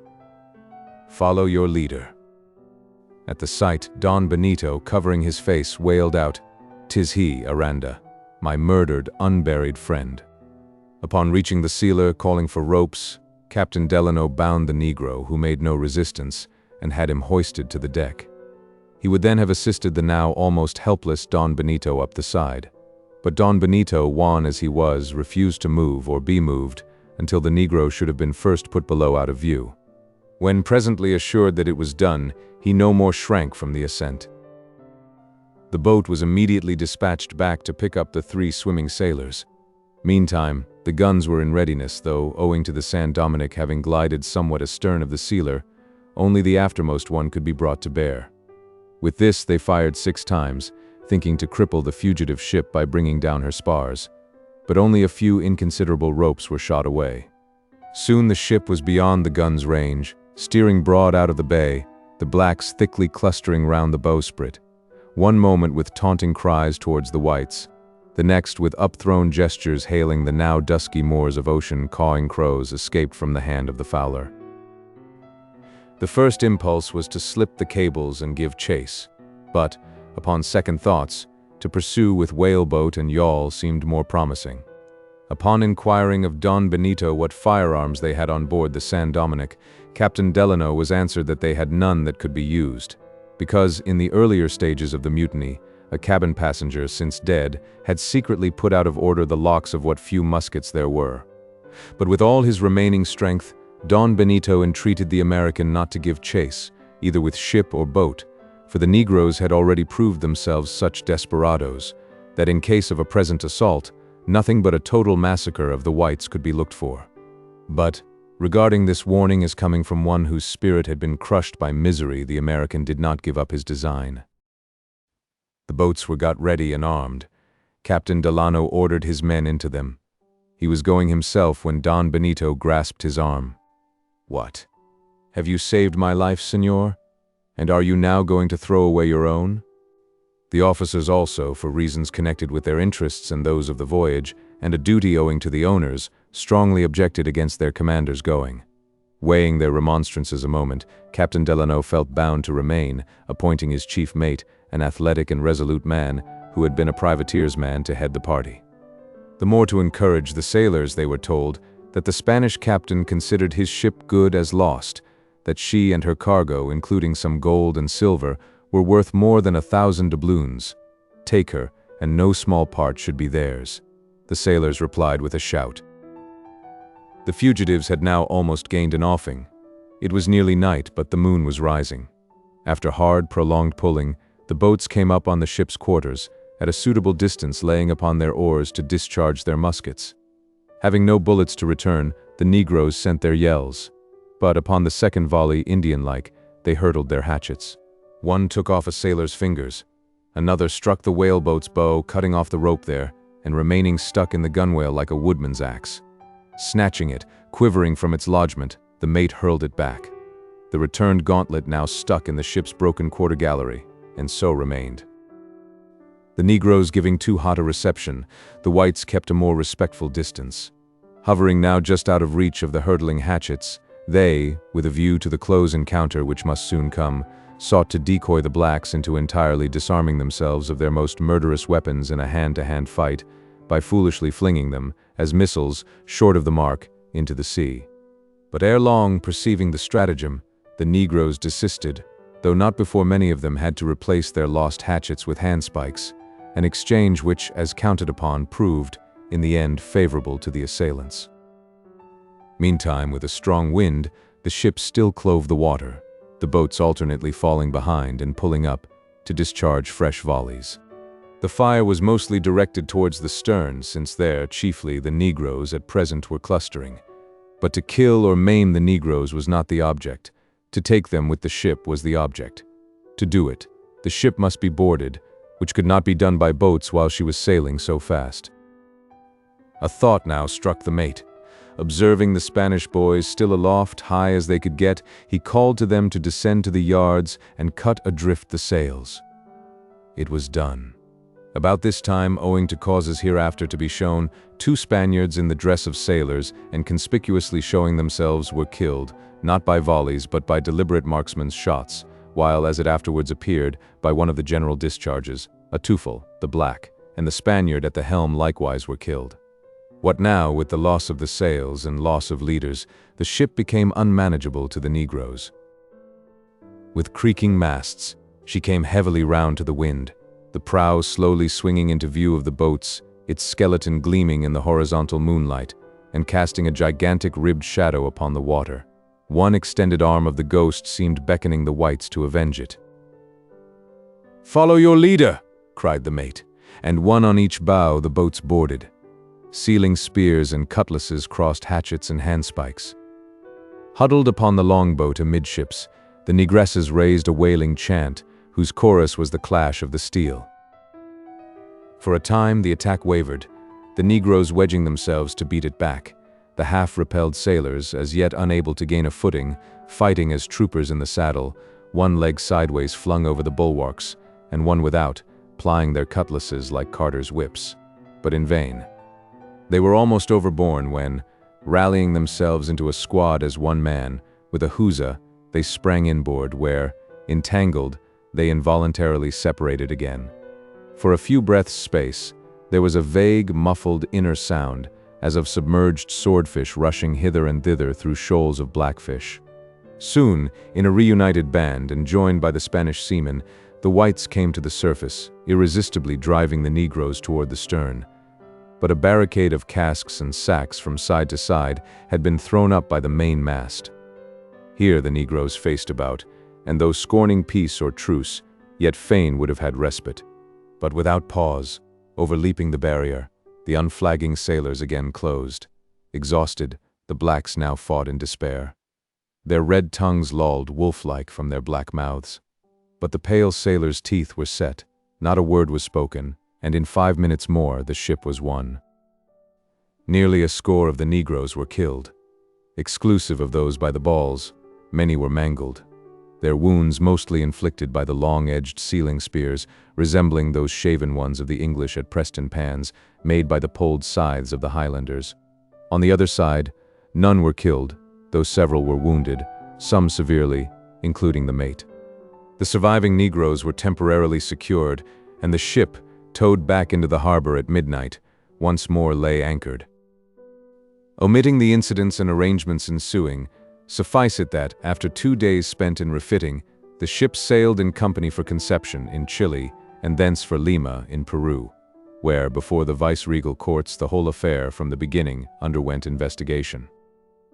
Though, midway on the passage, the ill-fated Spaniard, relaxed from constraint, showed some signs of regaining health with free will, yet, agreeably to his own foreboding, shortly before arriving at Lima, he relapsed, finally becoming so reduced as to be carried ashore in arms. Hearing of his story and plight, one of the many religious institutions of the City of Kings opened an hospitable refuge to him, where both physician and priest were his nurses, and a member of the order volunteered to be his one special guardian and consoler, by night and by day. The following extracts, translated from one of the official Spanish documents, will, it is hoped, shed light on the preceding narrative, as well as, in the first place, reveal the true port of departure and true history of the San Dominic's voyage, down to the time of her touching at the island of Saint Maria. But, ere the extracts come, it may be well to preface them with a remark. The document selected from among many others for partial translation contains the deposition of Benito Cereno, the first taken in the case. Some disclosures therein were, at the time, held dubious for both learned and natural reasons. The tribunal inclined to the opinion that the deponent, not undisturbed in his mind by recent events, raved of some things which could never have happened. But subsequent depositions of the surviving sailors, bearing out the revelations of their captain in several of the strangest particulars, gave credence to the rest, so that the tribunal, in its final decision, rested its capital sentences upon statements which, had they lacked confirmation, it would have deemed it but duty to reject. I, Don Jose de Abos and Padilla, His Majesty's notary for the royal revenue, and register of this province, and notary public of the Holy Crusade of this bishopric, etc. Do certify and declare, as much as is requisite in law, that, in the criminal cause commenced the 24th of the month of September, in the year 1799, against the Negroes of the ship San Dominic, the following declaration before me was made. Declaration of the first witness, Don Benito Cereno.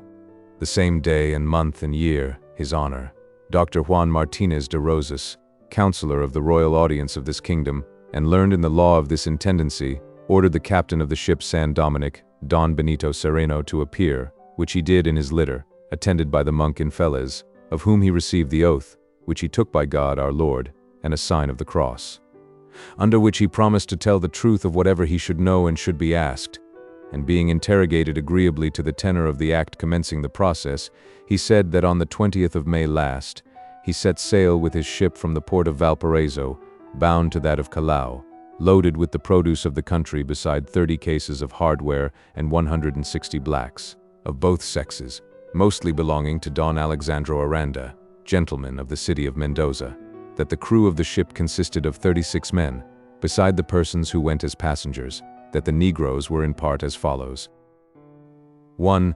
From about 18 to 19 years, named Jose, and this was the man that waited upon his master Don Alexandro, and who speaks well the Spanish, having served him 4 or 5 years, a mulatto named Francesco, the cabin steward, of a good person and voice, having sung in the Valparaiso churches, native of the province of Buenos Aires, aged about 35 years. A smart Negro named Dago, who had been for many years a grave digger among the Spaniards, aged 46 years. 4 old Negroes born in Africa, from 60 to 70, but sound, caulkers by trade, whose names are as follows. The first was named Muri, and he was killed, as was also his son named Diamello. The second, Nacta. The third, Yola, likewise killed. The fourth, Gofan. And 6 full-grown Negroes aged from 30 to 45, all raw, and born among the Ashantis, Madaluki, Yan, Leche, Mapenda, Yambayo, Akim, 4 of whom were killed, a powerful Negro named Atufal, who being supposed to have been a chief in Africa, his owner set great store by him, and a small Negro of Senegal, but some years among the Spaniards, aged about 30, which Negro's name was Babo. that he does not remember the names of the others, but that still expecting the residue of Don Alexandra's papers will be found, will then take due account of them all and remit to the court, and 39 women and children of all ages. That all the Negroes slept upon deck, as is customary in this navigation, and none wore fetters, because the owner, his friend Aranda, told him that they were all tractable. That on the 7th day after leaving port, at 3 o'clock in the morning, all the Spaniards being asleep except the 2 officers on the watch, who were the boatswain, Juan Robles, and the carpenter, Juan Bautista Gallete, and the helmsman and his boy, the Negroes revolted suddenly, wounded dangerously the boatswain and the carpenter, and successively killed 18 men of those who were sleeping upon deck, some with handspikes and hatchets, and others by throwing them alive overboard after tying them. That of the Spaniards upon deck, they left about 7, as he thinks alive and tied, to maneuver the ship. And 3 or 4 more who hid themselves remained also alive. Although in the act of revolt the Negroes made themselves masters of the hatchway, 6 or 7 wounded went through it to the cockpit, without any hindrance on their part. That during the act of revolt, the mate and another person, whose name he does not recollect, attempted to come up through the hatchway, but being quickly wounded, were obliged to return to the cabin. That the deponent resolved at break of day to come up the companionway, where the Negro Babo was, being the ringleader, and Atufal, who assisted him, and having spoken to them, exhorted them to cease committing such atrocities, asking them at the same time what they wanted and intended to do, offering himself to obey their commands. That notwithstanding this, they threw in his presence 3 men, alive and tied, overboard. That they told the deponent to come up, and that they would not kill him. Which having done, the Negro Babo asked him whether there were in those seas any Negro countries where they might be carried, and he answered them, no. That the Negro Babo afterwards told him to carry them to Senegal, or to the neighboring islands of St. Nicholas, and he answered that this was impossible, on account of the great distance, the necessity involved of rounding Cape Horn, the bad condition of the vessel, the want of provisions, sails, and water, but that the Negro Babo replied to him he must carry them in any way. That they would do and conform themselves to everything the deponent should require as to eating and drinking.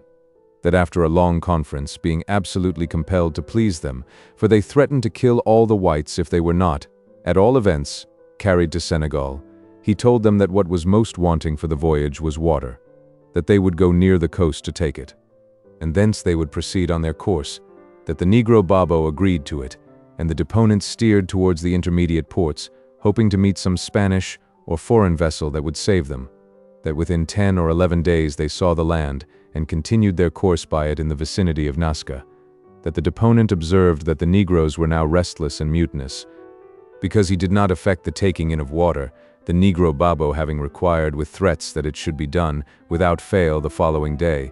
He told him he saw plainly that the coast was steep, and the rivers designated in the maps were not to be found, with other reasons suitable to the circumstances, that the best way would be to go to the island of Santa Maria, where they might water easily, it being a solitary island as the foreigners did, that the deponent did not go to Pisco that was near, nor make any other port of the coast, because the Negro Babo had intimated to him several times that he would kill all the whites the very moment he should perceive any city, town, or settlement of any kind on the shores to which they should be carried, that having determined to go to the island of Santa Maria, as the deponent had planned, for the purpose of trying whether, on the passage or near the island itself, they could find any vessel that should favor them, or whether he could escape from it in a boat to the neighboring coast of Aruco.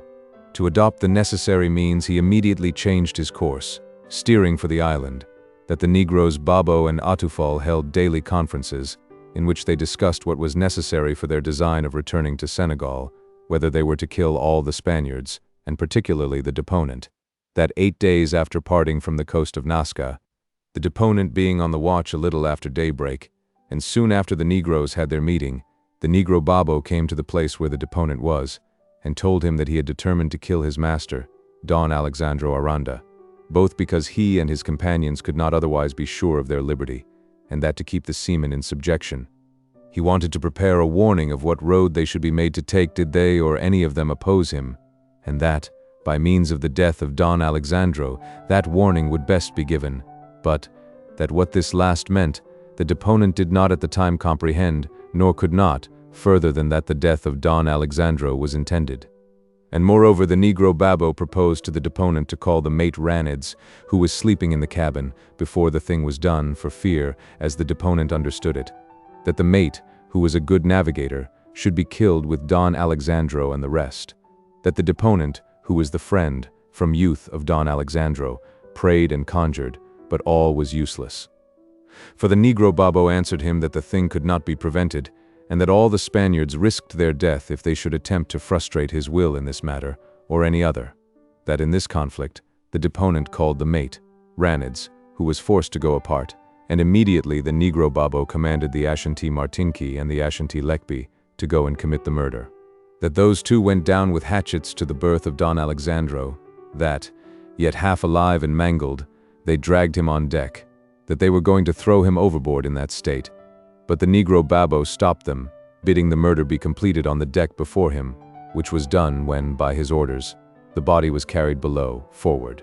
That nothing more was seen of it by the deponent for 3 days, that Don Alonso Sidonia, an old man, long resident at Valparaiso, and lately appointed to a civil office in Peru, whither he had taken passage, was at the time sleeping in the berth opposite Don Alexandro's, that awakening at his cries, surprised by them, and at the sight of the Negroes with their bloody hatchets in their hands, he threw himself into the sea through a window which was near him, and was drowned without it being in the power of the deponent to assist or take him up.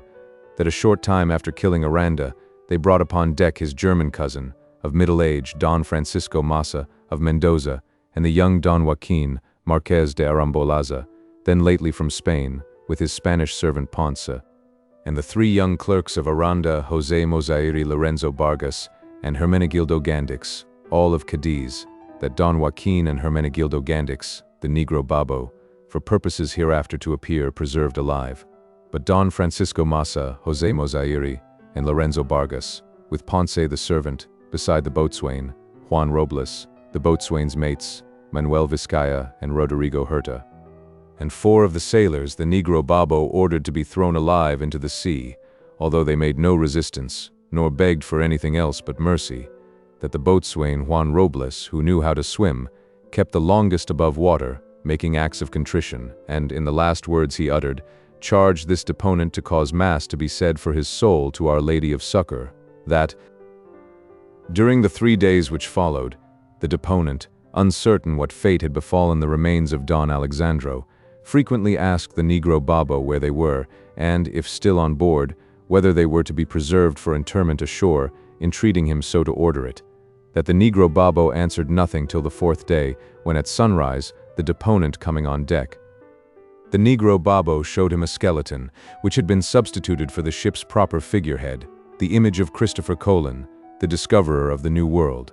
That the Negro Babbo asked him whose skeleton that was, and whether, from its whiteness, he should not think it a white's, that upon discovering his face, the Negro Babbo, coming close, said words to this effect, "Keep faith with the blacks from here to Senegal, or you shall in spirit, as now in body, follow your leader," pointing to the prow.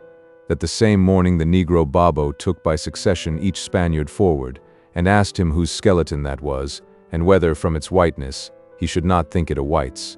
That each Spaniard covered his face.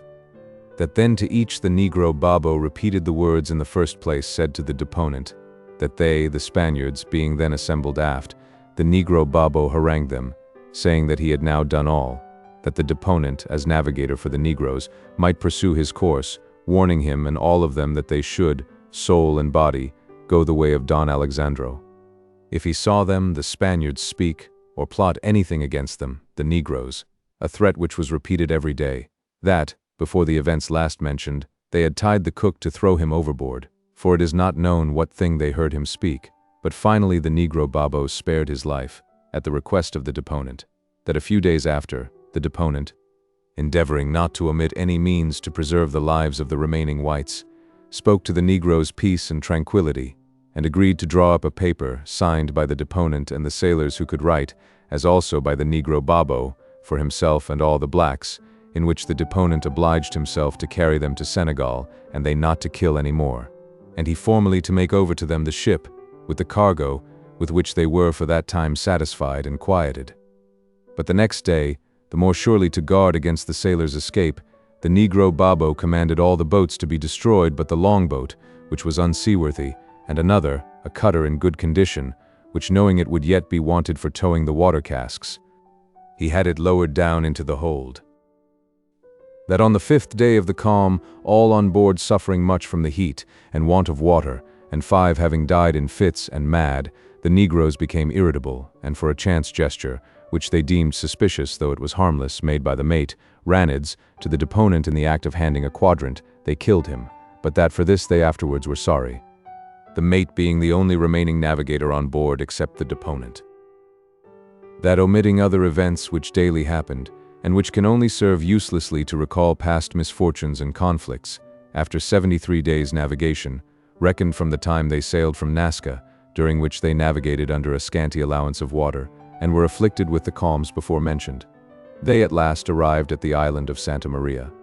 On the 17th of the month of August, at about 6 o'clock in the afternoon, at which hour they cast anchor very near the American ship, Bachelor's Delight, which lay in the same bay, commanded by the generous Captain Amasa Delano, but at 6 o'clock in the morning, they had already descried the port, and the negroes became uneasy as soon as at distance they saw the ship.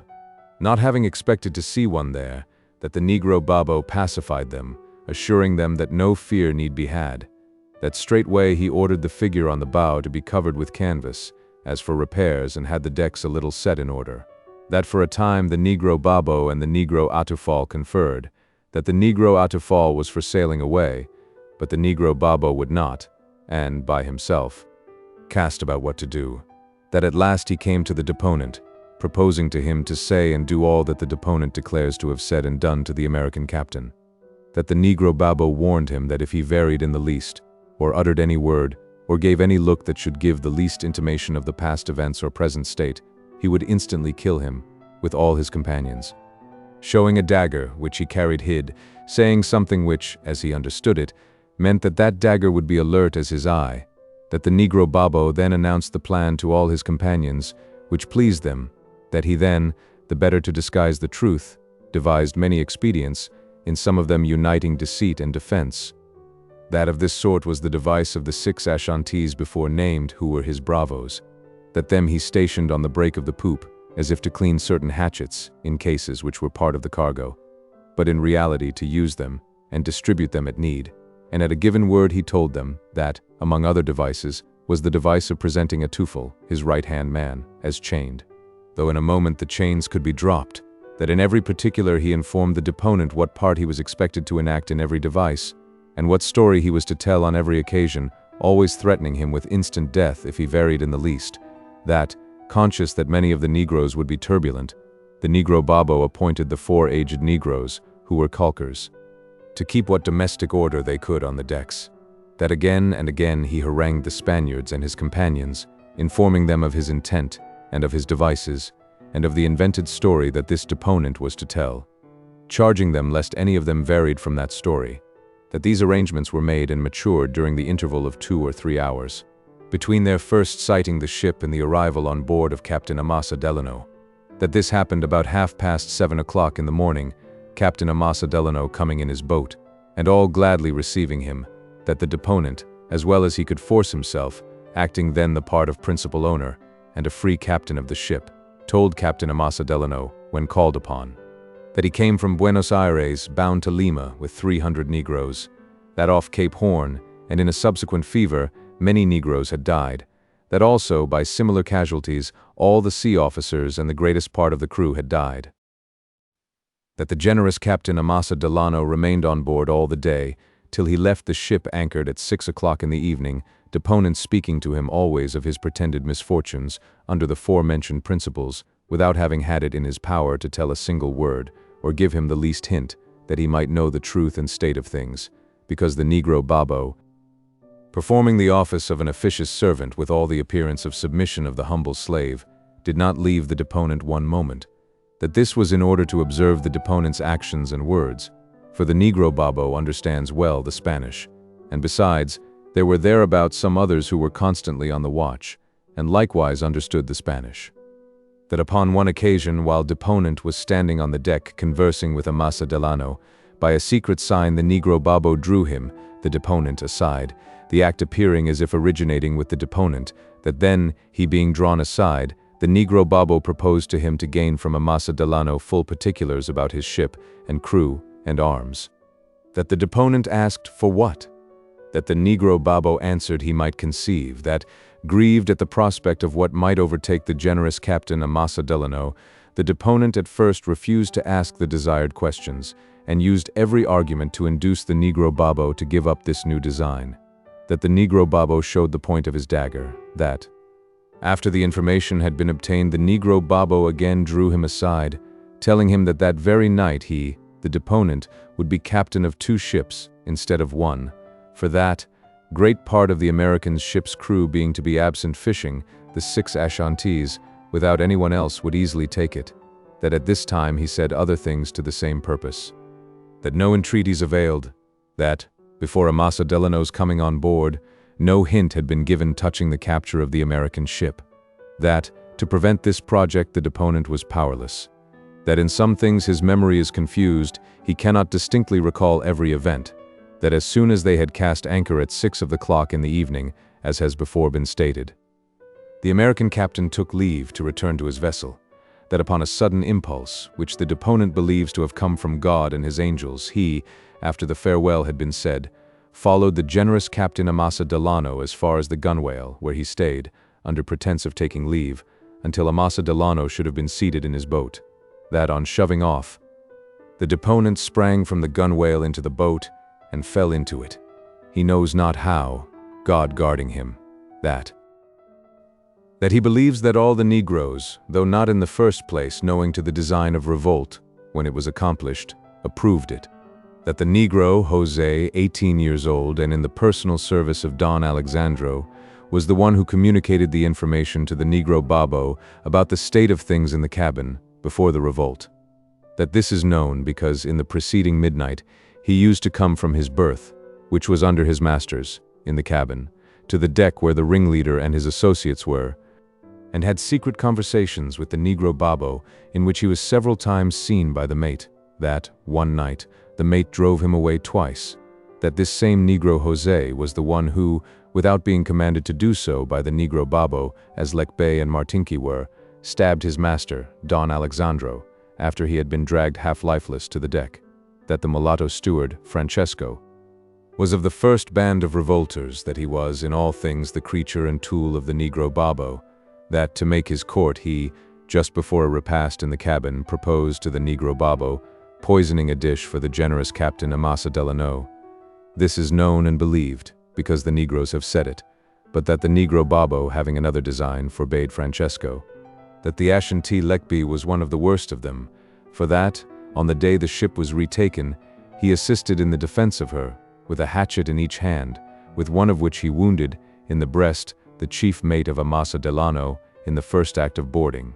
This all knew, that, in sight of the deponent, Lekby struck, with a hatchet, Don Francisco Massa, when, by the Negro Babo's orders, he was carrying him to throw him overboard, alive, beside participating in the murder, before mentioned, of Don Alexandro Aranda and others of the cabin passengers, that, owing to the fury with which the Ashantees fought in the engagement with the boats, but this Lekby and Yan survived, that Yan was bad as Lekby, that Yan was the man who, by Babo's command, willingly prepared the skeleton of Don Alexandro in a way the Negroes afterwards told the deponent, but which he, so long as reason is left him, can never divulge, that Yan and Lekby were the two who, in a calm by night, riveted the skeleton to the bow. This also the Negroes told him, that the Negro Babo was he who traced the inscription below it, that the Negro Babo was the plotter from first to last, he ordered every murder, and was the helm and keel of the revolt, that Atufal was his lieutenant in all, but Atufal with his own hand committed no murder, nor did the Negro Babo, that Atufal was shot, being killed in the fight with the boats ere boarding, that the negresses of age were knowing to the revolt, and testified themselves satisfied at the death of their master, Don Alexandro, that, had the Negroes not restrained them, they would have tortured to death, instead of simply killing, the Spaniards slain by command of the Negro Babo, that the negresses used their utmost influence to have the deponent made away with, that, in the various acts of murder, they sang songs and danced, not gaily, but solemnly, and before the engagement with the boats, as well as during the action, they sang melancholy songs to the Negroes, and that this melancholy tone was more inflaming than a different one would have been, and was so intended, that all this is believed because the Negroes have said it. That of the 36 men of the crew, exclusive of the passengers, all of whom are now dead, which the deponent had knowledge of, 6 only remained alive, with 4 cabin boys and ship boys, not included with the crew, that the Negroes broke an arm of one of the cabin boys and gave him strokes with hatchets. That during the presence of Captain Amasa Delano on board, some attempts were made by the sailors, and one by Hermenegildo Gandix, to convey hints to him of the true state of affairs, but that these attempts were ineffectual, owing to fear of incurring death, and, furthermore, owing to the devices which offered contradictions to the true state of affairs, as well as owing to the generosity and piety of Amasa Delano incapable of sounding such wickedness, that Luis Galgo, a sailor about 60 years of age, and formerly of the King's Navy, was one of those who sought to convey tokens to Captain Amasa Delano, but his intent, though undiscovered, being suspected, he was, on a pretense, made to retire out of sight, and at last into the hold, and there was made away with. This the Negroes have since said, that one of the ship boys feeling, from Captain Amasa Delano's presence, some hopes of release, and not having enough prudence, dropped some chance word respecting his expectations, which being overheard and understood by a slave boy with whom he was eating at the time, the latter struck him on the head with a knife, inflicting a bad wound, but of which the boy is now healing. That likewise, not long before the ship was brought to anchor, one of the seamen, steering at the time, endangered himself by letting the blacks remark some expression in his countenance, arising from a cause similar to the above. But this sailor, by his heedful after-conduct, escaped. That these statements are made to show the court that from the beginning to the end of the revolt, it was impossible for the deponent and his men to act otherwise than they did. That the third clerk, Hermenegildo Gandix, who before had been forced to live among the seamen, wearing a seaman's habit, and in all respects appearing to be one for the time, he, Gandix, was killed by a musket ball fired through mistake from the boats before boarding, having in his fright run up the mizzen rigging, calling to the boats, "Don't board," lest upon their boarding the Negroes should kill him. That this inducing the Americans to believe he some way favored the cause of the Negroes, they fired 2 balls at him, so that he fell wounded from the rigging, and was drowned in the sea. That the young Don Joaquin, Marquez de Arambolaza, like Hermenegildo Gandix, the third clerk, was degraded to the office and appearance of a common seaman. That upon one occasion when Don Joaquin shrank, the Negro Babo commanded the Ashanti Lekbi to take tar and heat it, and pour it upon Don Joaquin's hands. That Don Joaquin was killed owing to another mistake of the Americans, but one impossible to be avoided, as upon the approach of the boats, Don Joaquin, with a hatchet tied edge out and upright to his hand, was made by the Negroes to appear on the bulwarks, whereupon, seen with arms in his hands and in a questionable attitude, he was shot for a renegade seaman. That on the person of Don Joaquin was found secreted a jewel, which, by papers that were discovered, proved to have been meant for the shrine of Our Lady of Mercy in Lima, a votive offering, beforehand prepared and guarded, to attest his gratitude, when he should have landed in Peru, his last destination, for the safe conclusion of his entire voyage from Spain. That the jewel, with the other effects of the late Don Joaquin, is in the custody of the brethren of the Hospital de Sacerdotes, awaiting the disposition of the honorable court. That, owing to the condition of the deponent, as well as the haste in which the boats departed for the attack, the Americans were not forewarned that there were, among the apparent crew, a passenger and one of the clerks disguised by the Negro Babo, that beside the Negroes killed in the action, some were killed after the capture and re-anchoring at night, when shackled to the ringbolts on deck. That these deaths were committed by the sailors, ere they could be prevented. That so soon as informed of it, Captain Amasa Delano used all his authority, and, in particular with his own hand, struck down Martinez Gola, who, having found a razor in the pocket of an old jacket of his, which one of the shackled Negroes had on, was aiming it at the Negro's throat. That the noble Captain Amasa Delano also wrenched from the hand of Bartholomew Barlow a dagger, secreted at the time of the massacre of the whites, with which he was in the act of stabbing a shackled Negro, who, the same day, with another Negro, had thrown him down and jumped upon him. That, for all the events befalling through so long a time, during which the ship was in the hands of the Negro Babo, he cannot here give account. but that what he has said is the most substantial of what occurs to him at present, and is the truth under the oath which he has taken, which declaration he affirmed and ratified after hearing it read to him. He said that he is 29 years of age and broken in body and mind, that when finally dismissed by the court, he shall not return home to Chile, but betake himself to the monastery on Mount Agonia without, and signed with his honor, and crossed himself, and, for the time, departed as he came in his litter, with the monk Infiles to the Hospital de Sacerdotes. Benito Cereno. Dr. Roses. If the deposition have served as the key to fit into the lock of the complications which precede it, then, as a vault whose door has been flung back, the San Dominic's hull lies open today. Hitherto the nature of this narrative, besides rendering the intricacies in the beginning unavoidable, has more or less required that many things, instead of being set down in the order of occurrence, should be retrospectively or irregularly given. This last is the case with the following passages, which will conclude the account. During the long, mild voyage to Lima, there was, as before hinted, a period during which the sufferer a little recovered his health, or, at least in some degree, his tranquility.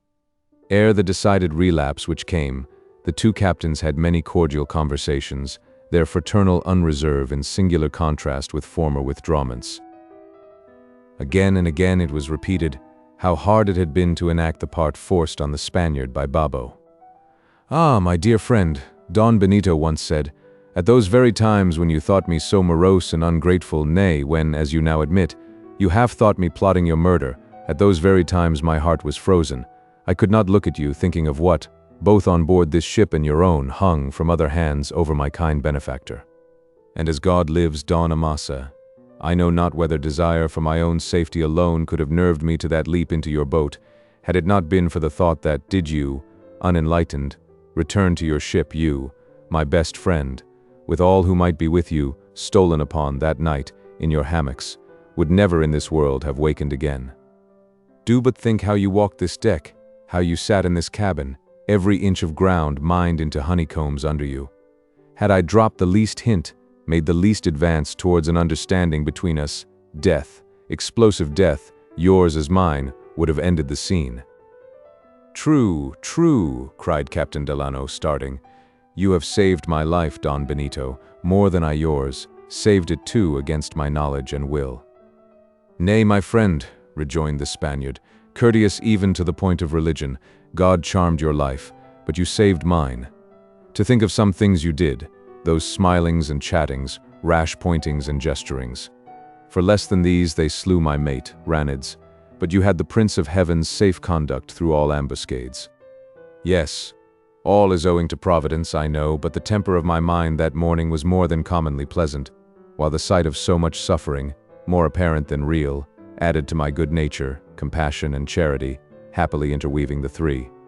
Had it been otherwise, doubtless, as you hint, some of my interferences might have ended unhappily enough. Besides, those feelings I spoke of enabled me to get the better of momentary distrust, at times when acuteness might have cost me my life, without saving another's. Only at the end did my suspicions get the better of me, and you know how wide of the mark they then proved." "Wide indeed," said Don Benito, sadly. "You were with me all day, stood with me, sat with me, talked with me, looked at me, ate with me, drank with me, and yet your last act was to clutch for a monster, not only an innocent man, but the most pitiable of all men. To such degree may malign machinations and deceptions impose. So far may even the best man err, in judging the conduct of one with the recesses of whose condition he is not acquainted. But you were forced to it, and you were in time undeceived. Would that, in both respects, it was so ever, and with all men. You generalize, Don Benito, and mournfully enough. But the past is past, why moralize upon it? Forget it. See, yon bright sun has forgotten it all, and the blue sea and the blue sky. These have turned over new leaves. Because they have no memory, he dejectedly replied, because they are not human. But these mild trades that now fan your cheek, do they not come with a human-like healing to you? Warm friends, steadfast friends are the trades. With their steadfastness they but waft me to my tomb, senor, was the foreboding response. "You are saved," cried Captain Delano, more and more astonished and pained. "You are saved. What has cast such a shadow upon you?" "The Negro." There was silence while the moody man sat, slowly and unconsciously gathering his mantle about him as if it were a pall. There was no more conversation that day. But if the Spaniard's melancholy sometimes ended in muteness upon topics like the above, there were others upon which he never spoke at all, on which, indeed, all his old reserves were piled. Pass over the worst, and only to elucidate let an item or two of these be cited. The dress, so precise and costly, worn by him on the day whose events have been narrated, had not willingly been put on. And that silver-mounted sword, apparent symbol of despotic command, was not, indeed, a sword, but the ghost of one. The scabbard, artificially stiffened, was empty. As for the black whose brain, not body, had schemed and led the revolt, with the plot his slight frame, inadequate to that which it held, had at once yielded to the superior muscular strength of his captor in the boat. Seeing all was over, he uttered no sound, and could not be forced to. His aspect seemed to say, "Since I cannot do deeds, I will not speak words."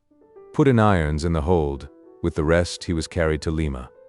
During the passage, Don Benito did not visit him, nor then, nor at any time after, would he look at him.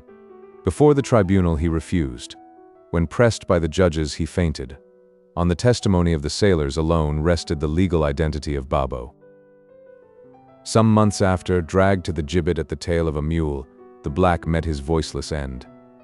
The body was burned to ashes, but for many days the head, that hive of subtlety, fixed on a pole in the plaza, met, unabashed, the gaze of the whites, and across the plaza looked towards St. Bartholomew's Church, in whose vaults slept then, as now, the recovered bones of Aranda, and across the Rimac Bridge looked towards the monastery, on Mount Agonia without, where, 3 months after being dismissed by the court, Benito Cereno, born on the bier, did indeed follow his leader.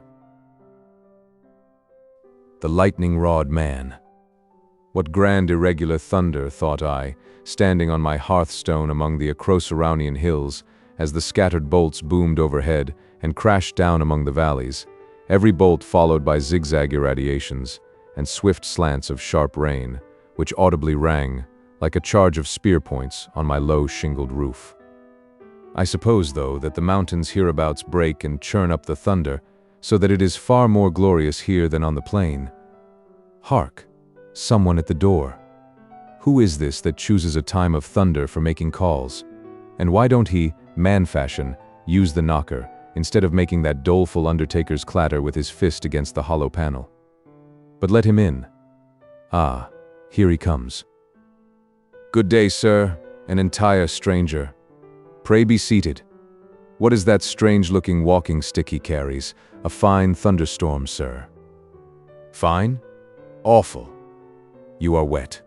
Stand here on the hearth before the fire." "Not for worlds." The stranger still stood in the exact middle of the cottage, where he had first planted himself. His singularity impelled a closer scrutiny. A lean, gloomy figure. Hair dark and lank, mattedly streaked over his brow. His sunken pitfalls of eyes were ringed by indigo halos, and played with an innocuous sort of lightning, the gleam without the bolt. The whole man was dripping. He stood in a puddle on the bare oak floor, his strange walking stick vertically resting at his side. It was a polished copper rod, 4 feet long, lengthwise attached to a neat wooden staff by insertion into 2 balls of greenish glass ringed with copper bands. The metal rod terminated at the top tripod-wise in 3 keen tines, brightly gilt. He held the thing by the wooden part alone. "Sir," said I, bowing politely, "have I the honor of a visit from that illustrious god, Jupiter Tonans?" So stood he in the Greek statue of old, grasping the lightning bolt. "If you be he, or his viceroy, I have to thank you for this noble storm you have brewed among our mountains." Listen, that was a glorious peal. Ah, to a lover of the majestic, it is a good thing to have the thunderer himself in one's cottage. The thunder grows finer for that. But pray be seated. This old rush-bottomed armchair, I grant, is a poor substitute for your evergreen throne on Olympus, but condescend to be seated." While I thus pleasantly spoke, the stranger eyed me, half in wonder, and half in a strange sort of horror, but did not move a foot. "Do, sir, be seated. You need to be dried ere going forth again." I planted the chair invitingly on the broad hearth, where a little fire had been kindled that afternoon to dissipate the dampness, not the cold, for it was early in the month of September. But without heeding my solicitation, and still standing in the middle of the floor, the stranger gazed at me portentously and spoke. "Sir," said he, "excuse me, but instead of my accepting your invitation to be seated on the hearth there, I solemnly warn you that you had best accept mine and stand with me in the middle of the room." "Good heavens," he cried, starting, "there is another of those awful crashes. I warn you, sir, quit the hearth." "Mr. Jupiter Tonans," said I, quietly rolling my body on the stone, "I stand very well here." "Are you so horridly ignorant, then," he cried, "as not to know that by far the most dangerous part of a house, during such a terrific tempest as this, is the fireplace?" Nay, I did not know that, involuntarily stepping upon the first board next to the stone. The stranger now assumed such an unpleasant air of successful admonition that, quite involuntarily again, I stepped back upon the hearth and threw myself into the erectest, proudest posture I could command. But I said nothing. "For heaven's sake," he cried, with a strange mixture of alarm and intimidation, "for heaven's sake, get off the hearth. Know you not that the heated air and soot are conductors, to say nothing of those immense iron fire-dogs? Quit the spot, I conjure, I command you." "Mr. Jupiter Tonans, I am not accustomed to be commanded in my own house." "Call me not by that pagan name. You are profane in this time of terror." "Sir, will you be so good as to tell me your business? If you seek shelter from the storm, you are welcome, so long as you be civil, but if you come on business, open it forthwith. Who are you?" "I am a dealer in lightning rods," said the stranger, softening his tone. "My special business is, merciful heaven, what a crash. Have you ever been struck your premises, I mean? No? It's best to be provided," significantly rattling his metallic staff on the floor. "By nature there are no castles in thunderstorms. Yet, say but the word, and of this cottage I can make a Gibraltar by a few waves of this wand. Hark, what Himalayas of concussions." "You interrupted yourself, your special business you were about to speak of." "My special business is to travel the country for orders for lightning rods. This is my specimen rod," tapping his staff. "I have the best of references fumbling in his pockets. In Criggan last month I put up 23 rods on only 5 buildings." "Let me see. Was it not at Criggan last week, about midnight on Saturday, that the steeple, the big elm, and the assembly room cupola were struck? Any of your rods there?" "Not on the tree and cupola, but the steeple." "Of what use is your rod, then?" "Of life and death use. But my workman was heedless. In fitting the rod at top to the steeple, he allowed a part of the metal to graze the tin sheeting. Hence the accident. Not my fault, but his. Hark! Never mind. That clap burst quite loud enough to be heard without finger-pointing. Did you hear of the event at Montreal last year? A servant girl struck at her bedside with a rosary in her hand, the beads being metal. Does your bead extend into the Canadas? No. And I hear that there, iron rods only are in use. They should have mine, which are copper. Iron is easily fused. Then they draw out the rod so slender that it has not body enough to conduct the full electric current. The metal melts. The building is destroyed. My copper rods never act so. Those Canadians are fools. Some of them knob the rod at the top, which risks a deadly explosion, instead of imperceptibly carrying down the current into the earth, as this sort of rod does. Mine is the only true rod. Look at it. Only $1 a foot. This abuse of your own calling in another might make one distrustful with respect to yourself. Hark! The thunder becomes less muttering. It is nearing us, and nearing the earth too. Hark! One crammed crash. All the vibrations made one by nearness. Another flash. Hold. What do you? I said, seeing him now instantaneously relinquishing his staff, lean intently forward towards the window, with his right fore and middle fingers on his left wrist. But ere the words had well escaped me, another exclamation escaped him. Crash. Only 3 pulses, less than 1/3 of a mile off, yonder, somewhere in that wood. I passed 3 stricken oaks there, ripped out new and glittering. The oak draws lightning more than other timber, having iron in solution in its sap. Your floor here seems oak, heart of oak. From the peculiar time of your call upon me, I suppose you purposely select stormy weather for your journeys. When the thunder is roaring, you deem it an hour peculiarly favorable for producing impressions favorable to your trade. Hark! Awful! For one who would arm others with fear, you seem unbeseemingly timorous yourself. Common men choose fair weather for their travels. You choose thunderstorms, and yet, that I travel in thunderstorms I grant, but not without particular precautions, such as only a lightning rod man may know. Hark! Quick, look at my specimen rod. Only $1 a foot. A very fine rod, I dare say. But what are these particular precautions of yours? Yet first let me close yonder shutters. The slanting rain is beating through the sash. I will bar up. Are you mad? Know you not that yon iron bar is a swift conductor? Desist. I will simply close the shutters then, and call my boy to bring me a wooden bar. Pray, touch the bell pull there. Are you frantic? That bell wire might blast you. Never touch bell wire in a thunderstorm, nor ring a bell of any sort. Nor those in belfries? Pray, will you tell me where and how one may be safe in a time like this? Is there any part of my house I may touch with hopes of my life? There is, but not where you now stand. Come away from the wall. The current will sometimes run down a wall, and a man being a better conductor than a wall, it would leave the wall and run into him. Swoop. That must have fallen very nigh. That must have been globular lightning. Very probably. Tell me at once which is, in your opinion, the safest part of this house. This room, and this one spot in it where I stand. Come hither. The reasons first. Hark! After the flash, the gust, the sashes shiver, the house, come hither to me. The reasons, if you please. Come hither to me. Thank you again. I think I will try my old stand, the hearth. And now, Mr. Lightning Rod Man, in the pauses of the thunder, be so good as to tell me your reasons for esteeming this one room of the house the safest, and your own one standpoint there the safest spot in it. There was now a little cessation of the storm for a while. The Lightning Rod Man seemed relieved and replied, Your house is a one-storied house, with an attic and a cellar. This room is between, hence its comparative safety.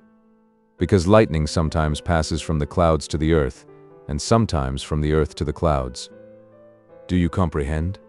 And I choose the middle of the room, because if the lightning should strike the house at all, it would come down the chimney or walls, so, obviously, the further you are from them, the better. Come hither to me, now, presently. Something you just said, instead of alarming me, has strangely inspired confidence. What have I said?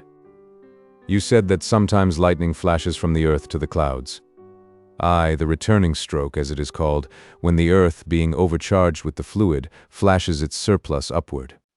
The returning stroke, that is, from earth to sky, better and better. But come here on the hearth and dry yourself. I am better here, and better wet.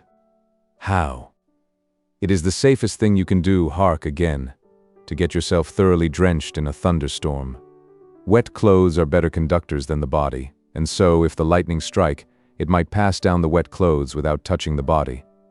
The storm deepens again. Have you a rug in the house? Rugs are non-conductors. Get one that I may stand on it here, and you too. The skies blacken, it is dusk at noon. Hark, the rug, the rug. I gave him one, while the hooded mountains seemed closing and tumbling into the cottage. And now, since our being dumb will not help us, said I, resuming my place, let me hear your precautions in traveling during thunderstorms. Wait till this one is past. Nay, proceed with the precautions. You stand in the safest possible place according to your own account. Go on. Briefly then. I avoid pine trees, high houses, lonely barns, upland pastures, running water, flocks of cattle and sheep, a crowd of men. If I travel on foot as today, I do not walk fast. If in my buggy, I touch not its back or sides. If on horseback, I dismount and lead the horse. But of all things, I avoid tall men. Do I dream? Man avoid man, and in danger time too. Tall men in a thunderstorm I avoid. Are you so grossly ignorant as not to know that the height of a 6-footer is sufficient to discharge an electric cloud upon him? Are not lonely Kentuckians plowing, smit in the unfinished furrow? Nay, if the 6-footer stand by running water, the cloud will sometimes select him as its conductor to that running water. Hark! Sure, yon black pinnacle is split. Yes, a man is a good conductor. The lightning goes through and through a man, but only peels a tree. But sir, you have kept me so long answering your questions that I have not yet come to business. Will you order one of my rods? Look at this specimen one. See, it is of the best of copper. Copper's the best conductor. Your house is low, but being upon the mountains, that lowness does not one whit depress it. You mountaineers are most exposed. In mountainous countries, the lightning rod man should have most business. Look at the specimen, sir. One rod will answer for a house so small as this. Look over these recommendations. Only one rod, sir, cost only $20. Hark! There go all the granite tectonics and hoosics dashed together like pebbles. By the sound, that must have struck something. An elevation of 5 feet above the house will protect 20 feet radius all about the rod. Only $20, sir. $1 a foot. Hark! Dreadful. Will you order? Will you buy? Shall I put down your name? Think of being a heap of charred offal, like a haltered horse burnt in his stall, and all in one flash. You pretended envoy extraordinary and minister plenipotentiary to and from Jupiter Tonans, laughed I. You mere man who come here to put you and your pipestem between clay and sky, do you think that because you can strike a bit of green light from the Leyden jar, that you can thoroughly avert the supernal bolt? Your rod rusts or breaks, and where are you? Who has empowered you, you Tetzel, to peddle round your indulgences from divine ordinations? The hairs of our heads are numbered, and the days of our lives. In thunder as in sunshine, I stand at ease in the hands of my God. False negotiator, away. See, the scroll of the storm is rolled back, the house is unharmed, and in the blue heavens I read in the rainbow that the deity will not of purpose make war on man's earth. Impious wretch! Foamed the stranger, blackening in the face as the rainbow beamed. I will publish your infidel notions. The scowl grew blacker on his face. The indigo circles enlarged round his eyes as the storm rings round the midnight moon. He sprang upon me, his triforked thing at my heart. I seized it. I snapped it. I dashed it. I trod it, and dragging the dark lightning king out of my door, flung his elbowed, copper scepter after him. But spite of my treatment and spite of my dissuasive talk of him to my neighbors, the lightning rod man still dwells in the land, still travels in storm time, and drives a brave trade with the fears of man. The ENCANTADAS, or Enchanted Isles. Sketch first. The Isles at large. That may not be, said then the ferryman, least we unweeting hap to be fordone. For those same islands seeming now and then are not firmy land, nor any certain wonne, but straggling plots which to and fro do run in the wide waters. Therefore are they hight the wandering islands. Therefore do them shone, for they have oft drawn many a wandering wight into most deadly danger and distressed plight. For whosoever once hath fastened his foot thereon may never it secure, but wandereth evermore uncertain and unsure. Dark, doleful, dreary, like a greedy grave, that still for carrion carcasses doth crave, on top whereof aye dwelt the ghastly owl, shrieking his baleful note, which ever drave far from that haunt all other cheerful fowl, and all about it wandering ghosts did wail and howl. Take 25 heaps of cinders dumped here and there in an outside city lot, imagine some of them magnified into mountains, and the vacant lot the sea, and you will have a fit idea of the general aspect of the Encantadas, or Enchanted Isles. A group rather of extinct volcanoes than of isles, looking much as the world at large might, after a penal conflagration. It is to be doubted whether any spot of earth can, in desolateness, furnish a parallel to this group. Abandoned cemeteries of long ago, old cities by piecemeal tumbling to their ruin, these are melancholy enough, but like all else which has but once been associated with humanity, they still awaken in us some thoughts of sympathy, however sad.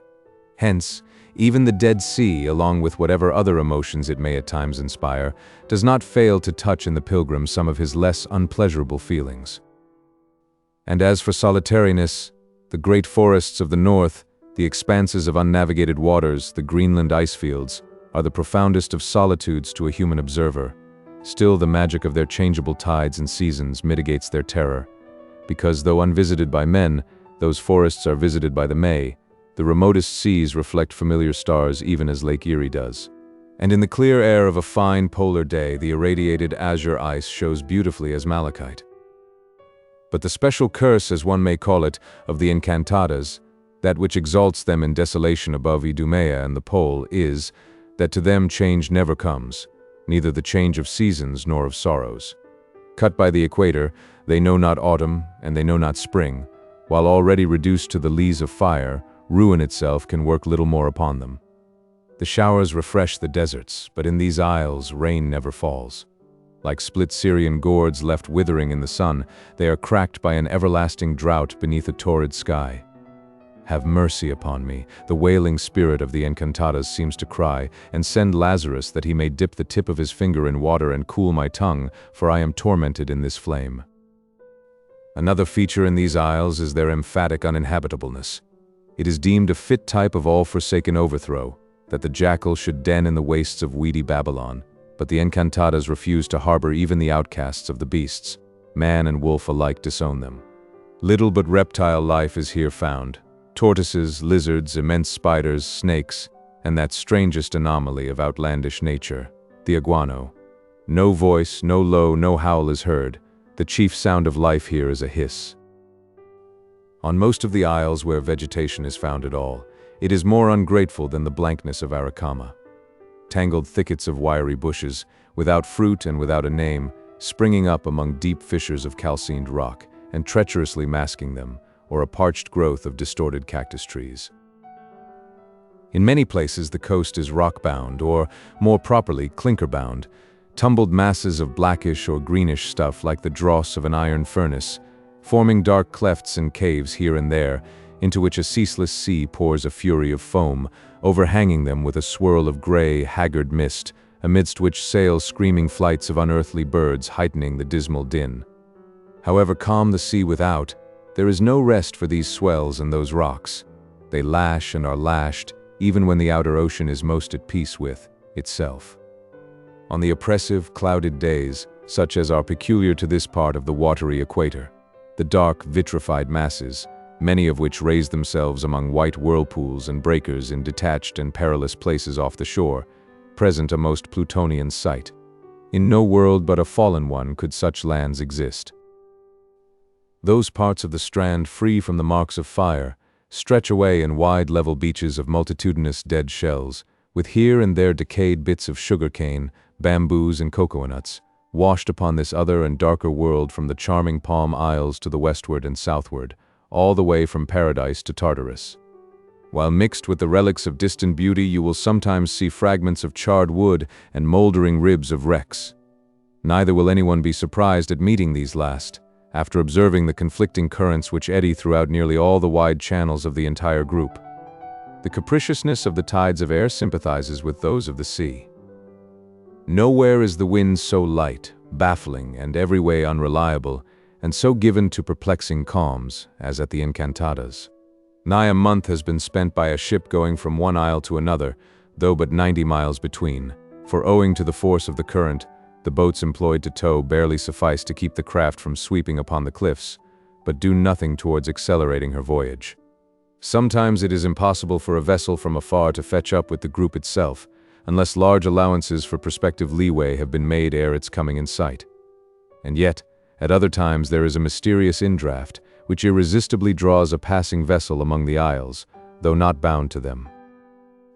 True, at one period, as to some extent at the present day, large fleets of whalemen cruised for spermaceti upon what some seamen call the enchanted ground. But this, as in due place will be described, was off the great outer isle of Albemarle, away from the intricacies of the smaller isles, where there is plenty of sea room, and hence to that vicinity, the above remarks do not altogether apply, though even there the current runs at times with singular force, shifting, too, with as singular a caprice. Indeed, there are seasons when currents quite unaccountable prevail for a great distance round about the total group, and are so strong and irregular as to change a vessel's course against the helm, though sailing at the rate of 4 or 5 miles the hour. The difference in the reckonings of navigators, produced by these causes, along with the light and variable winds, long nourished a persuasion that there existed 2 distinct clusters of isles in the parallel of the Encantadas, about 100 leagues apart. Such was the idea of their earlier visitors, the buccaneers, and as late as 1750, the charts of that part of the Pacific accorded with the strange delusion. And this apparent fleetingness and unreality of the locality of the isles was most probably one reason for the Spaniards calling them the Encantada, or enchanted group. But not uninfluenced by their character as they now confessedly exist, the modern voyager will be inclined to fancy that the bestowal of this name might have in part originated in that air of spellbound desertness which so significantly invests the isles. Nothing can better suggest the aspect of once living things malignly, crumbled from ruddiness into ashes. Apples of Sodom after touching seem these isles. However wavering their place may seem by reason of the currents, they themselves, at least to one upon the shore, appear invariably the same, fixed, cast, glued into the very body of cadaverous death. Nor would the appellation, enchanted, seem misapplied in still another sense. For concerning the peculiar reptile inhabitant of these wilds, whose presence gives the group its second Spanish name, Galapagos, concerning the tortoises found here, most mariners have long cherished a superstition, not more frightful than grotesque. They earnestly believe that all wicked sea officers, more especially commodores and captains, are at death, and in some cases before death, transformed into tortoises, thenceforth dwelling upon these hot aridities, sole solitary lords of asphaltum. Doubtless, so quaintly dolorous a thought was originally inspired by the woebegone landscape itself, but more particularly, perhaps, by the tortoises. For, apart from their strictly physical features, there is something strangely self-condemned in the appearance of these creatures. Lasting sorrow and penal hopelessness are in no animal form so suppliantly expressed as in theirs, while the thought of their wonderful longevity does not fail to enhance the impression. Nor even at the risk of meriting the charge of absurdly believing in enchantments, can I restrain the admission that sometimes, even now, when leaving the crowded city to wander out July and August among the Adirondack Mountains, far from the influences of towns and proportionally nigh to the mysterious ones of nature, when at such times I sit me down in the mossy head of some deep-wooded gorge, surrounded by prostrate trunks of blasted pines, and recall, as in a dream, my other and far distant rovings in the baked heart of the charmed isles, and remember the sudden glimpses of dusky shells and long languid necks protruded from the leafless thickets, and again have beheld the vitreous inland rocks worn down and grooved into deep ruts by ages and ages of the slow draggings of tortoises in quest of pools of scanty water, I can hardly resist the feeling that in my time I have indeed slept upon evilly enchanted ground. Nay, such is the vividness of my memory, or the magic of my fancy, that I know not whether I am not the occasional victim of optical delusion concerning the Galapagos. For, often in scenes of social merriment, and especially at revels held by candlelight in old-fashioned mansions, so that shadows are thrown into the further recesses of an angular and spacious room, making them put on a look of haunted undergrowth of lonely woods, I have drawn the attention of my comrades by my fixed gaze and sudden change of air, as I have seemed to see, slowly emerging from those imagined solitudes, and heavily crawling along the floor, the ghost of a gigantic tortoise, with memento burning in live letters upon his back. Sketch second. 2 sides to a tortoise.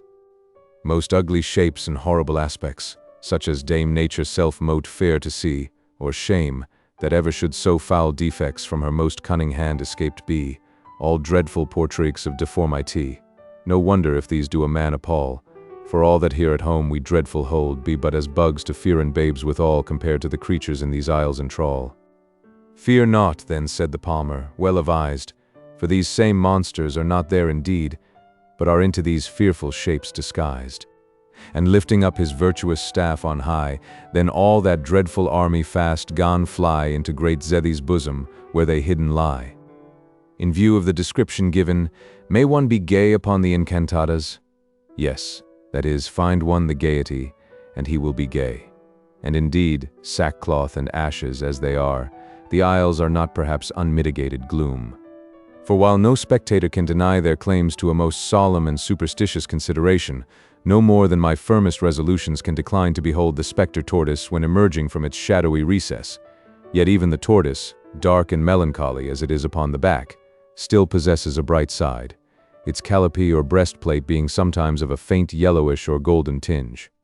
Moreover, everyone knows that tortoises as well as turtle are of such a make that if you but put them on their backs you thereby expose their bright sides without the possibility of their recovering themselves and turning into view the other. But after you have done this, and because you have done this, you should not swear that the tortoise has no dark side. Enjoy the bright, keep it turned up perpetually if you can, but be honest, and don't deny the black. Neither should he who cannot turn the tortoise from its natural position so as to hide the darker and expose his livelier aspect, like a great October pumpkin in the sun, for that cause declare the creature to be one total inky blot. The tortoise is both black and bright. But let us to particulars. Some months before my first stepping ashore upon the group, my ship was cruising in its close vicinity.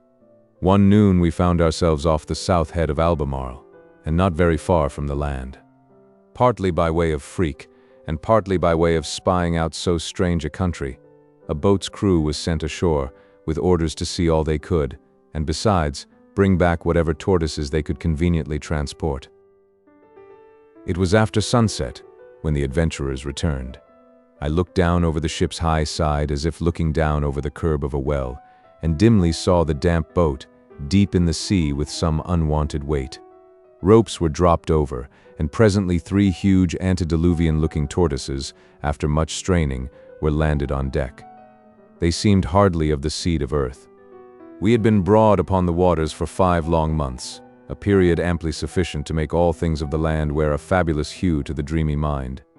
Had 3 Spanish custom-house officers boarded us then, it is not unlikely that I should have curiously stared at them, felt of them, and stroked them much as savages serve civilized guests.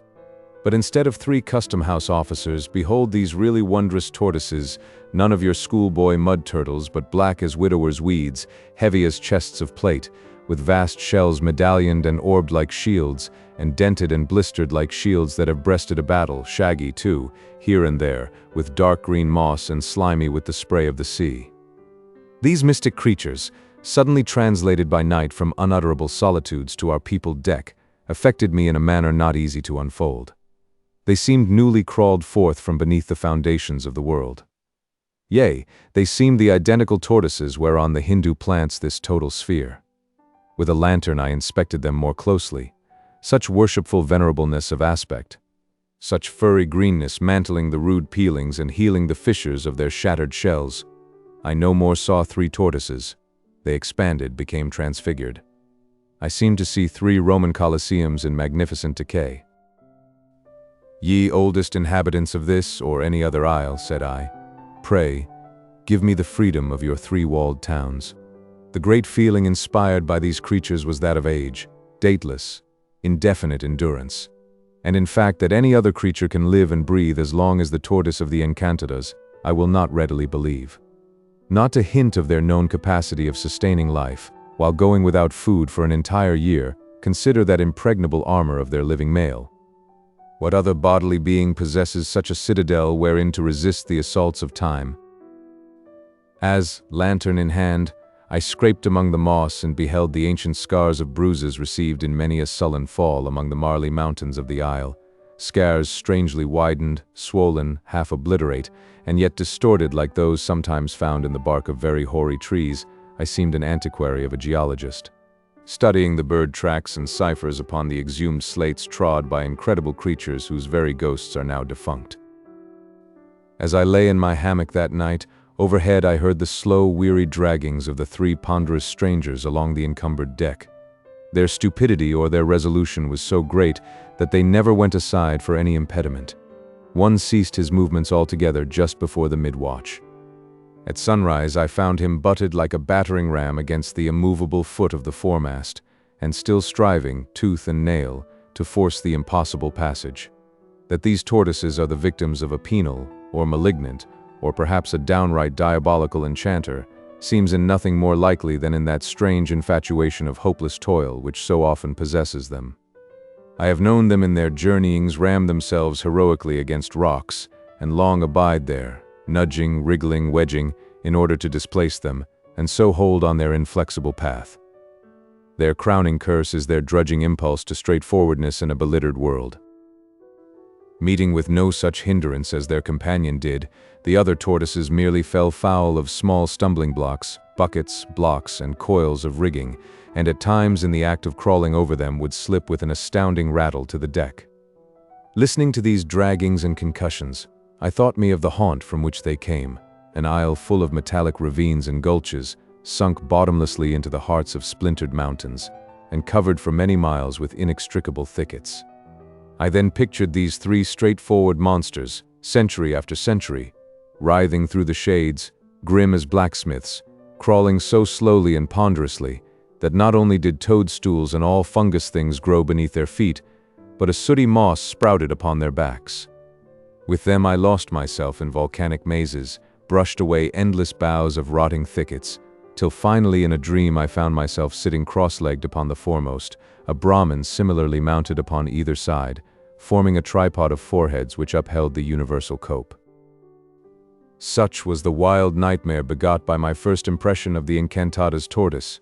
But next evening, strange to say, I sat down with my shipmates and made a merry repast from tortoise steaks and tortoise stews, and supper over, out knife, and helped convert the three mighty concave shells into three fanciful soup tureens, and polished the three flat yellowish calipes into three gorgeous salvers.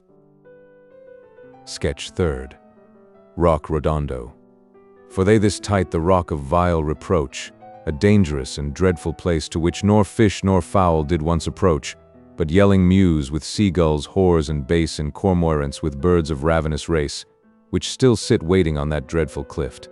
With that the rolling sea resounding soft in his big bass them fitly answered, and on the rock, the waves breaking aloft, a solemn inane unto them measured. Then he the boatman bade row easily, and let him hear some part of that rare melody. Suddenly an innumerable flight of harmful fowls about them fluttering cried, and with their wicked wings them oft did smite and sore annoyed, groping in that grisly night. Even all the nation of unfortunate and fatal birds about them flocked were. To go up into a high stone tower is not only a very fine thing in itself, but the very best mode of gaining a comprehensive view of the region round about. It is all the better if this tower stands solitary and alone, like that mysterious Newport one, or else be sole survivor of some perished castle. Now, with reference to the Enchanted Isles, we are fortunately supplied with just such a noble point of observation in a remarkable rock, from its peculiar figure called of old by the Spaniards, Rock Redondo or Round Rock. Some 250 feet high, rising straight from the sea 10 miles from land, with the whole mountainous group to the south and east. Rock Redondo occupies, on a large scale, very much the position which the famous campanile or detached bell tower of St. Mark does with respect to the tangled group of hoary edifices around it. Ere ascending, however, to gaze abroad upon the Encantadas, this sea tower itself claims attention. It is visible at the distance of 30 miles and, fully participating in that enchantment which pervades the group, when first seen afar invariably is mistaken for a sail. 4 leagues away, of a golden hazy noon, it seems some Spanish admiral's ship, stacked up with glittering canvas. Sail ho! Sail ho! Sail ho from all 3 masts. But coming nigh, the enchanted frigate is transformed apace into a craggy keep. My first visit to the spot was made in the grey of the morning. With a view of fishing, we had lowered 3 boats and pulling some 2 miles from our vessel, found ourselves just before dawn of day close under the moon's shadow of Redondo. Its aspect was heightened, and yet softened, by the strange double twilight of the hour. The great full moon burnt in the low west like a half-spent beacon, casting a soft mellow tinge upon the sea like that cast by a waning fire of embers upon a midnight hearth, while along the entire east, the invisible sun sent pallid intimations of his coming. The wind was light, the waves languid, the stars twinkled with a faint effulgence, all nature seemed supine with the long night watch, and half suspended in jaded expectation of the sun. This was the critical hour to catch Redondo in his perfect mood. The twilight was just enough to reveal every striking point, without tearing away the dim investiture of wonder. From a broken stair-like base washed, as the steps of a water palace by the waves, the tower rose in entablatures of strata to a shaven summit. These uniform layers, which compose the mass, form its most peculiar feature. For at their lines of junction they project flatly into encircling shelves, from top to bottom, rising one above another in graduated series. And as the eaves of any old barn or abbey are alive with swallows, so were all these rocky ledges with unnumbered seafowl. Eaves upon eaves, and nests upon nests. Here and there were long bird-lime streaks of a ghostly white staining the tower from sea to air, readily accounting for its sail-like look afar. All would have been bewitchingly quiescent, were it not for the demoniac din created by the birds. Not only were the eaves rustling with them, but they flew densely overhead, spreading themselves into a winged and continually shifting canopy. The tower is the resort of aquatic birds for hundreds of leagues around. To the north, to the east, to the west, stretches nothing but eternal ocean, so that the man-of-war hawk coming from the coasts of North America, Polynesia or Peru, makes his first land at Redondo. And yet though Redondo be terra firma, no land bird ever lighted on it. Fancy a red robin or a canary there. What a falling into the hands of the Philistines when the poor warbler should be surrounded by such locust flights of strong bandit birds, with long bills cruel as daggers. I know not where one can better study the natural history of strange seafowl than at Redondo. It is the aviary of ocean. Birds light here which never touched mast or tree, hermit birds which ever fly alone, cloud birds, familiar with unpierced zones of air. Let us first glance low down to the lowermost shelf of all, which is the widest, too, and but a little space from high water mark. What outlandish beings are these? Erect as men, but hardly as symmetrical, they stand all round the rock like sculptured caryatides, supporting the next range of eaves above.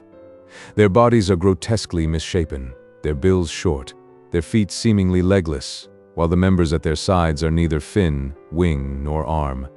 And truly neither fish, flesh, nor fowl is the penguin, as an edible, pertaining neither to carnival nor Lent, without exception the most ambiguous and least lovely creature yet discovered by man. Though dabbling in all three elements, and indeed possessing some rudimental claims to all, the penguin is at home in none. On land it stumps, afloat it sculls, in the air it flops. As if ashamed of her failure, nature keeps this ungainly child hidden away at the ends of the earth, in the Straits of Magellan, and on the abased sea-story of Redondo. But look, what are yon woebegone regiments drawn up on the next shelf above? What rank and file of large strange fowl? What sea friars of orders grey? Pelicans. Their elongated bills and heavy leathern pouches suspended thereto give them the most lugubrious expression. A pensive race, they stand for hours together without motion. Their dull, ashy plumage imparts an aspect as if they had been powdered over with cinders. A penitential bird, indeed, fitly haunting the shores of the clinkered ENCANTADAS, whereon tormented Job himself might have well sat down and scraped himself with potsherds. Higher up now we mark the gony or grey albatross, anomalously so called, an unsightly, unpoetic bird, unlike its storied kinsman, which is the snow-white ghost of the haunted capes of Hope and Horn. As we still ascend from shelf to shelf, we find the tenants of the tower serially disposed in order of their magnitude.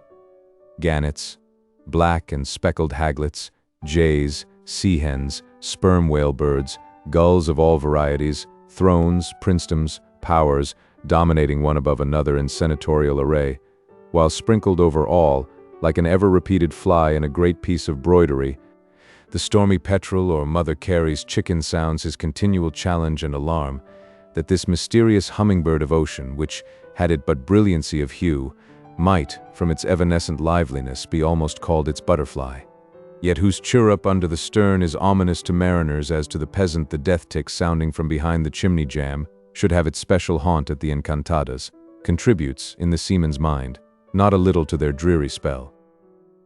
As day advances, the dissonant din augments. With ear-splitting cries, the wild birds celebrate their matins. Each moment, flights push from the tower and join the aerial choir hovering overhead, while their places below are supplied by darting myriads. But down through all this discord of commotion, I hear clear, silver, bugle-like notes unbrokenly falling, like oblique lines of swift slanting rain in a cascading shower. I gaze far up, and behold a snow-white angelic thing, with one long lance-like feather thrust out behind. It is the bright, inspiriting chanticleer of ocean, the beauteous bird, from its bestirring whistle of musical invocation, fitly styled the boatswain's mate. The winged, life-clouding redondo had its full counterpart in the finny hosts which peopled the waters at its base. Below the waterline, the rock seemed one honeycomb of grottos, affording labyrinthine lurking places for swarms of fairy fish. All were strange, many exceedingly beautiful, and would have well graced the costliest glass globes in which goldfish are kept for a show. Nothing was more striking than the complete novelty of many individuals of this multitude. Here hues were seen as yet unpainted, and figures which are unengraved. To show the multitude, avidity, and nameless fearlessness and tameness of these fish, let me say, that often, marking through clear spaces of water temporarily made so by the concentric dartings of the fish above the surface, certain larger and less unwary whites, which swam slow and deep, our anglers would cautiously essay to drop their lines down to these last. But in vain, there was no passing the uppermost zone. No sooner did the hook touch the sea, than 100 infatuates contended for the honor of capture. Poor fish of Redondo, in your victimized confidence, you are of the number of those who inconsiderately trust, while they do not understand, human nature. But the dawn is now fairly day. Band after band the sea-fowls sail away to forage the deep for their food. The tower is left solitary save the fish caves at its base. Its birdlime gleams in the golden rays like the whitewash of a tall lighthouse, or the lofty sails of a cruiser. This moment, doubtless, while we know it to be a dead desert rock, other voyagers are taking oaths it is a glad populous ship. But ropes now and let us ascend. Yet soft, this is not so easy. Sketch forth a Pisgah view from the rock. That done, he leads him to the highest mount, from whence far off he unto him did show. If you seek to ascend Rock Redondo, take the following prescription. Go 3 voyages round the world as a main royal man of the tallest frigate that floats. Then serve a year or 2 apprenticeship to the guides who conduct strangers up the peak of Tenerife, and as many more respectively to a rope dancer, an Indian juggler, and a shamia. This done, come and be rewarded by the view from our tower. How we get there, we alone know. If we sought to tell others, what the wiser were they? Suffice it, that here at the summit you and I stand. Does any balloonist, does the outlooking man in the moon, take a broader view of space? Much thus, one fancies, looks the universe from Milton's celestial battlements, a boundless watery Kentucky. Here Daniel Boone would have dwelt content. Never heed for the present yonder burnt district of the Enchanted Isles. Look edgeways, as it were, past them to the south. You see nothing, but permit me to point out the direction, if not the place, of certain interesting objects in the vast sea, which, kissing this tower's base, we behold unscrolling itself towards the Antarctic pole. We stand now 10 miles from the equator. Yonder, to the east, some 600 miles, lies the continent, this rock being just about on the parallel of Quito. Observe another thing here. We are at one of 3 uninhabited clusters which, at pretty nearly uniform distances from the main, sentinel, at long intervals from each other, the entire coast of South America. In a peculiar manner, also, they terminate the South American character of country. Of the unnumbered Polynesian chains to the westward, not one partakes of the qualities of the Encantadas or Galapagos, the Isles of St. Felix and St. Ambrose, the Isles Juan Fernandez and Masafuero. Of the first, it needs not here to speak. The second lie a little above the southern tropic, lofty, inhospitable, and uninhabitable rocks, one of which, presenting 2 round hummocks connected by a low reef, exactly resembles a huge double-headed shot. The last lie in the latitude of 33 degrees, high, wild, and cloven.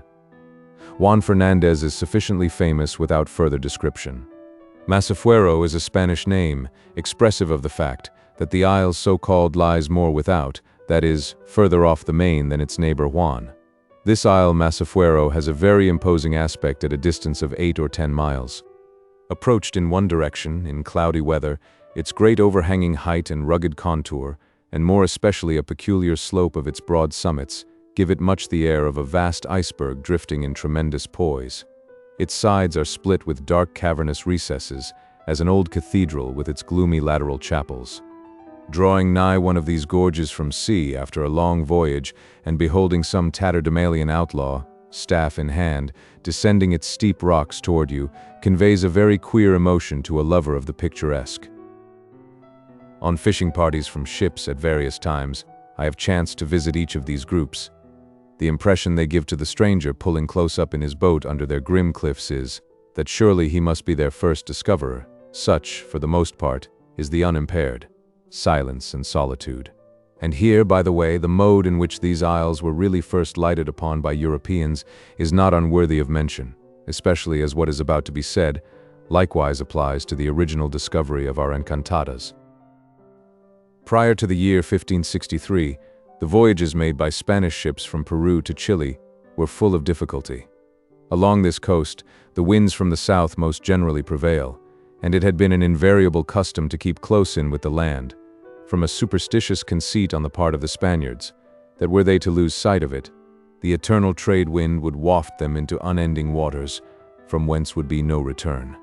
Here, involved among tortuous capes and headlands, shoals and reefs, beating too against a continual head wind, often light, and sometimes for days and weeks sunk into utter calm, the provincial vessels, in many cases, suffered the extremest hardships in passages, which at the present day seem to have been incredibly protracted. There is on record in some collections of nautical disasters an account of one of these ships, which, starting on a voyage whose duration was estimated at 10 days, spent 4 months at sea, and indeed never again entered harbor, for in the end she was cast away. Singular to tell, this craft never encountered a gale, but was the vexed sport of malicious calms and currents. Thrice, out of provisions, she put back to an intermediate port and started afresh, but only yet again to return. Frequent fogs enveloped her, so that no observation could be had of her place, and once, when all hands were joyously anticipating sight of their destination, lo! The vapors lifted and disclosed the mountains from which they had taken their first departure. In the like deceptive vapors she at last struck upon a reef, whence ensued a long series of calamities too sad to detail. It was the famous pilot, Juan Fernandez, immortalized by the island named after him, who put an end to these coasting tribulations by boldly venturing the experiment, as da Gama did before him with respect to Europe, of standing broad out from land. Here he found the winds favorable for getting to the south, and by running westward till beyond the influences of the trades, he regained the coast without difficulty, making the passage which, though in a high degree circuitous, proved far more expeditious than the nominally direct one. Now it was upon these new tracks, and about the year 1670, or thereabouts, that the Enchanted Isles and the rest of the sentinel groups, as they may be called, were discovered. Though I know of no account as to whether any of them were found inhabited or no, it may be reasonably concluded that they have been immemorial solitudes. But let us return to Redondo. Southwest from our tower lies all Polynesia, hundreds of leagues away, but straight west, on the precise line of his parallel, no land rises till your keel is beached upon the Kingsmills, a nice little sail of, say, 5,000 miles. Having thus, by such distant references with Redondo, the only possible ones, settled our relative place on the sea, let us consider objects not quite so remote. Behold the grim and charred Enchanted Isles. This nearest crater-shaped headland is part of Albemarle, the largest of the group, being some 60 miles or more long and 15 broad. Did you ever lay eye on the real genuine equator? Have you ever, in the largest sense, towed the line? Well, that identical crater-shaped headland there, all yellow lava, is cut by the equator exactly as a knife cuts straight through the center of a pumpkin pie. If you could only see so far, just to one side of that same headland, across yon low dikey ground, you would catch sight of the Isle of Narborough, the loftiest land of the cluster. No soil whatever, one seamed clinker from top to bottom, abounding in black caves like smithies, its metallic shore ringing underfoot like plates of iron, its central volcanoes standing grouped like a gigantic chimney stack. Narborough and Albemarle are neighbors after a quite curious fashion. A familiar diagram will illustrate this strange neighborhood. Cut a channel at the above letter joint, and the middle transverse limb is Narborough, and all the rest is Albemarle. Volcanic Narborough lies in the black jaws of Albemarle like a wolf's red tongue in his open month. If now you desire the population of Albemarle, I will give you, in round numbers, the statistics, according to the most reliable estimates made upon the spot. Men, none. Anteaters, unknown. Man-haters, unknown. Lizards, 500,000. Snakes, 500,000. Spiders, 10 million. Salamanders, unknown. Devils, do. Making a clean total of 11 million. Exclusive of an incomputable host of fiends, anteaters, man-haters, and salamanders. Albemarle opens his mouth towards the setting sun.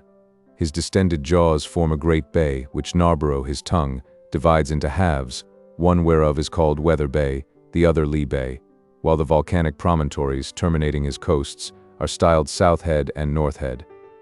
I note this because these bays are famous in the annals of the sperm whale fishery. The whales come here at certain seasons to calve. When ships first cruised hereabouts, I am told, they used to blockade the entrance of Lee Bay, when their boats going round by Weather Bay passed through Narborough Channel, and so had the leviathans very neatly in a pen. The day after we took fish at the base of this round tower, we had a fine wind, and shooting round the north headland, suddenly descried a fleet of full 30 sail, all beating to windward like a squadron in line. A brave sight as ever man saw, a most harmonious concord of rushing keels. Their 30 kelsons hummed like 30 harp strings, and looked as straight whilst they left their parallel traces on the sea. But there proved too many hunters for the game. The fleet broke up, and went their separate ways out of sight, leaving my own ship and 2 trim gentlemen of London. These last, finding no luck either, likewise vanished, and Lee Bay, with all its appurtenances, and without a rival, devolved to us. The way of cruising here is this. You keep hovering about the entrance of the bay, in one beat and out the next. But at times, not always, as in other parts of the group, a racehorse of a current sweeps right across its mouth.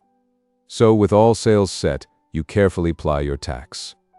How often, standing at the foremast head at sunrise with our patient prow pointed in between these isles, did I gaze upon that land, not of cakes, but of clinkers, not of streams of sparkling water, but arrested torrents of tormented lava.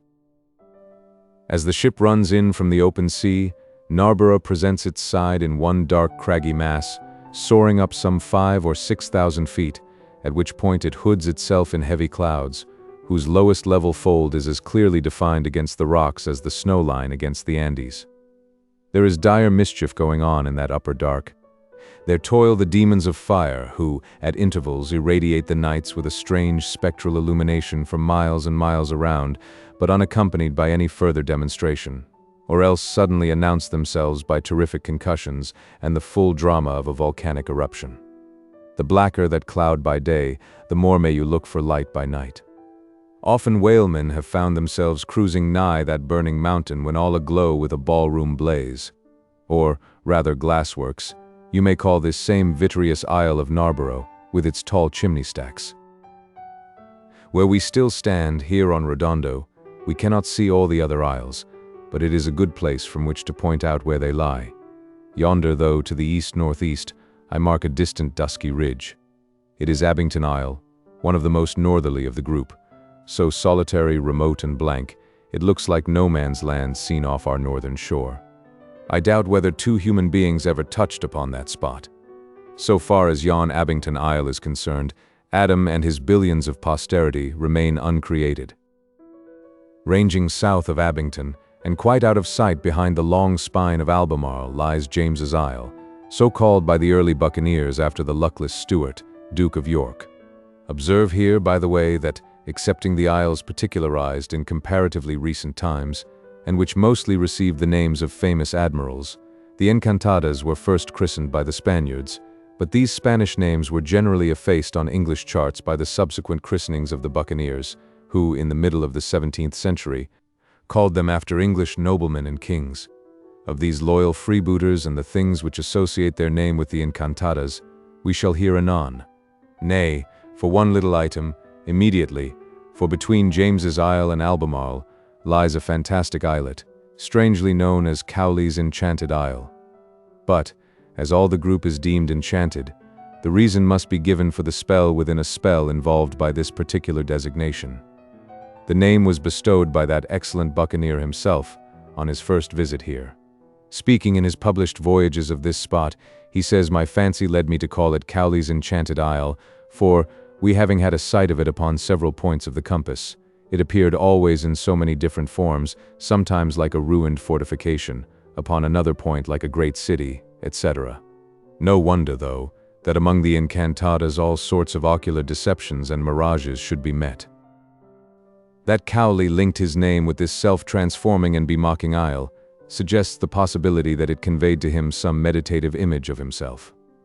At least, as is not impossible if he were any relative of the mildly thoughtful and self-upbraiding poet Cowley who lived about his time, the conceit might seem unwarranted, for that sort of thing evinced in the naming of this isle runs in the blood and may be seen in pirates as in poets.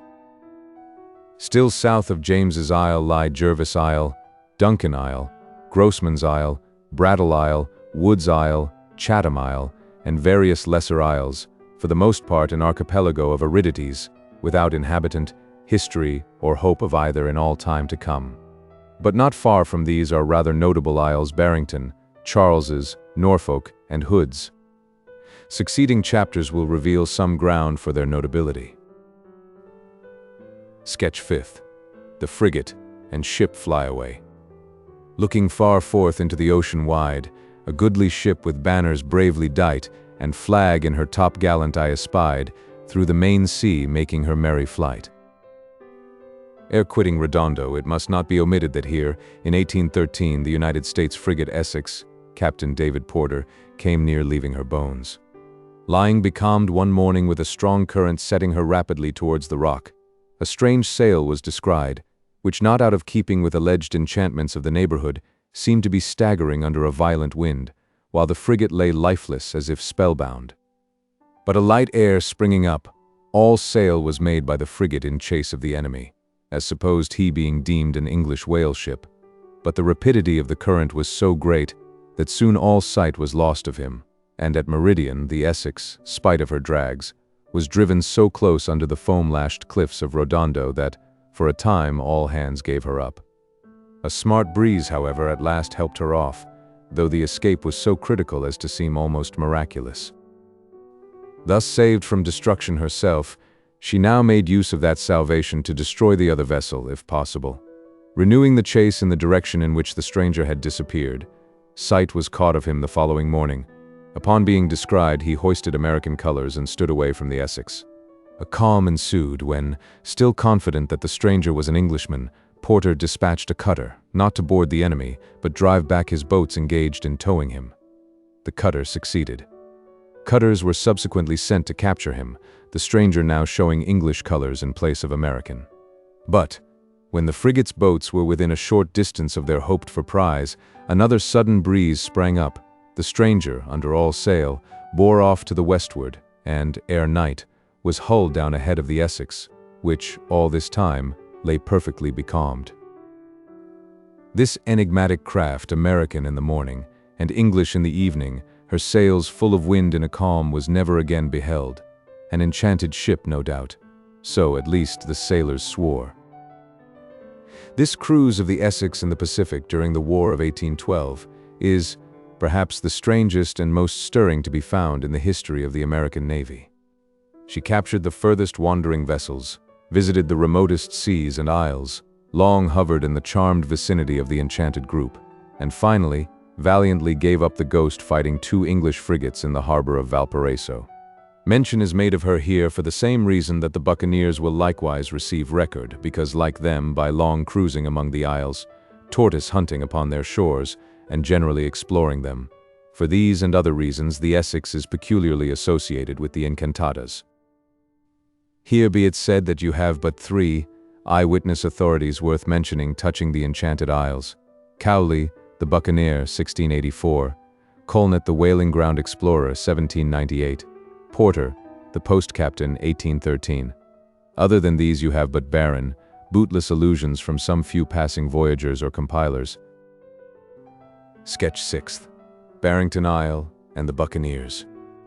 Let us all servile base subjection scorn, and as we be sons of the earth so wide, let us our fathers' heritage divide, and challenge to ourselves our portions due of all the patrimony, which a few hold on hugger-mugger in their hand. Lords of the world, and so will wander free, whereso us listeth, uncontrolled of any. How bravely now we live, how jocund, how near the first inheritance, without fear, how free from little troubles.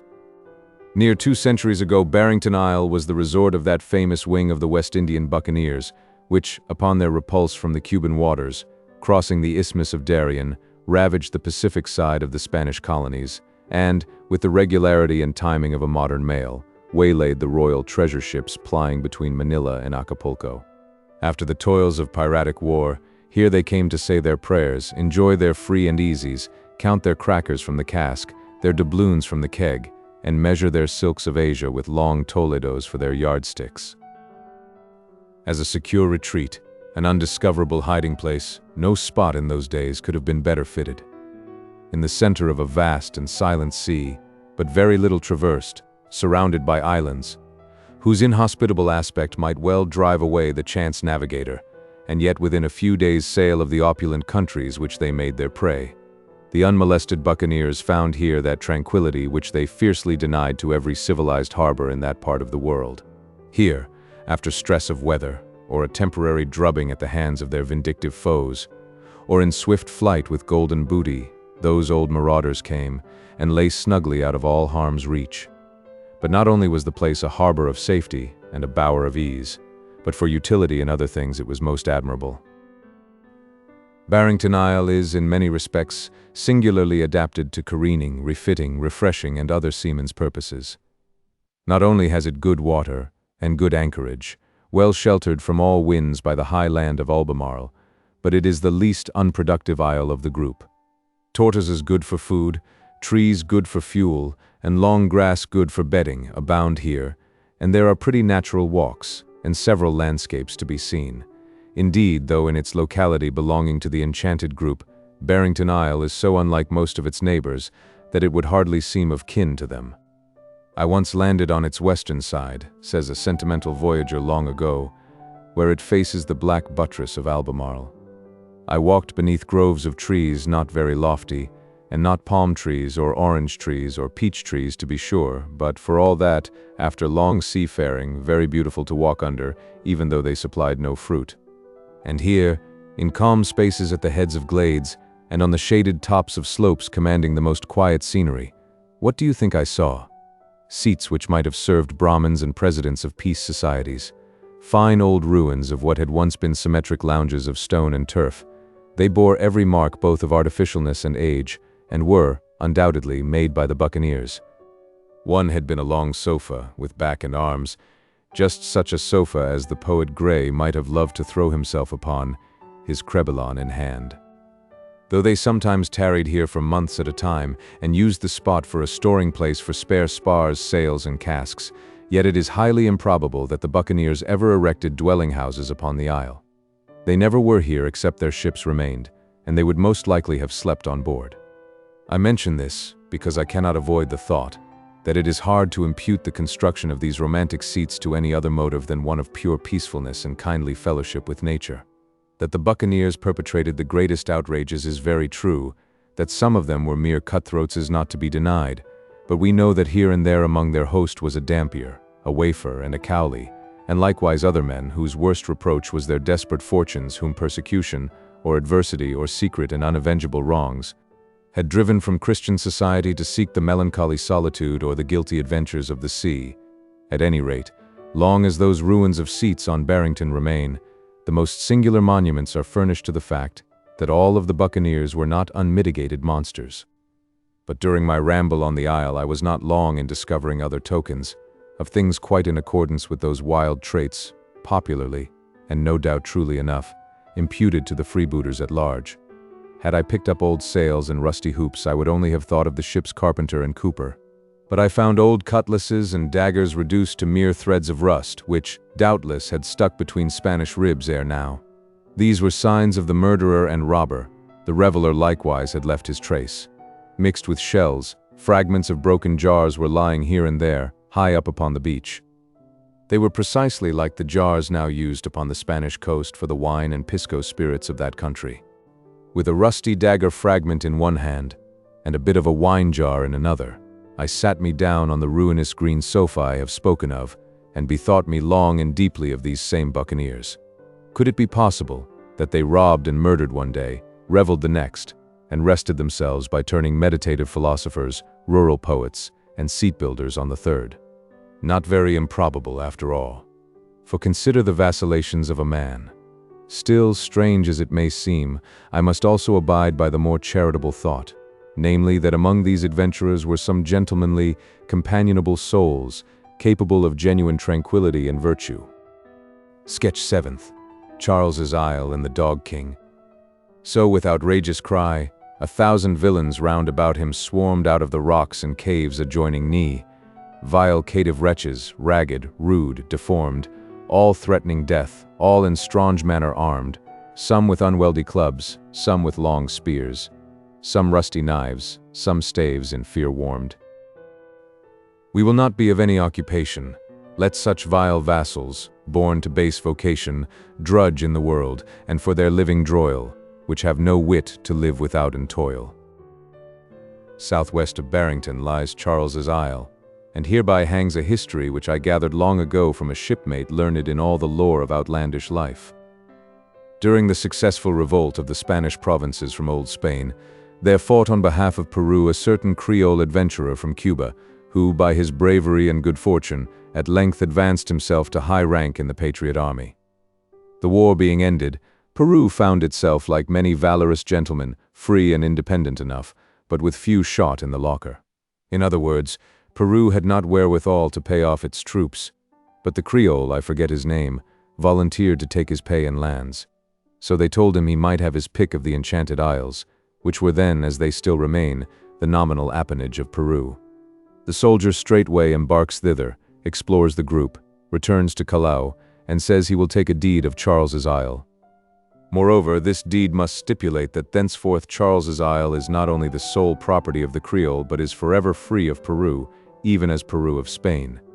To be short, this adventurer procures himself to be made in effect supreme lord of the island, one of the princes of the powers of the earth. The American Spaniards have long been in the habit of making presents of islands to deserving individuals. The pilot Juan Fernandez procured a deed of the isle named after him, and for some years resided there before Selkirk came. It is supposed, however, that he eventually contracted the blues upon his princely property, for after a time he returned to the Main, and as report goes, became a very garrulous barber in the city of Lima. He now sends forth a proclamation inviting subjects to his as yet unpopulated kingdom. Some 80 souls, men and women, respond, and being provided by their leader with necessaries and tools of various sorts, together with a few cattle and goats, take ship for the promised land, the last arrival on board, prior to sailing, being the Creole himself, accompanied, strange to say, by a disciplined cavalry company of large grim dogs. These, it was observed on the passage, refusing to consort with the emigrants, remained aristocratically grouped around their master on the elevated quarterdeck, casting disdainful glances forward upon the inferior rabble there, much as, from the ramparts, the soldiers of a garrison, thrown into a conquered town. Aye, the inglorious citizen mob over which they are set to watch. Now Charles's Isle not only resembles Barrington Isle in being much more inhabitable than other parts of the group, but it is double the size of Barrington, say 40 or 50 miles in circuit. Safely debarked at last, the company, under direction of their lord and patron, forthwith proceeded to build their capital city. They make considerable advance in the way of walls of clinkers and lava floors, nicely sanded with cinders. On the least barren hills they pasture their cattle, while the goats, adventurers by nature, explore the far inland solitudes for a scanty livelihood of lofty herbage. Meantime, abundance of fish and tortoises supply their other wants. The disorders incident to settling all primitive regions in the present case were heightened by the peculiarly untoward character of many of the pilgrims. His Majesty was forced at last to proclaim martial law, and actually hunted and shot with his own hand several of his rebellious subjects who, with most questionable intentions, had clandestinely encamped in the interior, whence they stole by night to prowl barefooted on tiptoe round the precincts of the lava palace. It is to be remarked, however, that prior to such stern proceedings, the more reliable men had been judiciously picked out for an infantry bodyguard, subordinate to the cavalry bodyguard of dogs. But the state of politics in this unhappy nation may be somewhat imagined, from the circumstance that all who were not of the bodyguard were downright plotters and malignant traitors. At length the death penalty was tacitly abolished, owing to the timely thought that were strict sportsman's justice to be dispensed among such subjects, ere long the Nimrod king would have little or no remaining game to shoot. The human part of the lifeguard was now disbanded and set to work cultivating the soil and raising potatoes, the regular army now solely consisting of the dog regiment. These, as I have heard, were of a singularly ferocious character, though by severe training rendered docile to their master. Armed to the teeth, the Creole now goes in state, surrounded by his canine janissaries, whose terrific bangs prove quite as serviceable as bayonets in keeping down the surgings of revolt. But the census of the isle, sadly lessened by the dispensation of justice, and not materially recruited by matrimony, began to fill his mind with sad mistrust. Some way the population must be increased. Now, from its possessing a little water, and its comparative pleasantness of aspect, Charles's Isle at this period was occasionally visited by foreign whalers. These His Majesty had always levied upon for port charges, thereby contributing to his revenue. But now he had additional designs. By insidious arts he, from time to time, cajoles certain sailors to desert their ships and enlist beneath his banner. Soon as missed, their captains crave permission to go and hunt them up, whereupon His Majesty first hides them very carefully away, and then freely permits the search. In consequence, the delinquents are never found, and the ships retire without them. Thus, by a two-edged policy of this crafty monarch, foreign nations were crippled in the number of their subjects, and his own were greatly multiplied. He particularly petted these renegado strangers. But alas for the deep-laid schemes of ambitious princes, and alas for the vanity of glory. As the foreign-born Praetorians unwisely introduced into the Roman state and still more unwisely made favorites of the emperors, at last insulted and overturned the throne, even so these lawless mariners, with all the rest of the bodyguard and all the populace, broke out into a terrible mutiny and defied their master. He marched against them with all his dogs. A deadly battle ensued upon the beach. It raged for 3 hours, the dogs fighting with determined valor, and the sailors reckless of everything but victory. 3 men and 13 dogs were left dead upon the field. Many on both sides were wounded, and the king was forced to fly with the remainder of his canine regiment. The enemy pursued, stoning the dogs with their master into the wilderness of the interior. Discontinuing the pursuit, the victors returned to the village on the shore, stove the spirit casks, and proclaimed a republic. The dead men were interred with the honors of war, and the dead dogs ignominiously thrown into the sea. At last, forced by stress of suffering, the fugitive Creole came down from the hills and offered to treat for peace. But the rebels refused it on any other terms than his unconditional banishment. Accordingly, the next ship that arrived carried away the ex-king to Peru. The history of the King of Charles's Island furnishes another illustration of the difficulty of colonizing barren islands with unprincipled pilgrims. Doubtless, for a long time the exiled monarch, pensively ruralizing in Peru, which afforded him a safe asylum in his calamity, watched every arrival from the ENCANTADAS to hear news of the failure of the Republic, the consequent penitence of the rebels, and his own recall to royalty. Doubtless he deemed the Republic but a miserable experiment which would soon explode. But no, the insurgents had confederated themselves into a democracy neither Grecian, Roman, nor American. Nay, it was no democracy at all, but a permanent riotocracy, which gloried in having no law but lawlessness. Great inducements being offered to deserters, their ranks were swelled by accessions of scamps from every ship which touched their shores. Charles's Island was proclaimed the asylum of the oppressed of all navies. Each runaway tar was hailed as a martyr in the cause of freedom and became immediately installed a ragged citizen of this universal nation. In vain the captains of absconding seamen strove to regain them. Their new compatriots were ready to give any number of ornamental eyes in their behalf. They had few cannon, but their fists were not to be trifled with. So at last it came to pass that no vessels acquainted with the character of that country durst touch there, however sorely in want of refreshment. It became anathema, a sea Alsatia, the unassailed lurking place of all sorts of desperadoes, who in the name of liberty did just what they pleased. They continually fluctuated in their numbers. Sailors, deserting ships at other islands, or in boats at sea anywhere in that vicinity, steered for Charles's Isle as to their sure home of refuge, while, sated with the life of the isle, numbers from time to time crossed the water to the neighboring ones, and there presenting themselves to strange captains as shipwrecked seamen, often succeeded in getting on board vessels bound to the Spanish coast, and having a compassionate purse made up for them on landing there. One warm night during my first visit to the group, our ship was floating along in languid stillness, when someone on the forecastle shouted, "Light ho!" We looked and saw a beacon burning on some obscure land off the beam. Our third mate was not intimate with this part of the world. Going to the captain, he said, "Sir, shall I put off in a boat? These must be shipwrecked men." The captain laughed rather grimly as, shaking his fist towards the beacon, he rapped out an oath and said, "No, no, you precious rascals. You don't juggle one of my boats ashore this blessed night. You do well, you thieves. You do benevolently to hoist a light yonder as on a dangerous shoal. It tempts no wise man to pull off and see what's the matter, but bids him steer small and keep off shore, that is Charles's Island. Brace up, Mr. Mate, and keep the light astern." Sketch 8th. Norfolk Isle and the Chola Widow. At last they in an island did espy a seemly woman sitting by the shore, that with great sorrow and sad agony seemed some great misfortune to deplore, and loud to them for succor called evermore.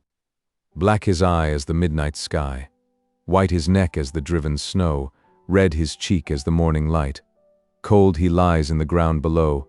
My love is dead, gone to his deathbed, is all under the cactus tree. Each lonely scene shall thee restore, for thee the tear be duly shed, beloved till life can charm no more, and mourned till pity's self be dead. Far to the northeast of Charles's Isle, sequestered from the rest, lies Norfolk Isle, and however insignificant to most voyagers, to me, through sympathy, that lone island has become a spot made sacred by the strangest trials of humanity. It was my first visit to the ENCANTADAS. 2 days had been spent ashore in hunting tortoises. There was not time to capture many, so on the third afternoon we loosed our sails. We were just in the act of getting under way, the uprooted anchor yet suspended and invisibly swaying beneath the wave, as the good ship gradually turned her heel to leave the isle behind, when the seaman who heaved with me at the windlass paused suddenly and directed my attention to something moving on the land, not along the beach but somewhat back, fluttering from a height. In view of the sequel of this little story, be it here narrated how it came to pass, that an object which partly from its being so small was quite lost to every other man on board, still caught the eye of my handspike companion.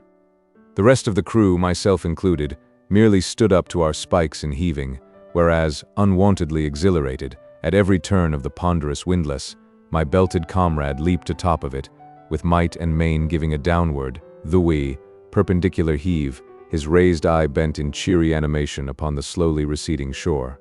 Being high lifted above all others was the reason he perceived the object, otherwise unperceivable, and this elevation of his eye was owing to the elevation of his spirits, and this again for truth must out to a dram of Peruvian pisco, in guerdon for some kindness done, secretly administered to him that morning by our mulatto steward.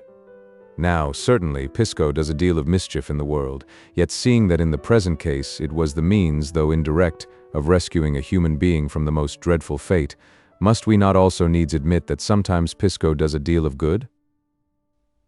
Glancing across the water in the direction pointed out, I saw some white thing hanging from an inland rock, perhaps half a mile from the sea.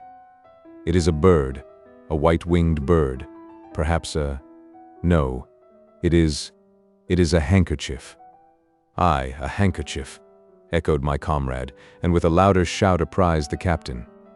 Quickly now, like the running out and training of a great gun, the long cabin spyglass was thrust through the mizzen rigging from the high platform of the poop, whereupon a human figure was plainly seen upon the inland rock, eagerly waving towards us what seemed to be the handkerchief. Our captain was a prompt, good fellow. Dropping the glass, he lustily ran forward, ordering the anchor to be dropped again, hands to stand by a boat and lower away. In a half-hour's time, the swift boat returned. It went with 6 and came with 7, and the 7th was a woman. It is not artistic heartlessness, but I wish I could but draw in crayons, for this woman was a most touching sight, and crayons tracing softly melancholy lines would best depict the mournful image of the dark damasked Chola widow. Her story was soon told, and though given in her own strange language was as quickly understood, for our captain, from long trading on the Chilean coast, was well versed in the Spanish. A Cholo, or half-breed Indian woman of Paita in Peru, 3 years gone by with her young new-wedded husband Felipe, of pure Castilian blood, and her one only Indian brother, Truxell, who Nilla had taken passage on the Main in a French whaler, commanded by a joyous man, which vessel, bound to the cruising grounds beyond the Enchanted Isles, proposed passing close by their vicinity. The object of the little party was to procure tortoise oil, a fluid which for its great purity and delicacy is held in high estimation wherever known, and it is well known all along this part of the Pacific coast. With a chest of clothes, tools, cooking utensils, a rude apparatus for trying out the oil, some casks of biscuit, and other things, not omitting 2 favorite dogs, of which faithful animal all the Cholos are very fond. Hunilla and her companions were safely landed at their chosen place. The Frenchman, according to the contract, made air sailing, engaged to take them off upon returning from a 4 months' cruise in the westward seas, which interval the 3 adventurers deemed quite sufficient for their purposes. On the isle's lone beach they paid him in silver for their passage out, the stranger having declined to carry them at all except upon that condition, though willing to take every means to ensure the due fulfillment of his promise. Felipe had striven hard to have this payment put off to the period of the ship's return, but in vain. Still they thought they had, in another way, ample pledge of the good faith of the Frenchman. It was arranged that the expenses of the passage home should not be payable in silver, but in tortoises, 100 tortoises ready captured to the returning captain's hand. These the Cholos meant to secure after their work was done, against the probable time of the Frenchman's coming back, and no doubt in prospect already felt that in those 100 tortoises now somewhere ranging the isle's interior, they possessed 100 hostages. Enough, the vessels sailed. The gazing 3 on shore answered the loud glee of the singing crew, and ere evening the French craft was hull down in the distant sea, its masts 3 faintest lines which quickly faded from Hunilla's eye. The stranger had given a blithesome promise, and anchored it with oaths. But oaths and anchors equally will drag. Naught else abides on fickle earth but unkept promises of joy. Contrary winds from out unstable skies, or contrary moods of his more varying mind, or shipwreck and sudden death in solitary waves. Whatever was the cause, the blithe stranger never was seen again. Yet, however dire a calamity was here in store, misgivings of it ere due time never disturbed the Cholo's busy mind, now all intent upon the toilsome matter which had brought them hither. Nay, by swift doom coming like the thief at night, ere 7 weeks went by, 2 of the little party were removed from all anxieties of land or sea. No more they sought to gaze with feverish fear, or still more feverish hope, beyond the present's horizon line, but into the furthest future their own silent spirits sailed. By persevering labor beneath that burning sun, Felipe and Truxell had brought down to their hut many scores of tortoises, and tried out the oil, when, elated with their good success, and to reward themselves for such hard work, they too hastily made a catamaran, or Indian raft, much used on the Spanish Main, and merrily started on a fishing trip, just without a long reef with many jagged gaps, running parallel with the shore about half a mile from it. By some bad tide or hap, or natural negligence of joyfulness, for though they could not be heard, yet by their gestures they seemed singing at the time, forced in deep water against that iron bar, the ill-made catamaran was overset, and came all to pieces, when dashed by broad-chested swells between their broken logs and the sharp teeth of the reef, both adventurers perished before Hunilla's eyes. Before Hunilla's eyes they sank. The real woe of this event passed before her sight as some sham tragedy on the stage. She was seated on a rude bower among the withered thickets, crowning a lofty cliff, a little back from the beach. The thickets were so disposed that in looking upon the sea at large she peered out from among the branches as from the lattice of a high balcony. But upon the day we speak of here, the better to watch the adventure of those two hearts she loved, Hunilla had withdrawn the branches to one side and held them so. They formed an oval frame, through which the bluely boundless sea rolled like a painted one. And there, the invisible painter painted to her view the wave-tossed and disjointed raft, its once level logs slantingly upheaved, as raking masts, and the four struggling arms indistinguishable among them, and then all subsided into smooth-flowing creamy waters, slowly drifting the splintered wreck, while first and last, no sound of any sort was heard. Death in a silent picture, a dream of the eye, such vanishing shapes as the mirage shows. So instant was the scene, so trance-like its mild pictorial effect, so distant from her blasted bower and her common sense of things, that Hunilla gazed and gazed, nor raised a finger or a wail. But as good to sit thus dumb, in stupor staring on that dumb show, for all that otherwise might be done. With half a mile of sea between, how could her two enchanted arms aid those four fated ones? The distance long, the time one sand. After the lightning is beheld, what fool shall stay the thunderbolt?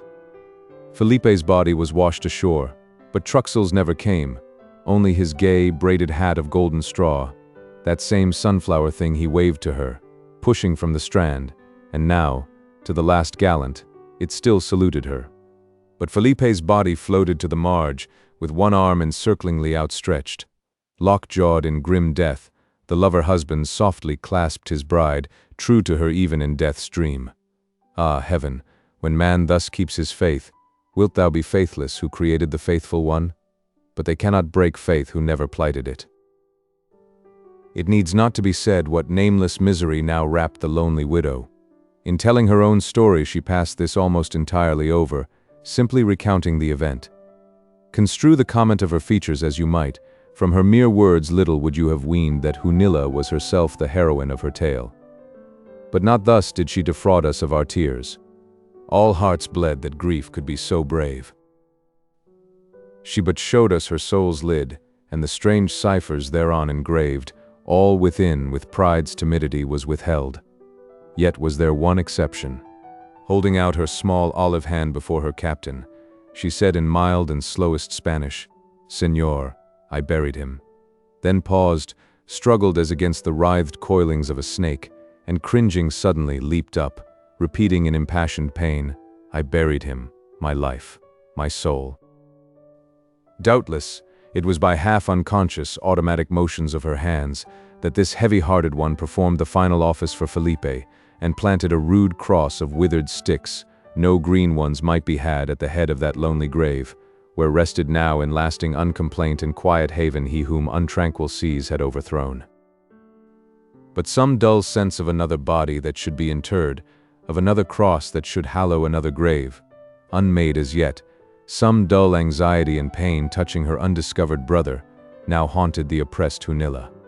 Her hands fresh from the burial earth, she slowly went back to the beach, with unshaped purposes wandering there, her spellbound eye bent upon the incessant waves.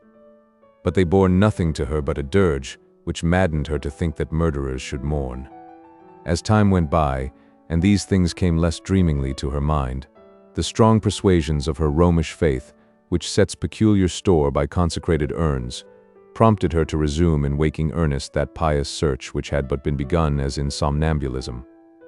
Day after day, week after week, she trod the cindery beach, till at length a double motive edged every eager glance. With equal longing she now looked for the living and the dead. The brother and the captain, alike vanished, never to return. Little accurate note of time had Hunilla taken under such emotions as were hers, and little, outside herself, served for calendar or dial. As to poor Crusoe in the selfsame sea, no saint's bell pealed forth the lapse of week or month. Each day went by unchallenged. No chanticleer announced those sultry dawns, no lowing herds those poisonous nights. All wonted and steadily recurring sounds, human or humanized by sweet fellowship with man, but one stirred that torrid trance, the cry of dogs, save which naught but the rolling sea invaded it, an all-pervading monotone, and to the widow that was the least loved voice she could have heard. No wonder that as her thoughts now wandered to the unreturning ship, and were beaten back again, the hope against hope so struggled in her soul, that at length she desperately said, "Not yet, not yet. My foolish heart runs on too fast." So she forced patience for some further weeks. But to those whom earth's sure indraft draws, patience or impatience is still the same. Hunilla now sought to settle precisely in her mind, to an hour, how long it was since the ship had sailed, and then, with the same precision, how long a space remained to pass. But this proved impossible. What present day or month it was, she could not say. Time was her labyrinth, in which Hunilla was entirely lost. And now follows. Against my own purposes a pause descends upon me here. One knows not whether nature doth not impose some secrecy upon him who has been privy to certain things. At least, it is to be doubted whether it be good to blazon such. If some books are deemed most baneful and their sale forbid, how, then, with deadlier facts, not dreams of doting men? Those whom books will hurt will not be proof against events. Events, not books, should be forbid. But in all things man sows upon the wind, which bloweth just there whither it listeth. For ill or good, man cannot know. Often ill comes from the good, as good from ill. When Hunilla. Dire sight it is to see some silken beast long dally with a golden lizard ere she devour. More terrible, to see how feline fate will sometimes dally with a human soul, and by a nameless magic make it repulse a sane despair with a hope which is but mad. Unwittingly I imp this cat-like thing, sporting with the heart of him who reads, for if he feel not he reads in vain. The ship sails this day, today. At last said Hunilla to herself, "This gives me certain time to stand on, without certainty I go mad. In loose ignorance I have hoped and hoped, now in firm knowledge I will but wait. Now I live and no longer perish in bewilderings. Holy Virgin, aid me. Thou wilt waft back the ship. Oh, past length of weary weeks, all to be dragged over to buy the certainty of today, I freely give ye, though I tear ye from me."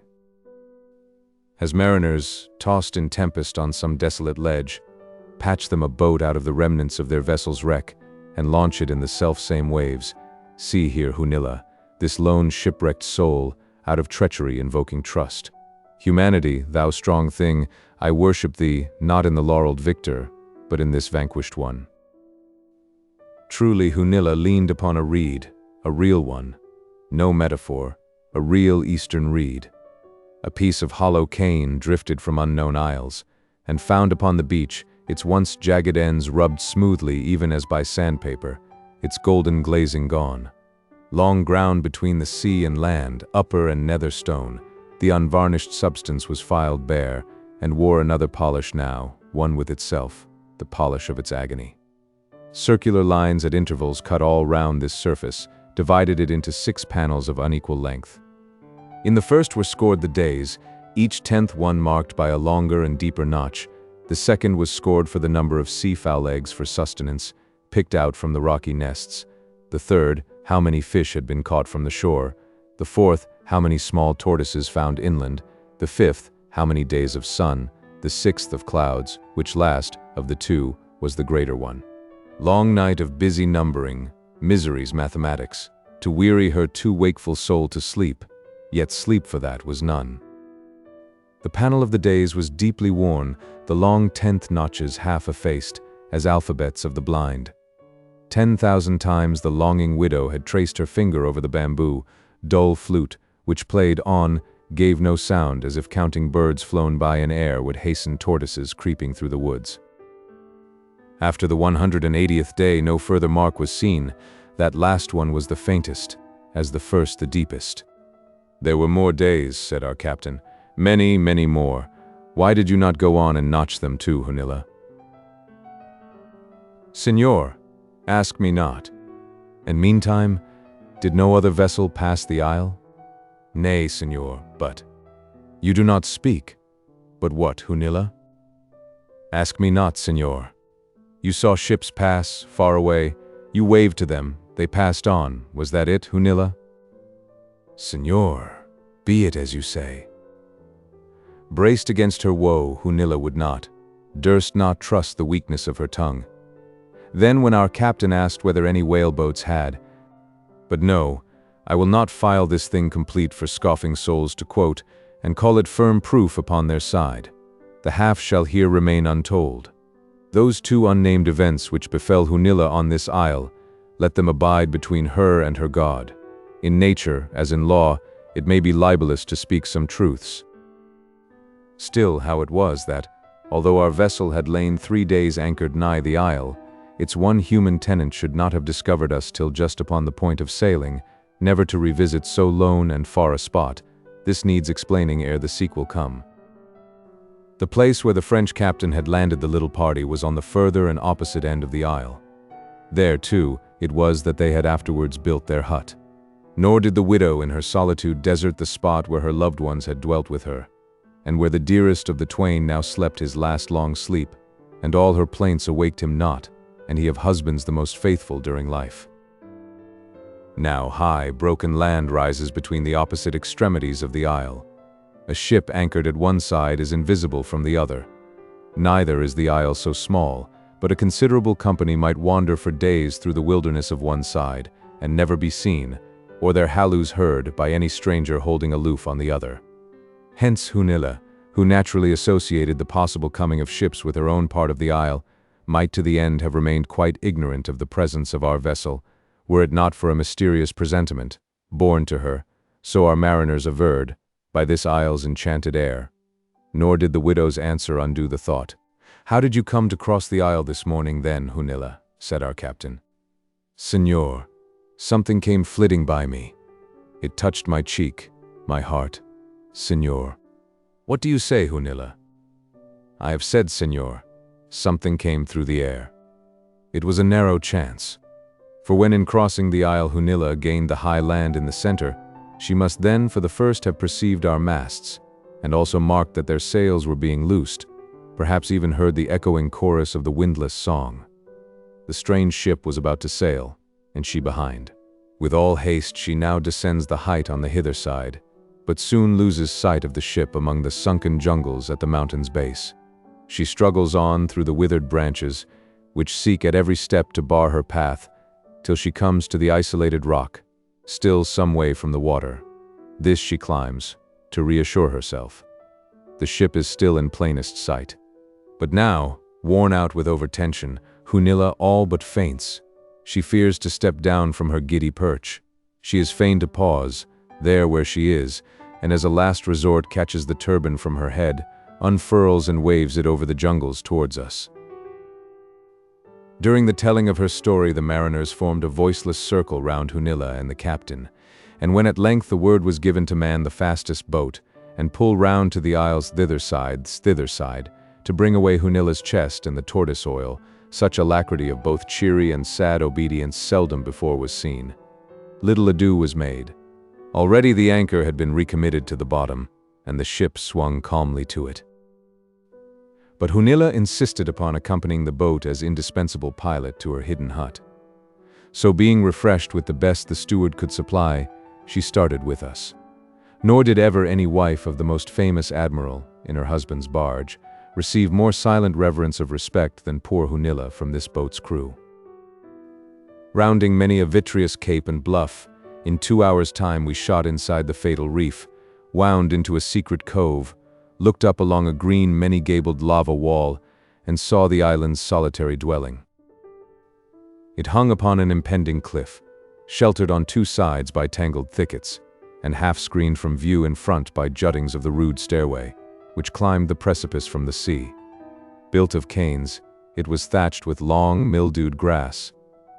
It seemed an abandoned hayrick, whose haymakers were now no more.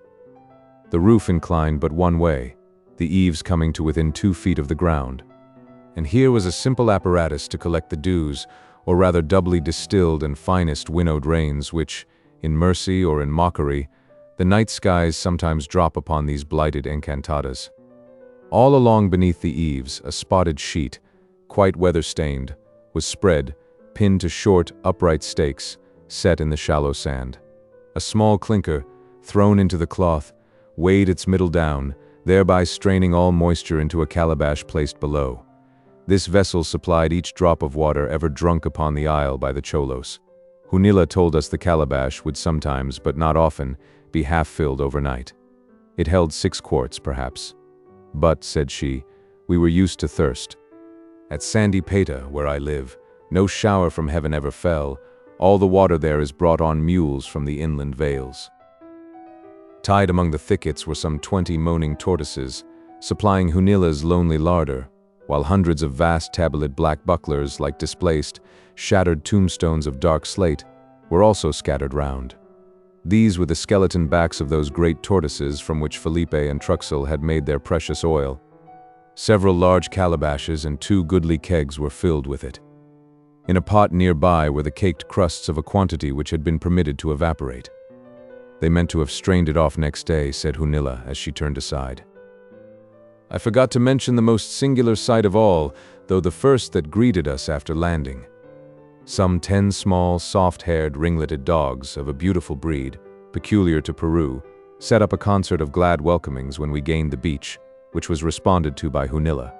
Some of these dogs had, since her widowhood, been born upon the isle, the progeny of the 2 brought from Peta.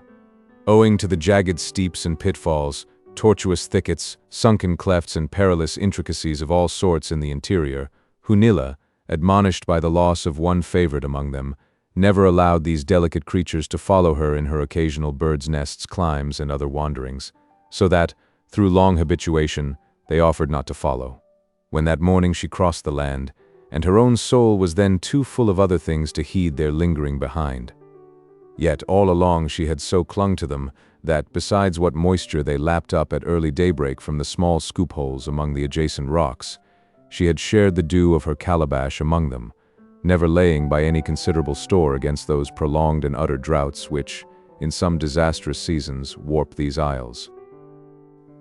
Having pointed out at our desire what few things she would like transported to the ship, her chest, the oil, not omitting the live tortoises which she intended for a grateful present to our captain, we immediately set to work, carrying them to the boat down the long, sloping stair of deeply shadowed rock. While my comrades were thus employed, I looked and Hunilla had disappeared. It was not curiosity alone, but, it seems to me, something different mingled with it, which prompted me to drop my tortoise, and once more gaze slowly around. I remembered the husband buried by Hunilla's hands. A narrow pathway led into a dense part of the thickets. Following it through many mazes, I came out upon a small, round, open space, deeply chambered there. The mound rose in the middle, a bare heap of finest sand, like that unverdured heap found at the bottom of an hourglass run out. At its head stood the cross of withered sticks, the dry, peeled bark still fraying from it, its transverse limb tied up with rope, and forlornly adroop in the silent air. Hunilla was partly prostrate upon the grave, her dark head bowed and lost in her long, loosened Indian hair, her hands extended to the crossfoot, with a little brass crucifix clasped between, a crucifix worn featureless, like an ancient graven knocker long plied in vain. She did not see me, and I made no noise, but slid aside and left the spot. A few moments ere all was ready for our going, she reappeared among us. I looked into her eyes, but saw no tear. There was something which seemed strangely haughty in her air, and yet it was the air of woe, a Spanish and an Indian grief, which would not visibly lament. Pride's height in vain abased to proneness on the rack, nature's pride subduing nature's torture. Like pages, the small and silken dogs surrounded her, as she slowly descended towards the beach. She caught the 2 most eager creatures in her arms, Mia Tita, Mia Tomoteta, and fondling them, inquired how many could we take on board. The mate commanded the boat's crew, not a hard-hearted man, but his way of life had been such that in most things, even in the smallest, simple utility was his leading motive. We cannot take them all, Hunilla. Our supplies are short, the winds are unreliable. We may be a good many days going to Tombez. So take those you have, Hunilla, but no more. She was in the boat. The oarsmen, too, were seated, all save one who stood ready to push off and then spring himself. With the sagacity of their race, the dogs now seemed aware that they were in the very instant of being deserted upon a barren strand. The gunwales of the boat were high, its prow, presented inland, was lifted. So owing to the water which they seemed instinctively to shun, the dogs could not well leap into the little craft. But their busy paws hard scraped the prow, as it had been some farmer's door shutting them out from shelter in a winter storm. A clamorous agony of alarm. They did not howl or whine. They all but spoke. "Push off. Give way," cried the mate. The boat gave one heavy drag and lurch, and next moment shot swiftly from the beach, turned on her heel and sped. The dogs ran howling along the water's marge, now pausing to gaze at the flying boat, then motioning as if to leap in chase, but mysteriously withheld themselves, and again ran howling along the beach. Had they been human beings, hardly would they have more vividly inspired the sense of desolation. The oars were plied as Confederate feathers of two wings. No one spoke. I looked back upon the beach, and then upon Hunilla, but her face was set in a stern, dusky calm. The dogs crouching in her lap vainly licked her rigid hands. She never looked behind her, but sat motionless, till we turned a promontory of the coast and lost all sights and sounds astern. She seemed as one who, having experienced the sharpest of mortal pangs, was henceforth content to have all lesser heartstrings riven, one by one. To Hunilla, pain seemed so necessary that pain in other beings, though by love and sympathy made her own, was unrepiningly to be borne.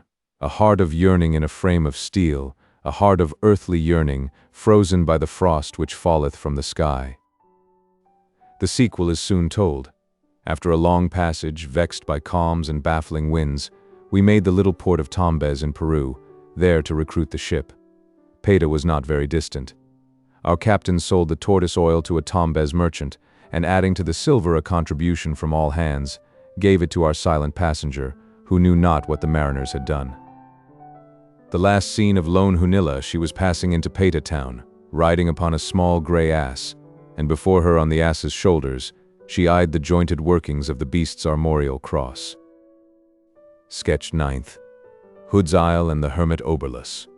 That darksome glen they enter, where they find that cursed man low sitting on the ground, musing full sadly in his sullen mind, his griesly lockes long groanen and unbound, disordered hong about his shoulders round, and hid his face, through which his hollow eyne looked deadly dull, and stared as astound.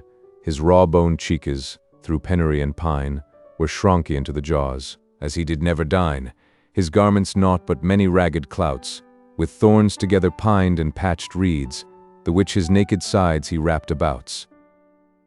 Southeast of Crossman's Isle lies Hood's Isle, or McCain's beclouded isle, and upon its south side is a vitreous cove with a wide strand of dark pounded black lava, called Black Beach, or Oberlus's Landing. It might fitly have been styled Charon's.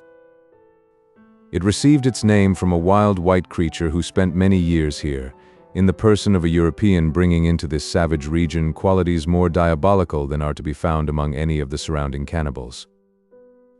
About half a century ago, Oberlus deserted at the above-named island, then as now a solitude. He built himself a den of lava and clinkers, about a mile from the landing, subsequently called after him, in a vale, or expanded gulch, containing here and there among the rocks about 2 acres of soil capable of rude cultivation, the only place on the isle not too blasted for that purpose.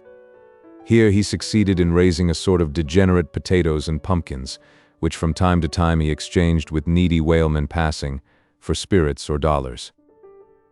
His appearance, from all accounts, was that of the victim of some malignant sorceress. He seemed to have drunk of Circe's cup, beast-like, rags insufficient to hide his nakedness, his befreckled skin blistered by continual exposure to the sun, nose flat, countenance contorted, heavy, earthy, hair and beard unshorn, profuse, and of fiery red. He struck strangers much as if he were a volcanic creature thrown up by the same convulsion which exploded into sight the isle. All bepatched and coiled asleep in his lonely lava den among the mountains, he looked, they say, as a heaped drift of withered leaves, torn from autumn trees, and so left in some hidden nook by the whirling halt for an instant of a fierce night wind, which then ruthlessly sweeps on, somewhere else to repeat the capricious act. It is also reported to have been the strangest sight, this same Oberlus, of a sultry, cloudy morning, hidden under his shocking old black tarpaulin hat, hoeing potatoes among the lava. So warped and crooked was his strange nature, that the very handle of his hoe seemed gradually to have shrunk and twisted in his grasp, being a wretched bent stick, elbowed more like a savage's war sickle than a civilized hoe handle. It was his mysterious custom upon a first encounter with a stranger ever to present his back, possibly because that was his better side, since it revealed the least. If the encounter chanced in his garden, as it sometimes did, the new-landed strangers going from the seaside straight through the gorge to hunt up the queer greengrocer reported doing business here, Oberlus for a time hoed on, unmindful of all greeting, jovial or bland, as the curious stranger would turn to face him, the recluse, hoe in hand, as diligently would avert himself, bowed over, and sullenly revolving round his Murphy hill. Thus far for hoeing. When planting, his whole aspect and all his gestures were so malevolently and uselessly sinister and secret that he seemed rather in act of dropping poison into wells than potatoes into soil. But among his lesser and more harmless marvels was an idea he ever had, that his visitors came equally as well led by longings to behold the mighty hermit Oberlus in his royal state of solitude, as simply to obtain potatoes, or find whatever company might be upon a barren isle. It seems incredible that such a being should possess such vanity, a misanthrope be conceded. But he really had his notion, and upon the strength of it, often gave himself amusing airs to captains. But after all, this is somewhat of a piece with the well-known eccentricity of some convicts, proud of that very hatefulness which makes them notorious. At other times another unaccountable whim would seize him, and he would long dodge advancing strangers round the clinkered corners of his hut. Sometimes, like a stealthy bear, he would slink through the withered thickets up the mountains, and refuse to see the human face. Except his occasional visitors from the sea, for a long period, the only companions of Oberlus were the crawling tortoises, and he seemed more than degraded to their level, having no desires for a time beyond theirs, unless it were for the stupor brought on by drunkenness. But sufficiently debased as he appeared, there yet lurked in him, only awaiting occasion for discovery, a still further proneness. Indeed, the sole superiority of Oberlus over the tortoises was his possession of a larger capacity of degradation, and along with that, something like an intelligent will to it. Moreover, what is about to be revealed perhaps will show that selfish ambition or the love of rule for its own sake, far from being the peculiar infirmity of noble minds, is shared by beings which have no mind at all. No creatures are so selfishly tyrannical as some brutes, as anyone who has observed the tenants of the pasture must occasionally have observed. "This island's mine by Sycorax, my mother," said Oberlus to himself, glaring round upon his haggard solitude. By some means, barter or theft, for in those days ships at intervals still kept touching at his landing, he obtained an old musket, with a few charges of powder and ball. Possessed of arms, he was stimulated to enterprise, as a tiger that first feels the coming of its claws. The long habit of sole dominion over every object round him, his almost unbroken solitude, his never encountering humanity except on terms of misanthropic independence or mercantile craftiness, and even such encounters being comparatively but rare, all this must have gradually nourished in him a vast idea of his own importance, together with a pure animal sort of scorn for all the rest of the universe. The unfortunate Creole who enjoyed his brief term of royalty at Charles's Isle was perhaps in some degree influenced by not unworthy motives, such as prompt other adventurous spirits to lead colonists into distant regions and assume political preeminence over them.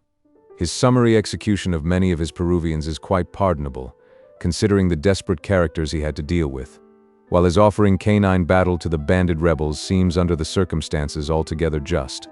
But for this King Oberlus and what shortly follows, no shade of palliation can be given.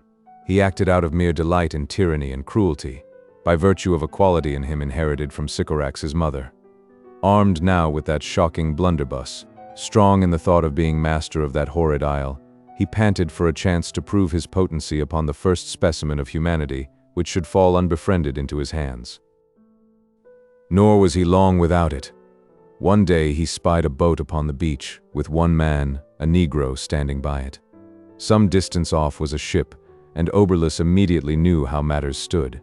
The vessel had put in for wood, and the boat's crew had gone into the thickets for it. From a convenient spot he kept watch of the boat, till presently a straggling company appeared loaded with billets. Throwing these on the beach, they again went into the thickets, while the Negro proceeded to load the boat. Oberlus now makes all haste and accosts the Negro, who, aghast at seeing any living being inhabiting such a solitude, and especially so horrific a one, immediately falls into a panic, not at all lessened by the ursine suavity of Oberlus. who begs the favor of assisting him in his labors. The Negro stands with several billets on his shoulder, in act of shouldering others, and Oberlus, with a short cord concealed in his bosom, kindly proceeds to lift those other billets to their place. In so doing, he persists in keeping behind the Negro who, rightly suspicious of this, in vain dodges about to gain the front of Oberlus. But Oberlus dodges also, till at last, weary of this bootless attempt at treachery or fearful of being surprised by the remainder of the party, Oberlus runs off a little space to a bush and, fetching his blunderbuss, savagely commands the Negro to desist work and follow him. He refuses. Whereupon, presenting his piece, Oberlus snaps at him. Luckily, the blunderbuss misses fire, but by this time, frightened out of his wits, the Negro, upon a second intrepid summons, drops his billets, surrenders at discretion, and follows on. By a narrow defile familiar to him, Oberlus speedily removes out of sight of the water. On their way up the mountains, he exultingly informs the Negro that henceforth he is to work for him and be his slave, and that his treatment would entirely depend on his future conduct. But Oberlus, deceived by the first impulsive cowardice of the black, in an evil moment slackens his vigilance. Passing through a narrow way and perceiving his leader quite off his guard, the Negro, a powerful fellow, suddenly grasps him in his arms, throws him down, wrests his musketoon from him, ties his hands with the monster's own cord, shoulders him, and returns with him down to the boat. When the rest of the party arrive, Oberlus is carried on board the ship. This proved an Englishman and a smuggler, a sort of craft not apt to be over-charitable. Oberlus is severely whipped, then handcuffed, taken ashore and compelled to make known his habitation and produce his property. His potatoes, pumpkins, and tortoises, with a pile of dollars he had hoarded from his mercantile operations, were secured on the spot. But while the two vindictive smugglers were busy destroying his hut and garden, Oberlus makes his escape into the mountains and conceals himself there in impenetrable recesses, only known to himself till the ship sails, when he ventures back, and by means of an old file which he sticks into a tree, contrives to free himself from his handcuffs. Brooding among the ruins of his hut and the desolate clinkers and extinct volcanoes of this outcast isle, the insulted misanthrope now meditates a signal revenge upon humanity, but conceals his purposes. Vessels still touch the landing at times, and by Oberlus is enabled to supply them with some vegetables. Warned by his former failure in kidnapping strangers, he now pursues a quite different plan. When seamen come ashore, he makes up to them like a free and easy comrade, invites them to his hut, and with whatever affability his red-haired grimness may assume, entreats them to drink his liquor and be merry. But his guests need little pressing, and so, soon as rendered insensible, are tied hand and foot and pitched among the clinkers, are there concealed till the ship departs, when, finding themselves entirely dependent upon Oberlus, alarmed at his changed demeanor, his savage threats, and above all, that shocking blunderbuss, they willingly enlist under him, becoming his humble slaves, and Oberlus the most incredible of tyrants. So much so that 2 or 3 perish beneath his initiating process. He sets the remainder, 4 of them, to breaking the caked soil, transporting upon their backs loads of loamy earth, scooped up in moist clefts among the mountains, keeps them on the roughest fare, presents his peace at the slightest hint of insurrection, and in all respects converts them into reptiles at his feet, plebeian garter snakes to this Lord Anaconda. At last, Oberlus contrives to stock his arsenal with 4 rusty cutlasses and an added supply of powder and ball intended for his blunderbuss. Remitting in good part the labor of his slaves, he now approves himself a man, or rather devil, of great abilities in the way of cajoling or coercing others into acquiescence with his own ulterior designs, however at first abhorrent to them. But indeed, prepared for almost any eventual evil by their previous lawless life, as a sort of ranging cowboys of the sea, which had dissolved within them the whole moral man, so that they were ready to concrete in the first offered mold of baseness now, rotted down from manhood by their hopeless misery on the isle, wonted to cringe in all things to their lord, himself the worst of slaves. These wretches were now become wholly corrupted to his hands. He used them as creatures of an inferior race. In short, he gaffles his 4 animals, and makes murderers of them, out of cowards fitly manufacturing bravos. Now, sword or dagger, human arms are but artificial claws and fangs, tied on like false spurs to the fighting cock. So, we repeat, Oberlus, Tsar of the Isle, gaffles his 4 subjects, that is, with intent of glory, puts 4 rusty cutlasses into their hands. Like any other autocrat, he had a noble army now. It might be thought a servile war would hereupon ensue. Arms in the hands of trodden slaves? How indiscreet of Emperor Oberlus! Nay, they had but cutlasses, sad old scythes enough, he a blunderbuss, which by its blind scatterings of all sorts of boulders, clinkers, and other scoria would annihilate all 4 mutineers, like 4 pigeons at one shot. Besides, at first he did not sleep in his accustomed hut. Every lurid sunset, for a time, he might have been seen wending his way among the riven mountains, there to secrete himself till dawn in some sulphurous pitfall, undiscoverable to his gang. But finding this at last too troublesome, he now each evening tied his slaves hand and foot, hid the cutlasses, and thrusting them into his barracks, shut to the door, and lying down before it, beneath a rude shed lately added, slept out the night, blunderbuss in hand. It is supposed that not content with daily parading over a cindery solitude at the head of his fine army, Oberlus now meditated the most active mischief, his probable object being to surprise some passing ship touching at his dominions, massacre the crew, and run away with her to parts unknown. While these plans were simmering in his head, 2 ships touch in company at the isle, on the opposite side to his, when his designs undergo a sudden change. The ships are in want of vegetables, which Oberlus promises in great abundance, provided they send their boats round to his landing, so that the crews may bring the vegetables from his garden, informing the 2 captains, at the same time, that his rascals, slaves and soldiers, had become so abominably lazy and good for nothing of late, that he could not make them work by ordinary inducements, and did not have the heart to be severe with them. The arrangement was agreed to, and the boats were sent and hauled upon the beach. The crews went to the lava hut, but to their surprise nobody was there. After waiting till their patience was exhausted, they returned to the shore, when lo, some stranger, not the Good Samaritan either, seems to have very recently passed that way. 3 of the boats were broken in 1,000 pieces, and the 4th was missing. By hard toil over the mountains and through the clinkers, some of the strangers succeeded in returning to that side of the isle where the ships lay, when fresh boats are sent to the relief of the rest of the hapless party.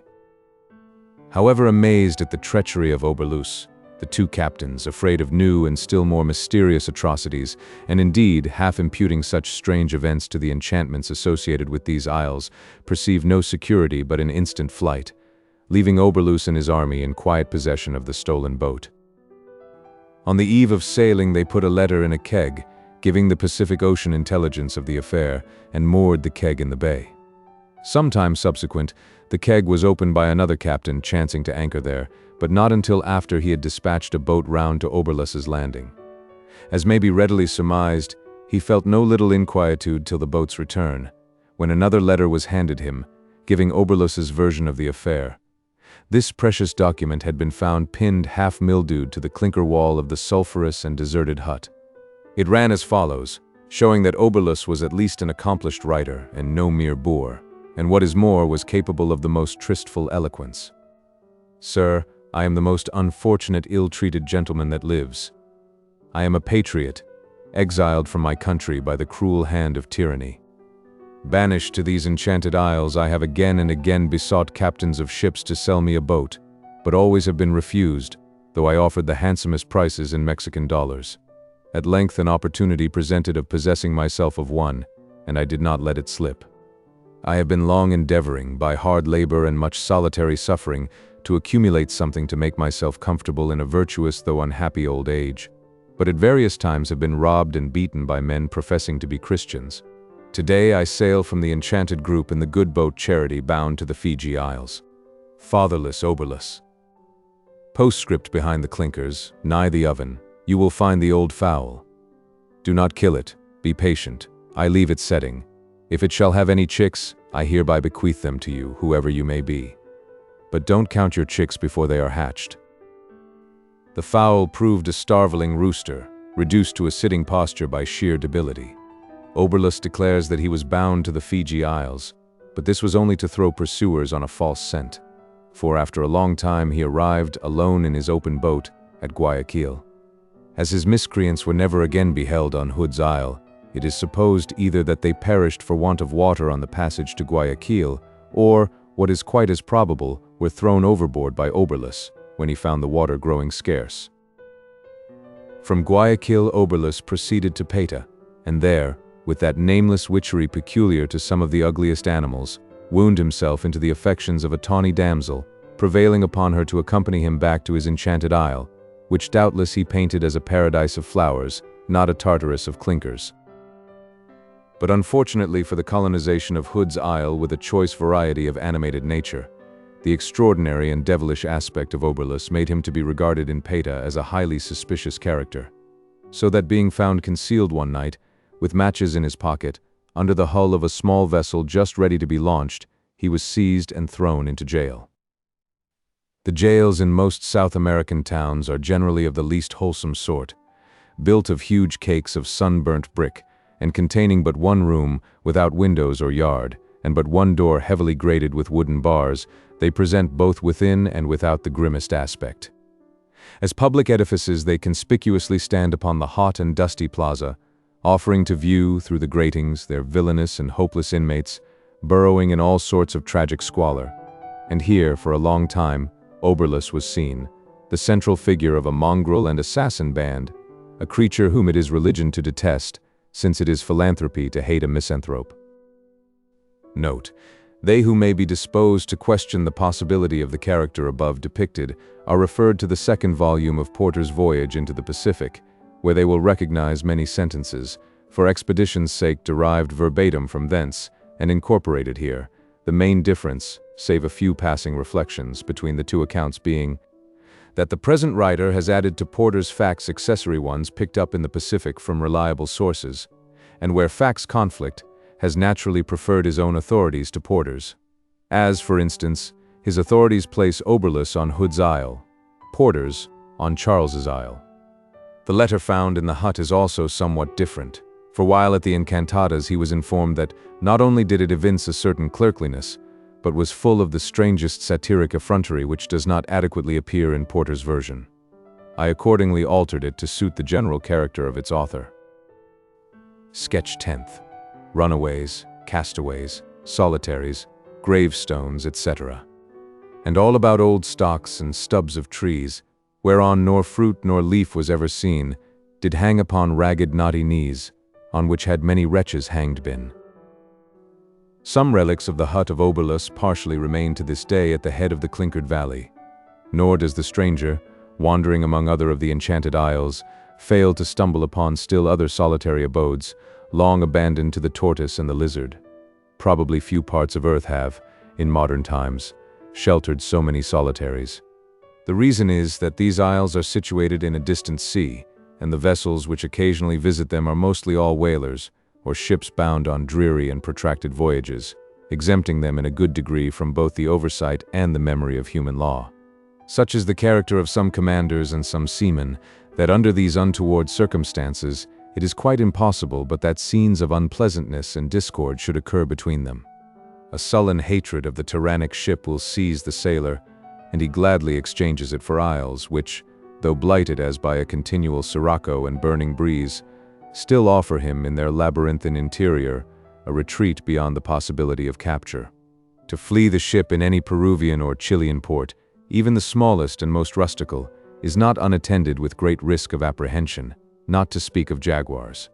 A reward of 5 pesos sends 50 dastardly Spaniards into the wood, who, with long knives, scour them day and night in eager hopes of securing their prey. Neither is it, in general, much easier to escape pursuit at the Isles of Polynesia. Those of them which have felt a civilizing influence present the same difficulty to the runaway with the Peruvian ports, the advanced natives being quite as mercenary and keen of knife and scent as the retrograde Spaniards, while, owing to the bad odor in which all Europeans lie, in the minds of aboriginal savages who have chanced to hear aught of them, to desert the ship among primitive Polynesians is, in most cases, a hope not unforlorn. Hence the Enchanted Isles become the voluntary tarrying places of all sorts of refugees, some of whom too sadly experience the fact that flight from tyranny does not of itself ensure a safe asylum, far less a happy home. Moreover, it has not seldom happened that hermits have been made upon the isles by the accidents incident to tortoise hunting. The interior of most of them is tangled and difficult of passage beyond description. The air is sultry and stifling. An intolerable thirst is provoked, for which no running stream offers its kind relief. In a few hours under an equatorial sun, reduced by these causes to entire exhaustion, woe betide the straggler at the Enchanted Isles. Their extent is such as to forbid an adequate search, unless weeks are devoted to it. The impatient ship waits a day or two when, the missing man remaining undiscovered, up goes a stake on the beach with a letter of regret, and a keg of crackers and another of water tied to it, and away sails the craft. Nor have there been wanting instances where the inhumanity of some captains has led them to wreak a secure revenge upon seamen who have given their caprice or pride some singular offense. Thrust ashore upon the scorching marl, such mariners are abandoned to perish outright, unless by solitary labors they succeed in discovering some precious driblets of moisture oozing from a rock or stagnant in a mountain pool. I was well acquainted with a man who, lost upon the Isle of Narborough, was brought to such extremes by thirst that at last he only saved his life by taking that of another being. A large hair seal came upon the beach. He rushed upon it, stabbed it in the neck, and then throwing himself upon the panting body quaffed at the living wound. The palpitations of the creature's dying heart injected life into the drinker. Another seaman thrust ashore in a boat upon an isle at which no ship ever touched, owing to its peculiar sterility and the shoals about it, and from which all other parts of the group were hidden. This man, feeling that it was sure death to remain there, and that nothing worse than death menaced him in quitting it, killed seals, and inflating their skins, made a float, upon which he transported himself to Charles's Island, and joined the Republic there. But men, not endowed with courage equal to such desperate attempts, find their only resource in forthwith seeking some watering place, however precarious or scanty, building a hut, catching tortoises and birds, and in all respects preparing for a hermit life till tide or time, or a passing ship arrives to float them off. At the foot of precipices on many of the isles, small rude basins in the rocks are found, partly filled with rotted rubbish or vegetable decay, or overgrown with thickets, and sometimes a little moist, which upon examination reveal plain tokens of artificial instruments employed in hollowing them out by some poor castaway or still more miserable runaway. These basins are made in places where it was supposed some scanty drops of dew might exude into them from the upper crevices. The relics of hermitages and stone basins are not the only signs of vanishing humanity to be found upon the isles, and curious to say, that spot which of all others in settled communities is most animated at the Enchanted Isles presents the most dreary of aspects. And though it may seem very strange to talk of post offices in this barren region, yet post offices are occasionally to be found there. They consist of a stake and a bottle, the letters being not only sealed but corked. They are generally deposited by captains of Nantucketers for the benefit of passing fishermen, and contain statements as to what luck they had in whaling or tortoise hunting. Frequently, however, long months and months, whole years glide by and no applicant appears. The stake rots and falls, presenting no very exhilarating object. If now it be added that gravestones, or rather graveboards, are also discovered upon some of the isles, the picture will be complete. Upon the beach of James's Isle for many years was to be seen a rude finger-post, pointing inland, and perhaps, taking it for some signal of possible hospitality in this otherwise desolate spot, some good hermit living there with his maple dish, the stranger would follow on in the path thus indicated, till at last he would come out in a noiseless nook and find his only welcome. A dead man, his sole greeting the inscription over a grave. Here, in 1813, fell, in a daybreak duel, a lieutenant of the U.S. frigate Essex, aged 21, attaining his majority in death.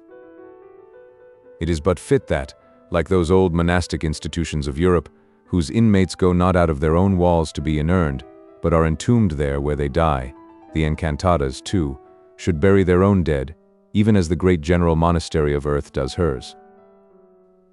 It is known that burial in the ocean is a pure necessity of seafaring life, and that it is only done when land is far astern and not clearly visible from the bow.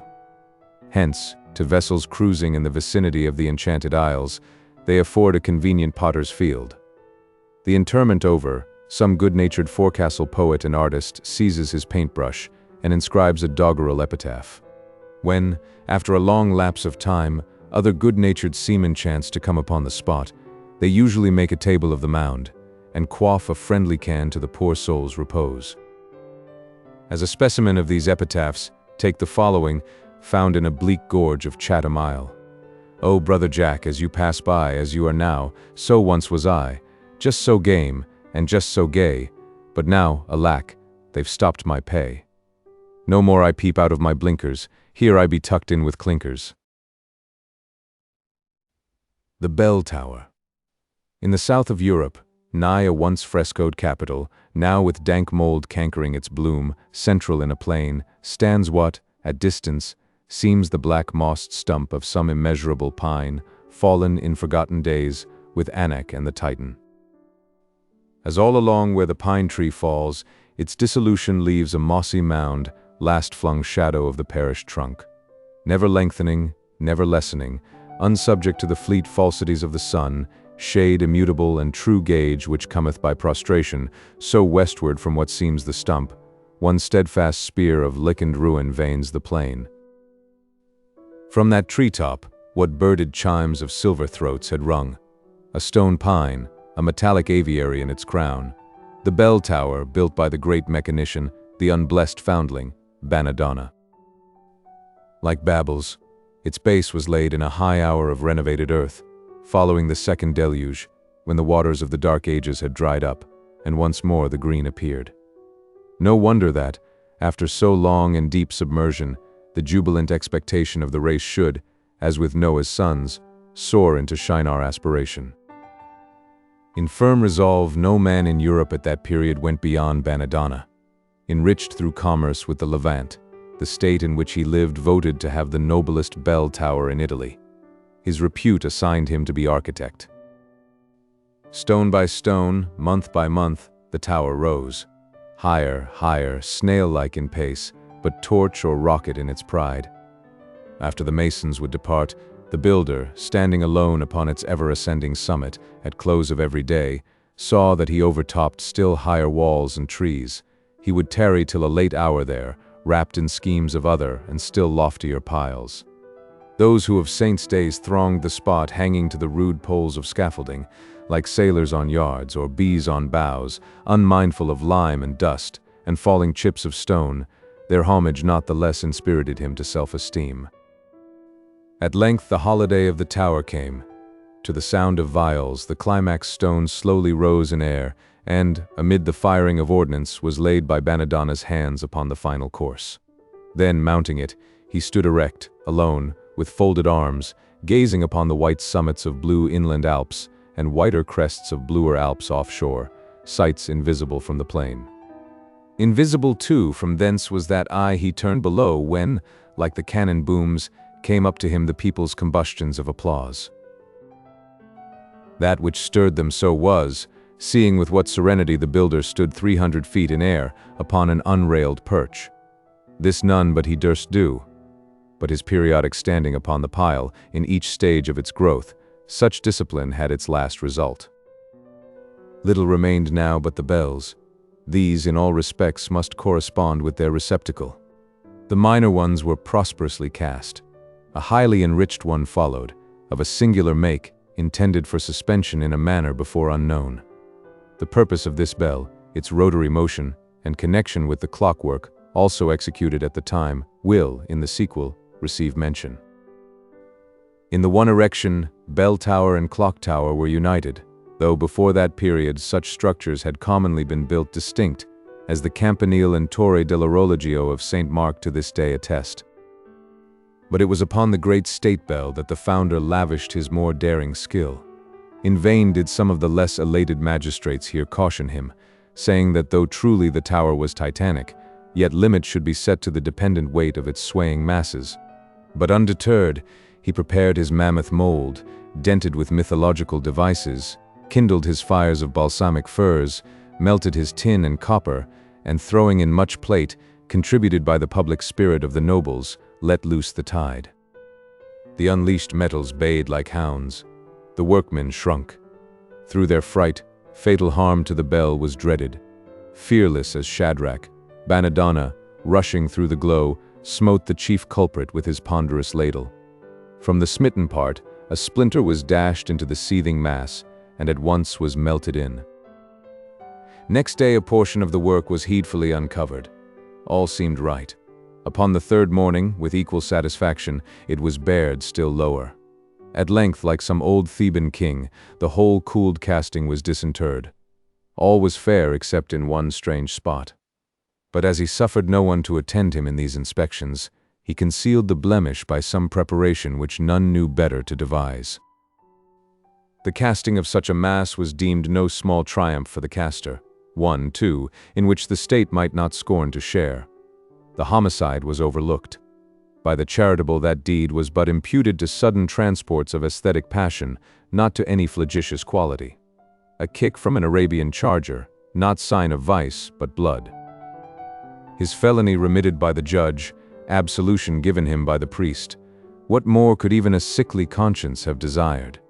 Honoring the tower and its builder with another holiday, the Republic witnessed the hoisting of the bells and clockwork amid shows and pomps superior to the former. Some months of more than usual solitude on Benedonna's part ensued.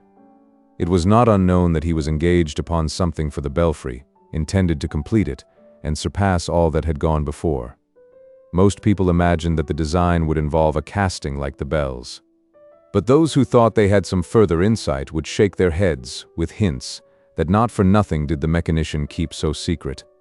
Meantime, his seclusion failed not to invest his work with more or less of that sort of mystery pertaining to the forbidden. Ere long he had a heavy object hoisted to the belfry, wrapped in a dark sack or cloak, a procedure sometimes had in the case of an elaborate piece of sculpture or statue which, being intended to grace the front of a new edifice, the architect does not desire exposed to critical eyes till set up, finished, in its appointed place. Such was the impression now. But, as the object rose, a statuary present observed, or thought he did, that it was not entirely rigid, but was, in a manner, pliant. At last, when the hidden thing had attained its final height, and, obscurely seen from below, seemed almost of itself to step into the belfry, as if with little assistance from the crane, a shrewd old blacksmith present ventured the suspicion that it was but a living man. This surmise was thought a foolish one, while the general interest failed not to augment. Not without demur from Benedonna, the chief magistrate of the town with an associate, both elderly men, followed what seemed the image up the tower. But, arrived at the belfry, they had little recompense.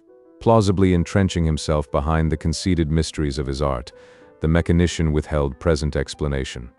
The magistrates glanced toward the cloaked object, which, to their surprise, seemed now to have changed its attitude, or else had before been more perplexingly concealed by the violent muffling action of the wind without. It seemed now seated upon some sort of frame or chair, contained within the domino. They observed that nigh the top, in a sort of square, the web of the cloth, either from accident or design, had its warp partly withdrawn, and the cross threads plucked out here and there, so as to form a sort of woven grating. Whether it were the low wind or no, stealing through the stone latticework, or only their own perturbed imaginations is uncertain, but they thought they discerned a slight sort of fitful, spring-like motion in the domino. Nothing, however incidental or insignificant, escaped their uneasy eyes. Among other things, they pried out, in a corner, an earthen cup, partly corroded and partly encrusted, and one whispered to the other that this cup was just such a one as might, in mockery, be offered to the lips of some brazen statue, or perhaps, still worse. But being questioned, the mechanician said that the cup was simply used in his founder's business, and described the purpose. In short, a cup to test the condition of metals in fusion. He added that it had got into the belfry by the merest chance. Again and again they gazed at the domino, as at some suspicious incognito at a Venetian mask. All sorts of vague apprehensions stirred them. They even dreaded lest, when they should descend, the mechanician, though without a flesh and blood companion, for all that, would not be left alone. Affecting some merriment at their disquietude, he begged to relieve them by extending a coarse sheet of workman's canvas between them and the object. Meantime he sought to interest them in his other work, nor, now that the domino was out of sight, did they long remain insensible to the artistic wonders lying round them, wonders hitherto beheld but in their unfinished state, because, since hoisting the bells, none but the caster had entered within the belfry. It was one trait of his that, even in details, he would not let another do what he could, without too great loss of time accomplish for himself. So, for several preceding weeks, whatever hours were unemployed in his secret design had been devoted to elaborating the figures on the bells. The clock bell, in particular, now drew attention.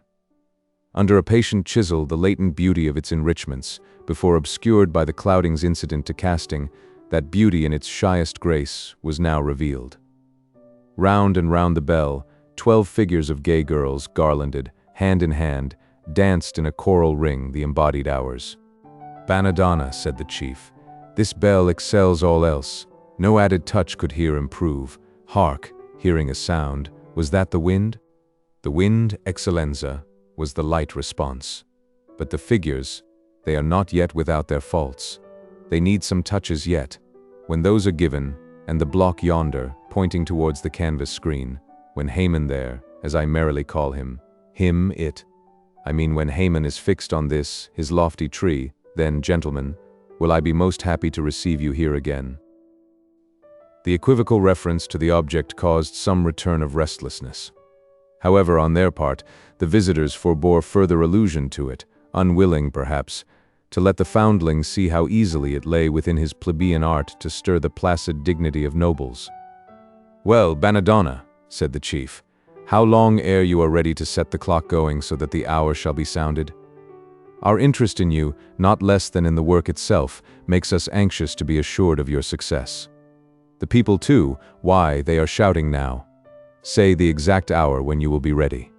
"Tomorrow, Excellenza, if you listen for it, or should you not, all the same, strange music will be heard.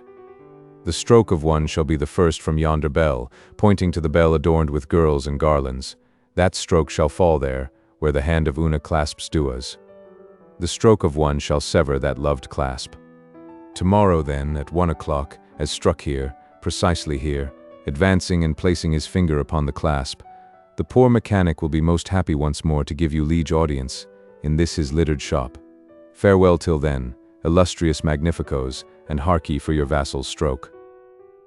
His still, volcanic face hiding its burning brightness like a forge, he moved with ostentatious deference towards the scuttle, as if so far to escort their exit. But the junior magistrate, a kind-hearted man, troubled at what seemed to him a certain sardonical disdain, lurking beneath the foundling's humble mien, and in Christian sympathy more distressed at it on his account than on his own, dimly surmising what might be the final fate of such a cynic solitaire, nor perhaps uninfluenced by the general strangeness of surrounding things. This good magistrate had glanced sadly, sideways from the speaker, and thereupon his foreboding eye had started at the expression of the unchanging face of the our Una. "How is this, Banadonna?" he lowly asked. "Una looks unlike her sisters." "In Christ's name, Banadonna," impulsively broke in the chief his attention, for the first attracted to the figure, by his associate's remark, "Una's face looks just like that of Deborah, the prophetess, as painted by the Florentine, Del Fonca." "Surely, Banadonna," lowly resumed the milder magistrate, "you meant the 12 should wear the same jocundly abandoned air. But see, the smile of Una seems but a fatal one. 'Tis different." While his mild associate was speaking, the chief glanced, inquiringly, from him to the caster, as if anxious to mark how the discrepancy would be accounted for. As the chief stood, his advanced foot was on the scuttle's curb. Banadonna spoke. "Excellenza, now that, following your keener eye, I glance upon the face of Una, I do indeed perceive some little variance. But look all round the bell, and you will find no two faces entirely correspond. Because there is a law in art, but the cold wind is rising more. These lattices are but a poor defense. Suffer me, magnificos, to conduct you, at least, partly on your way. Those in whose well-being there is a public stake should be heedfully attended. Touching the look of Una, you were saying, Banadonna, that there was a certain law in art," observed the chief, as the three now descended the stone shaft. "Pray, tell me, then." "Pardon, another time, Excellenza, the tower is damp." "Nay, I must rest, and hear it now. Here is a wide landing, and through this leeward slit, no wind, but ample light. Tell us of your law, and at large. Since, Excellenza, you insist, know that there is a law in art, which bars the possibility of duplicates. Some years ago, you may remember, I graved a small seal for your republic, bearing for its chief device, the head of your own ancestor, its illustrious founder. It becoming necessary for the custom's use, to have innumerable impressions for bales and boxes, I graved an entire plate, containing 100 of the seals. Now, though indeed my object was to have those 100 heads identical, and though I dare say people think them, so yet, upon closely scanning an uncut impression from the plate, no two of those 50 faces, side by side, will be found alike. Gravity is the air of all, but diversified in all. In some, benevolent, in some, ambiguous, in 2 or 3, to a close scrutiny, all but incipiently malign, the variation of less than a hair's breadth in the linear shadings round the mouth sufficing to all this. Now, Excellenza, transmute that general gravity into joyousness, and subject it to 12 of those variations I have described, and tell me, will you not have my hours here, and Una one of them? But I like. Hark! Is that a footfall above? Mortar, Excellenza. Sometimes it drops to the belfry floor from the arch where the stonework was left undressed. I must have it seen too. As I was about to say, for one, I like this law forbidding duplicates. It evokes fine personalities. Yes, Excellenza, that's strange. And to you, uncertain smile, and those forelooking eyes of Una suit Banadonna very well. Hark! Sure we left no soul above? No soul, Excellenza. Rest assured, no soul again the mortar. It fell not while we were there. Ah, in your presence it better knew its place, Excellenza, blandly bowed Banadonna. But Una, said the milder magistrate, she seemed intently gazing on you. One would have almost sworn that she picked you out from among us 3. If she did, possibly it might have been her finer apprehension, Excellenza. How, Banadonna? I do not understand you. No consequence, Excellenza, but the shifted wind is blowing through the slit. Suffer me to escort you on, and then, pardon, but the toiler must to his tools. It may be foolish, Signor, said the milder magistrate, as from the 3rd landing, the 2 now went down unescorted. But, somehow, our great mechanician moves me strangely. Why, just now, when he so superciliously replied, his walk seemed Sisera's God's vain foe in Del Fonca's painting. And that young sculptured Deborah too. Aye, and that. Tush, Signor, returned the chief, a passing whim. Deborah, where's jail, pray? Ah, said the other, as they now stepped upon the sod. Ah, Signor, I see you leave your fears behind you with the chill and gloom. But mine, even in this sunny air, remain. Hark! It was a sound from just within the tower door whence they had emerged. Turning, they saw it closed. He has slipped down and barred us out, smiled the chief, but it is his custom. Proclamation was now made that the next day at 1 hour after meridian the clock would strike, and thanks to the mechanician's powerful art with unusual accompaniments. But what those should be, none as yet could say. The announcement was received with cheers. By the looser sort, who encamped about the tower all night, lights were seen gleaming through the topmost blindwork, only disappearing with the morning sun. Strange sounds, too, were heard, or were thought to be by those whom anxious watching might not have left mentally undisturbed sounds, not only of some ringing implement, but also, so they said, half-suppressed screams and plainings, such as might have issued from some ghostly engine, overplied. Slowly the day drew on, part of the concourse chasing the weary time with songs and games, till, at last, the great blurred sun rolled, like a football, against the plain. At noon, the nobility and principal citizens came from the town in cavalcade, a guard of soldiers also, with music, the more to honor the occasion. Only 1 hour more. Impatience grew.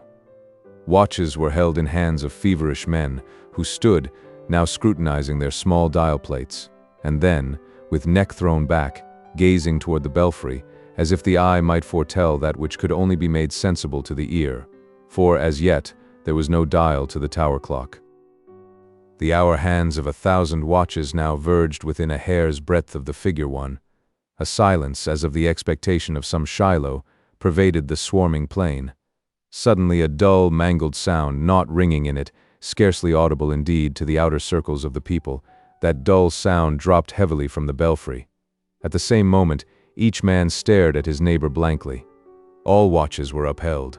All hour hands were at had passed the figure one. No bell stroke from the tower. The multitude became tumultuous. Waiting a few moments, the chief magistrate, commanding silence, hailed the belfry, to know what thing unforeseen had happened there. No response. He hailed again and yet again. All continued hushed. By his order, the soldiers burst in the tower door when, stationing guards to defend it from the now surging mob, the chief, accompanied by his former associate, climbed the winding stairs. Halfway up they stopped to listen. No sound. Mounting faster, they reached the belfry, but, at the threshold, started at the spectacle disclosed. A spaniel which, unbeknown to them, had followed them thus far, stood shivering as before some unknown monster in a break, or rather as if it snuffed footsteps leading to some other world. Benito lay, prostrate and bleeding, at the base of the bell which was adorned with girls and garlands. He lay at the feet of the hour Una, his head coinciding in a vertical line, with her left hand clasped by the hour Dua.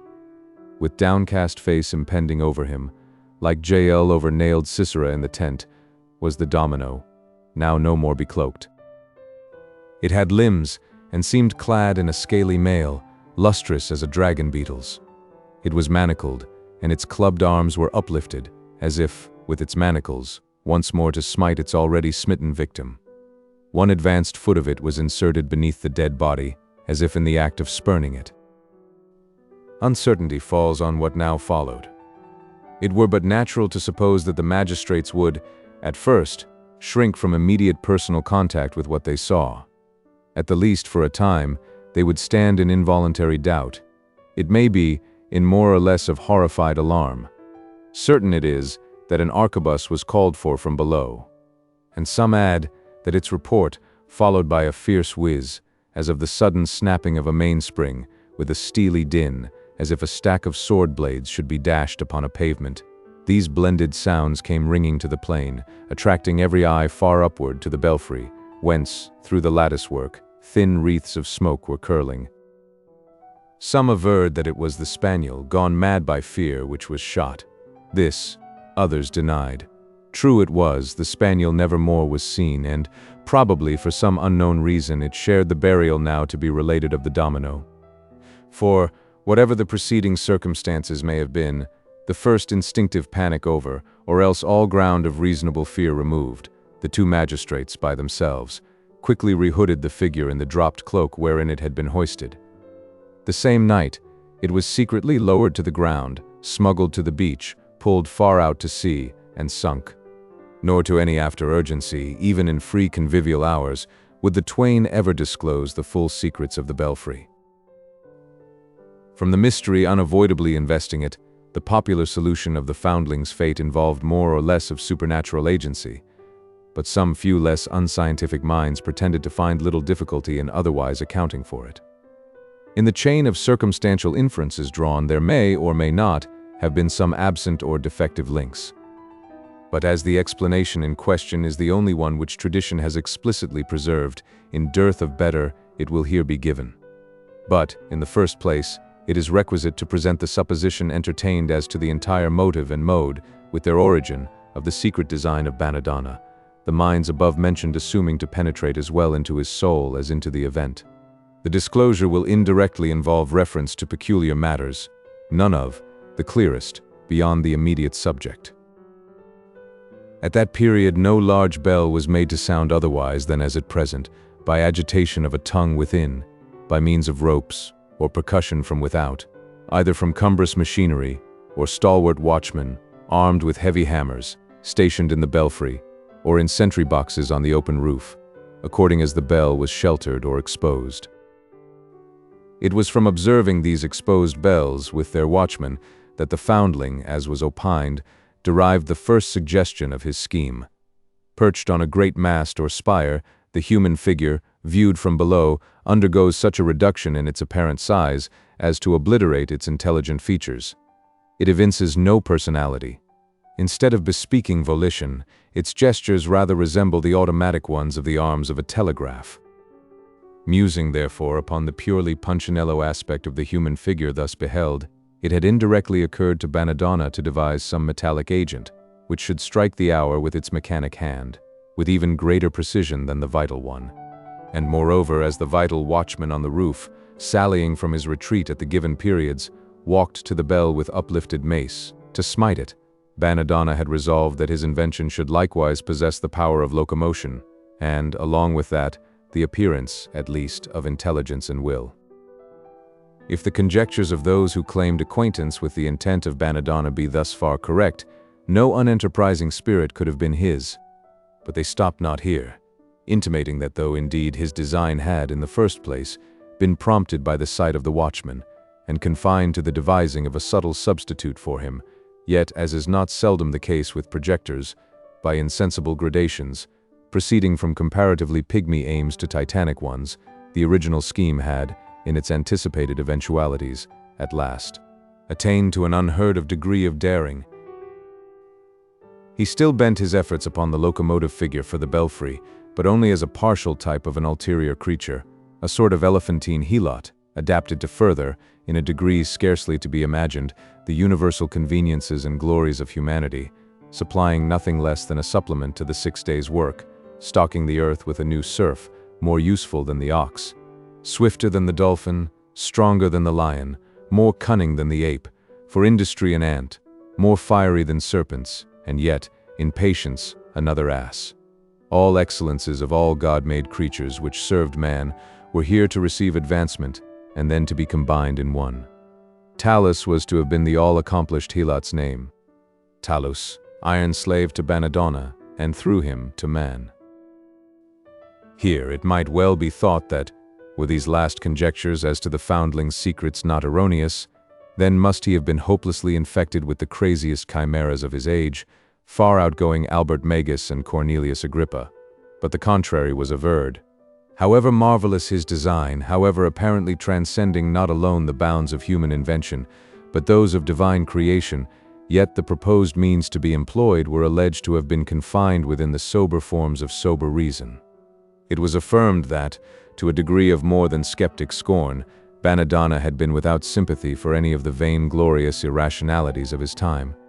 For example, he had not concluded, with the visionaries among the metaphysicians, that between the finer mechanic forces and the ruder animal vitality, some germ of correspondence might prove discoverable. As little did his scheme partake of the enthusiasm of some natural philosophers, who hoped, by physiological and chemical inductions, to arrive at a knowledge of the source of life, and so qualify themselves to manufacture and improve upon it.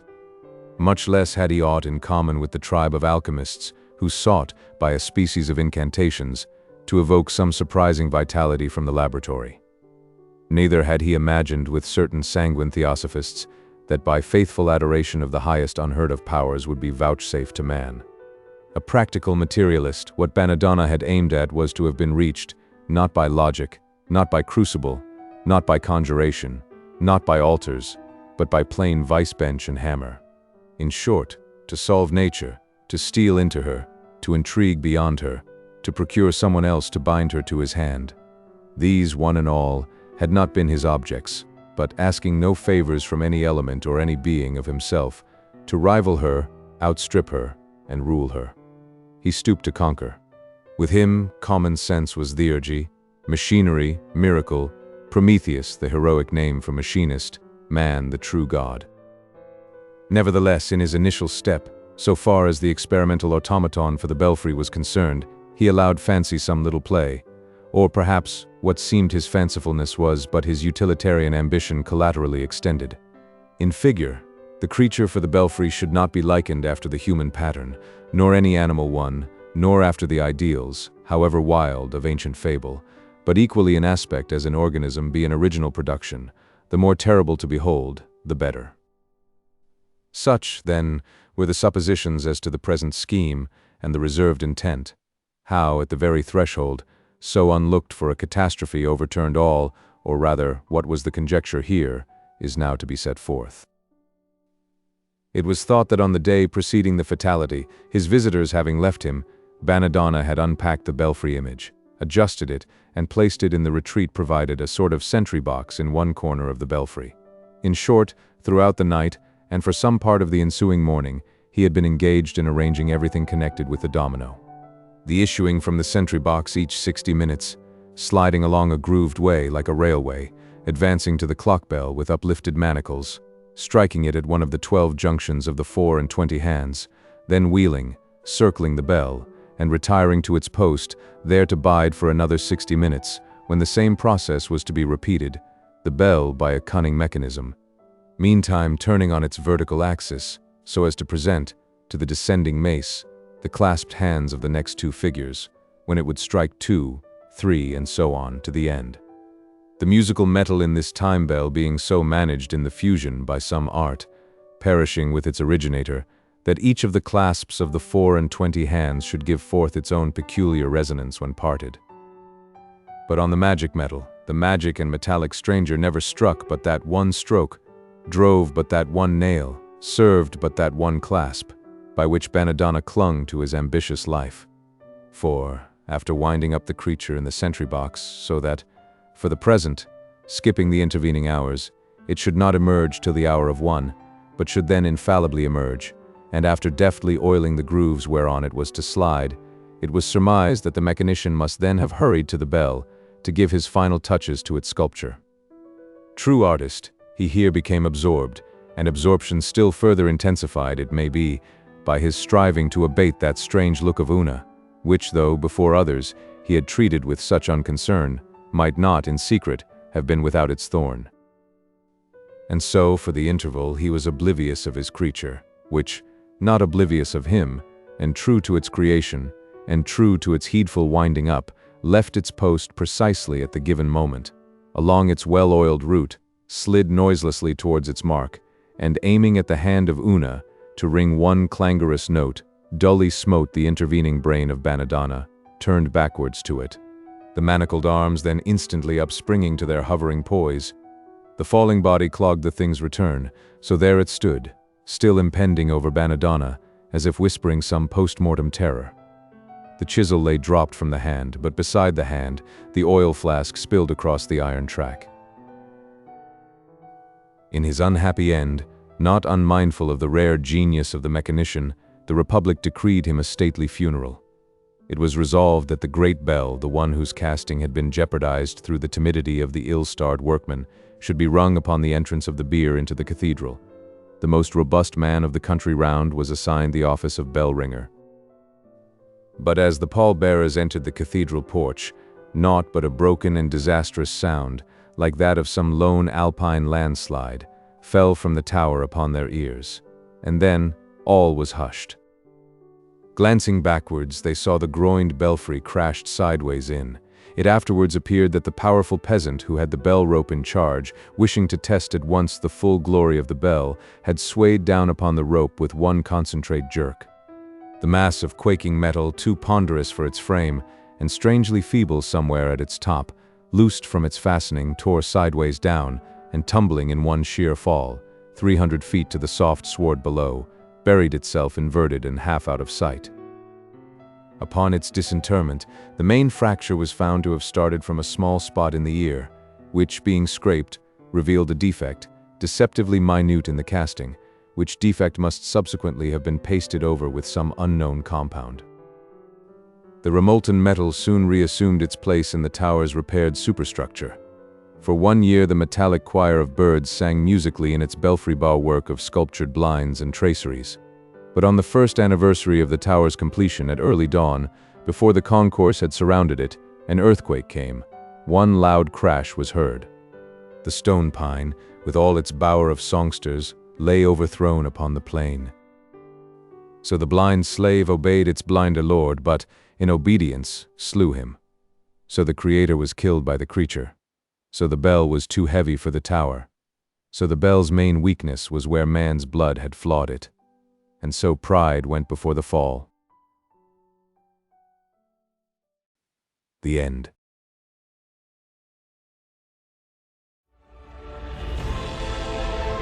A whole galaxy to go.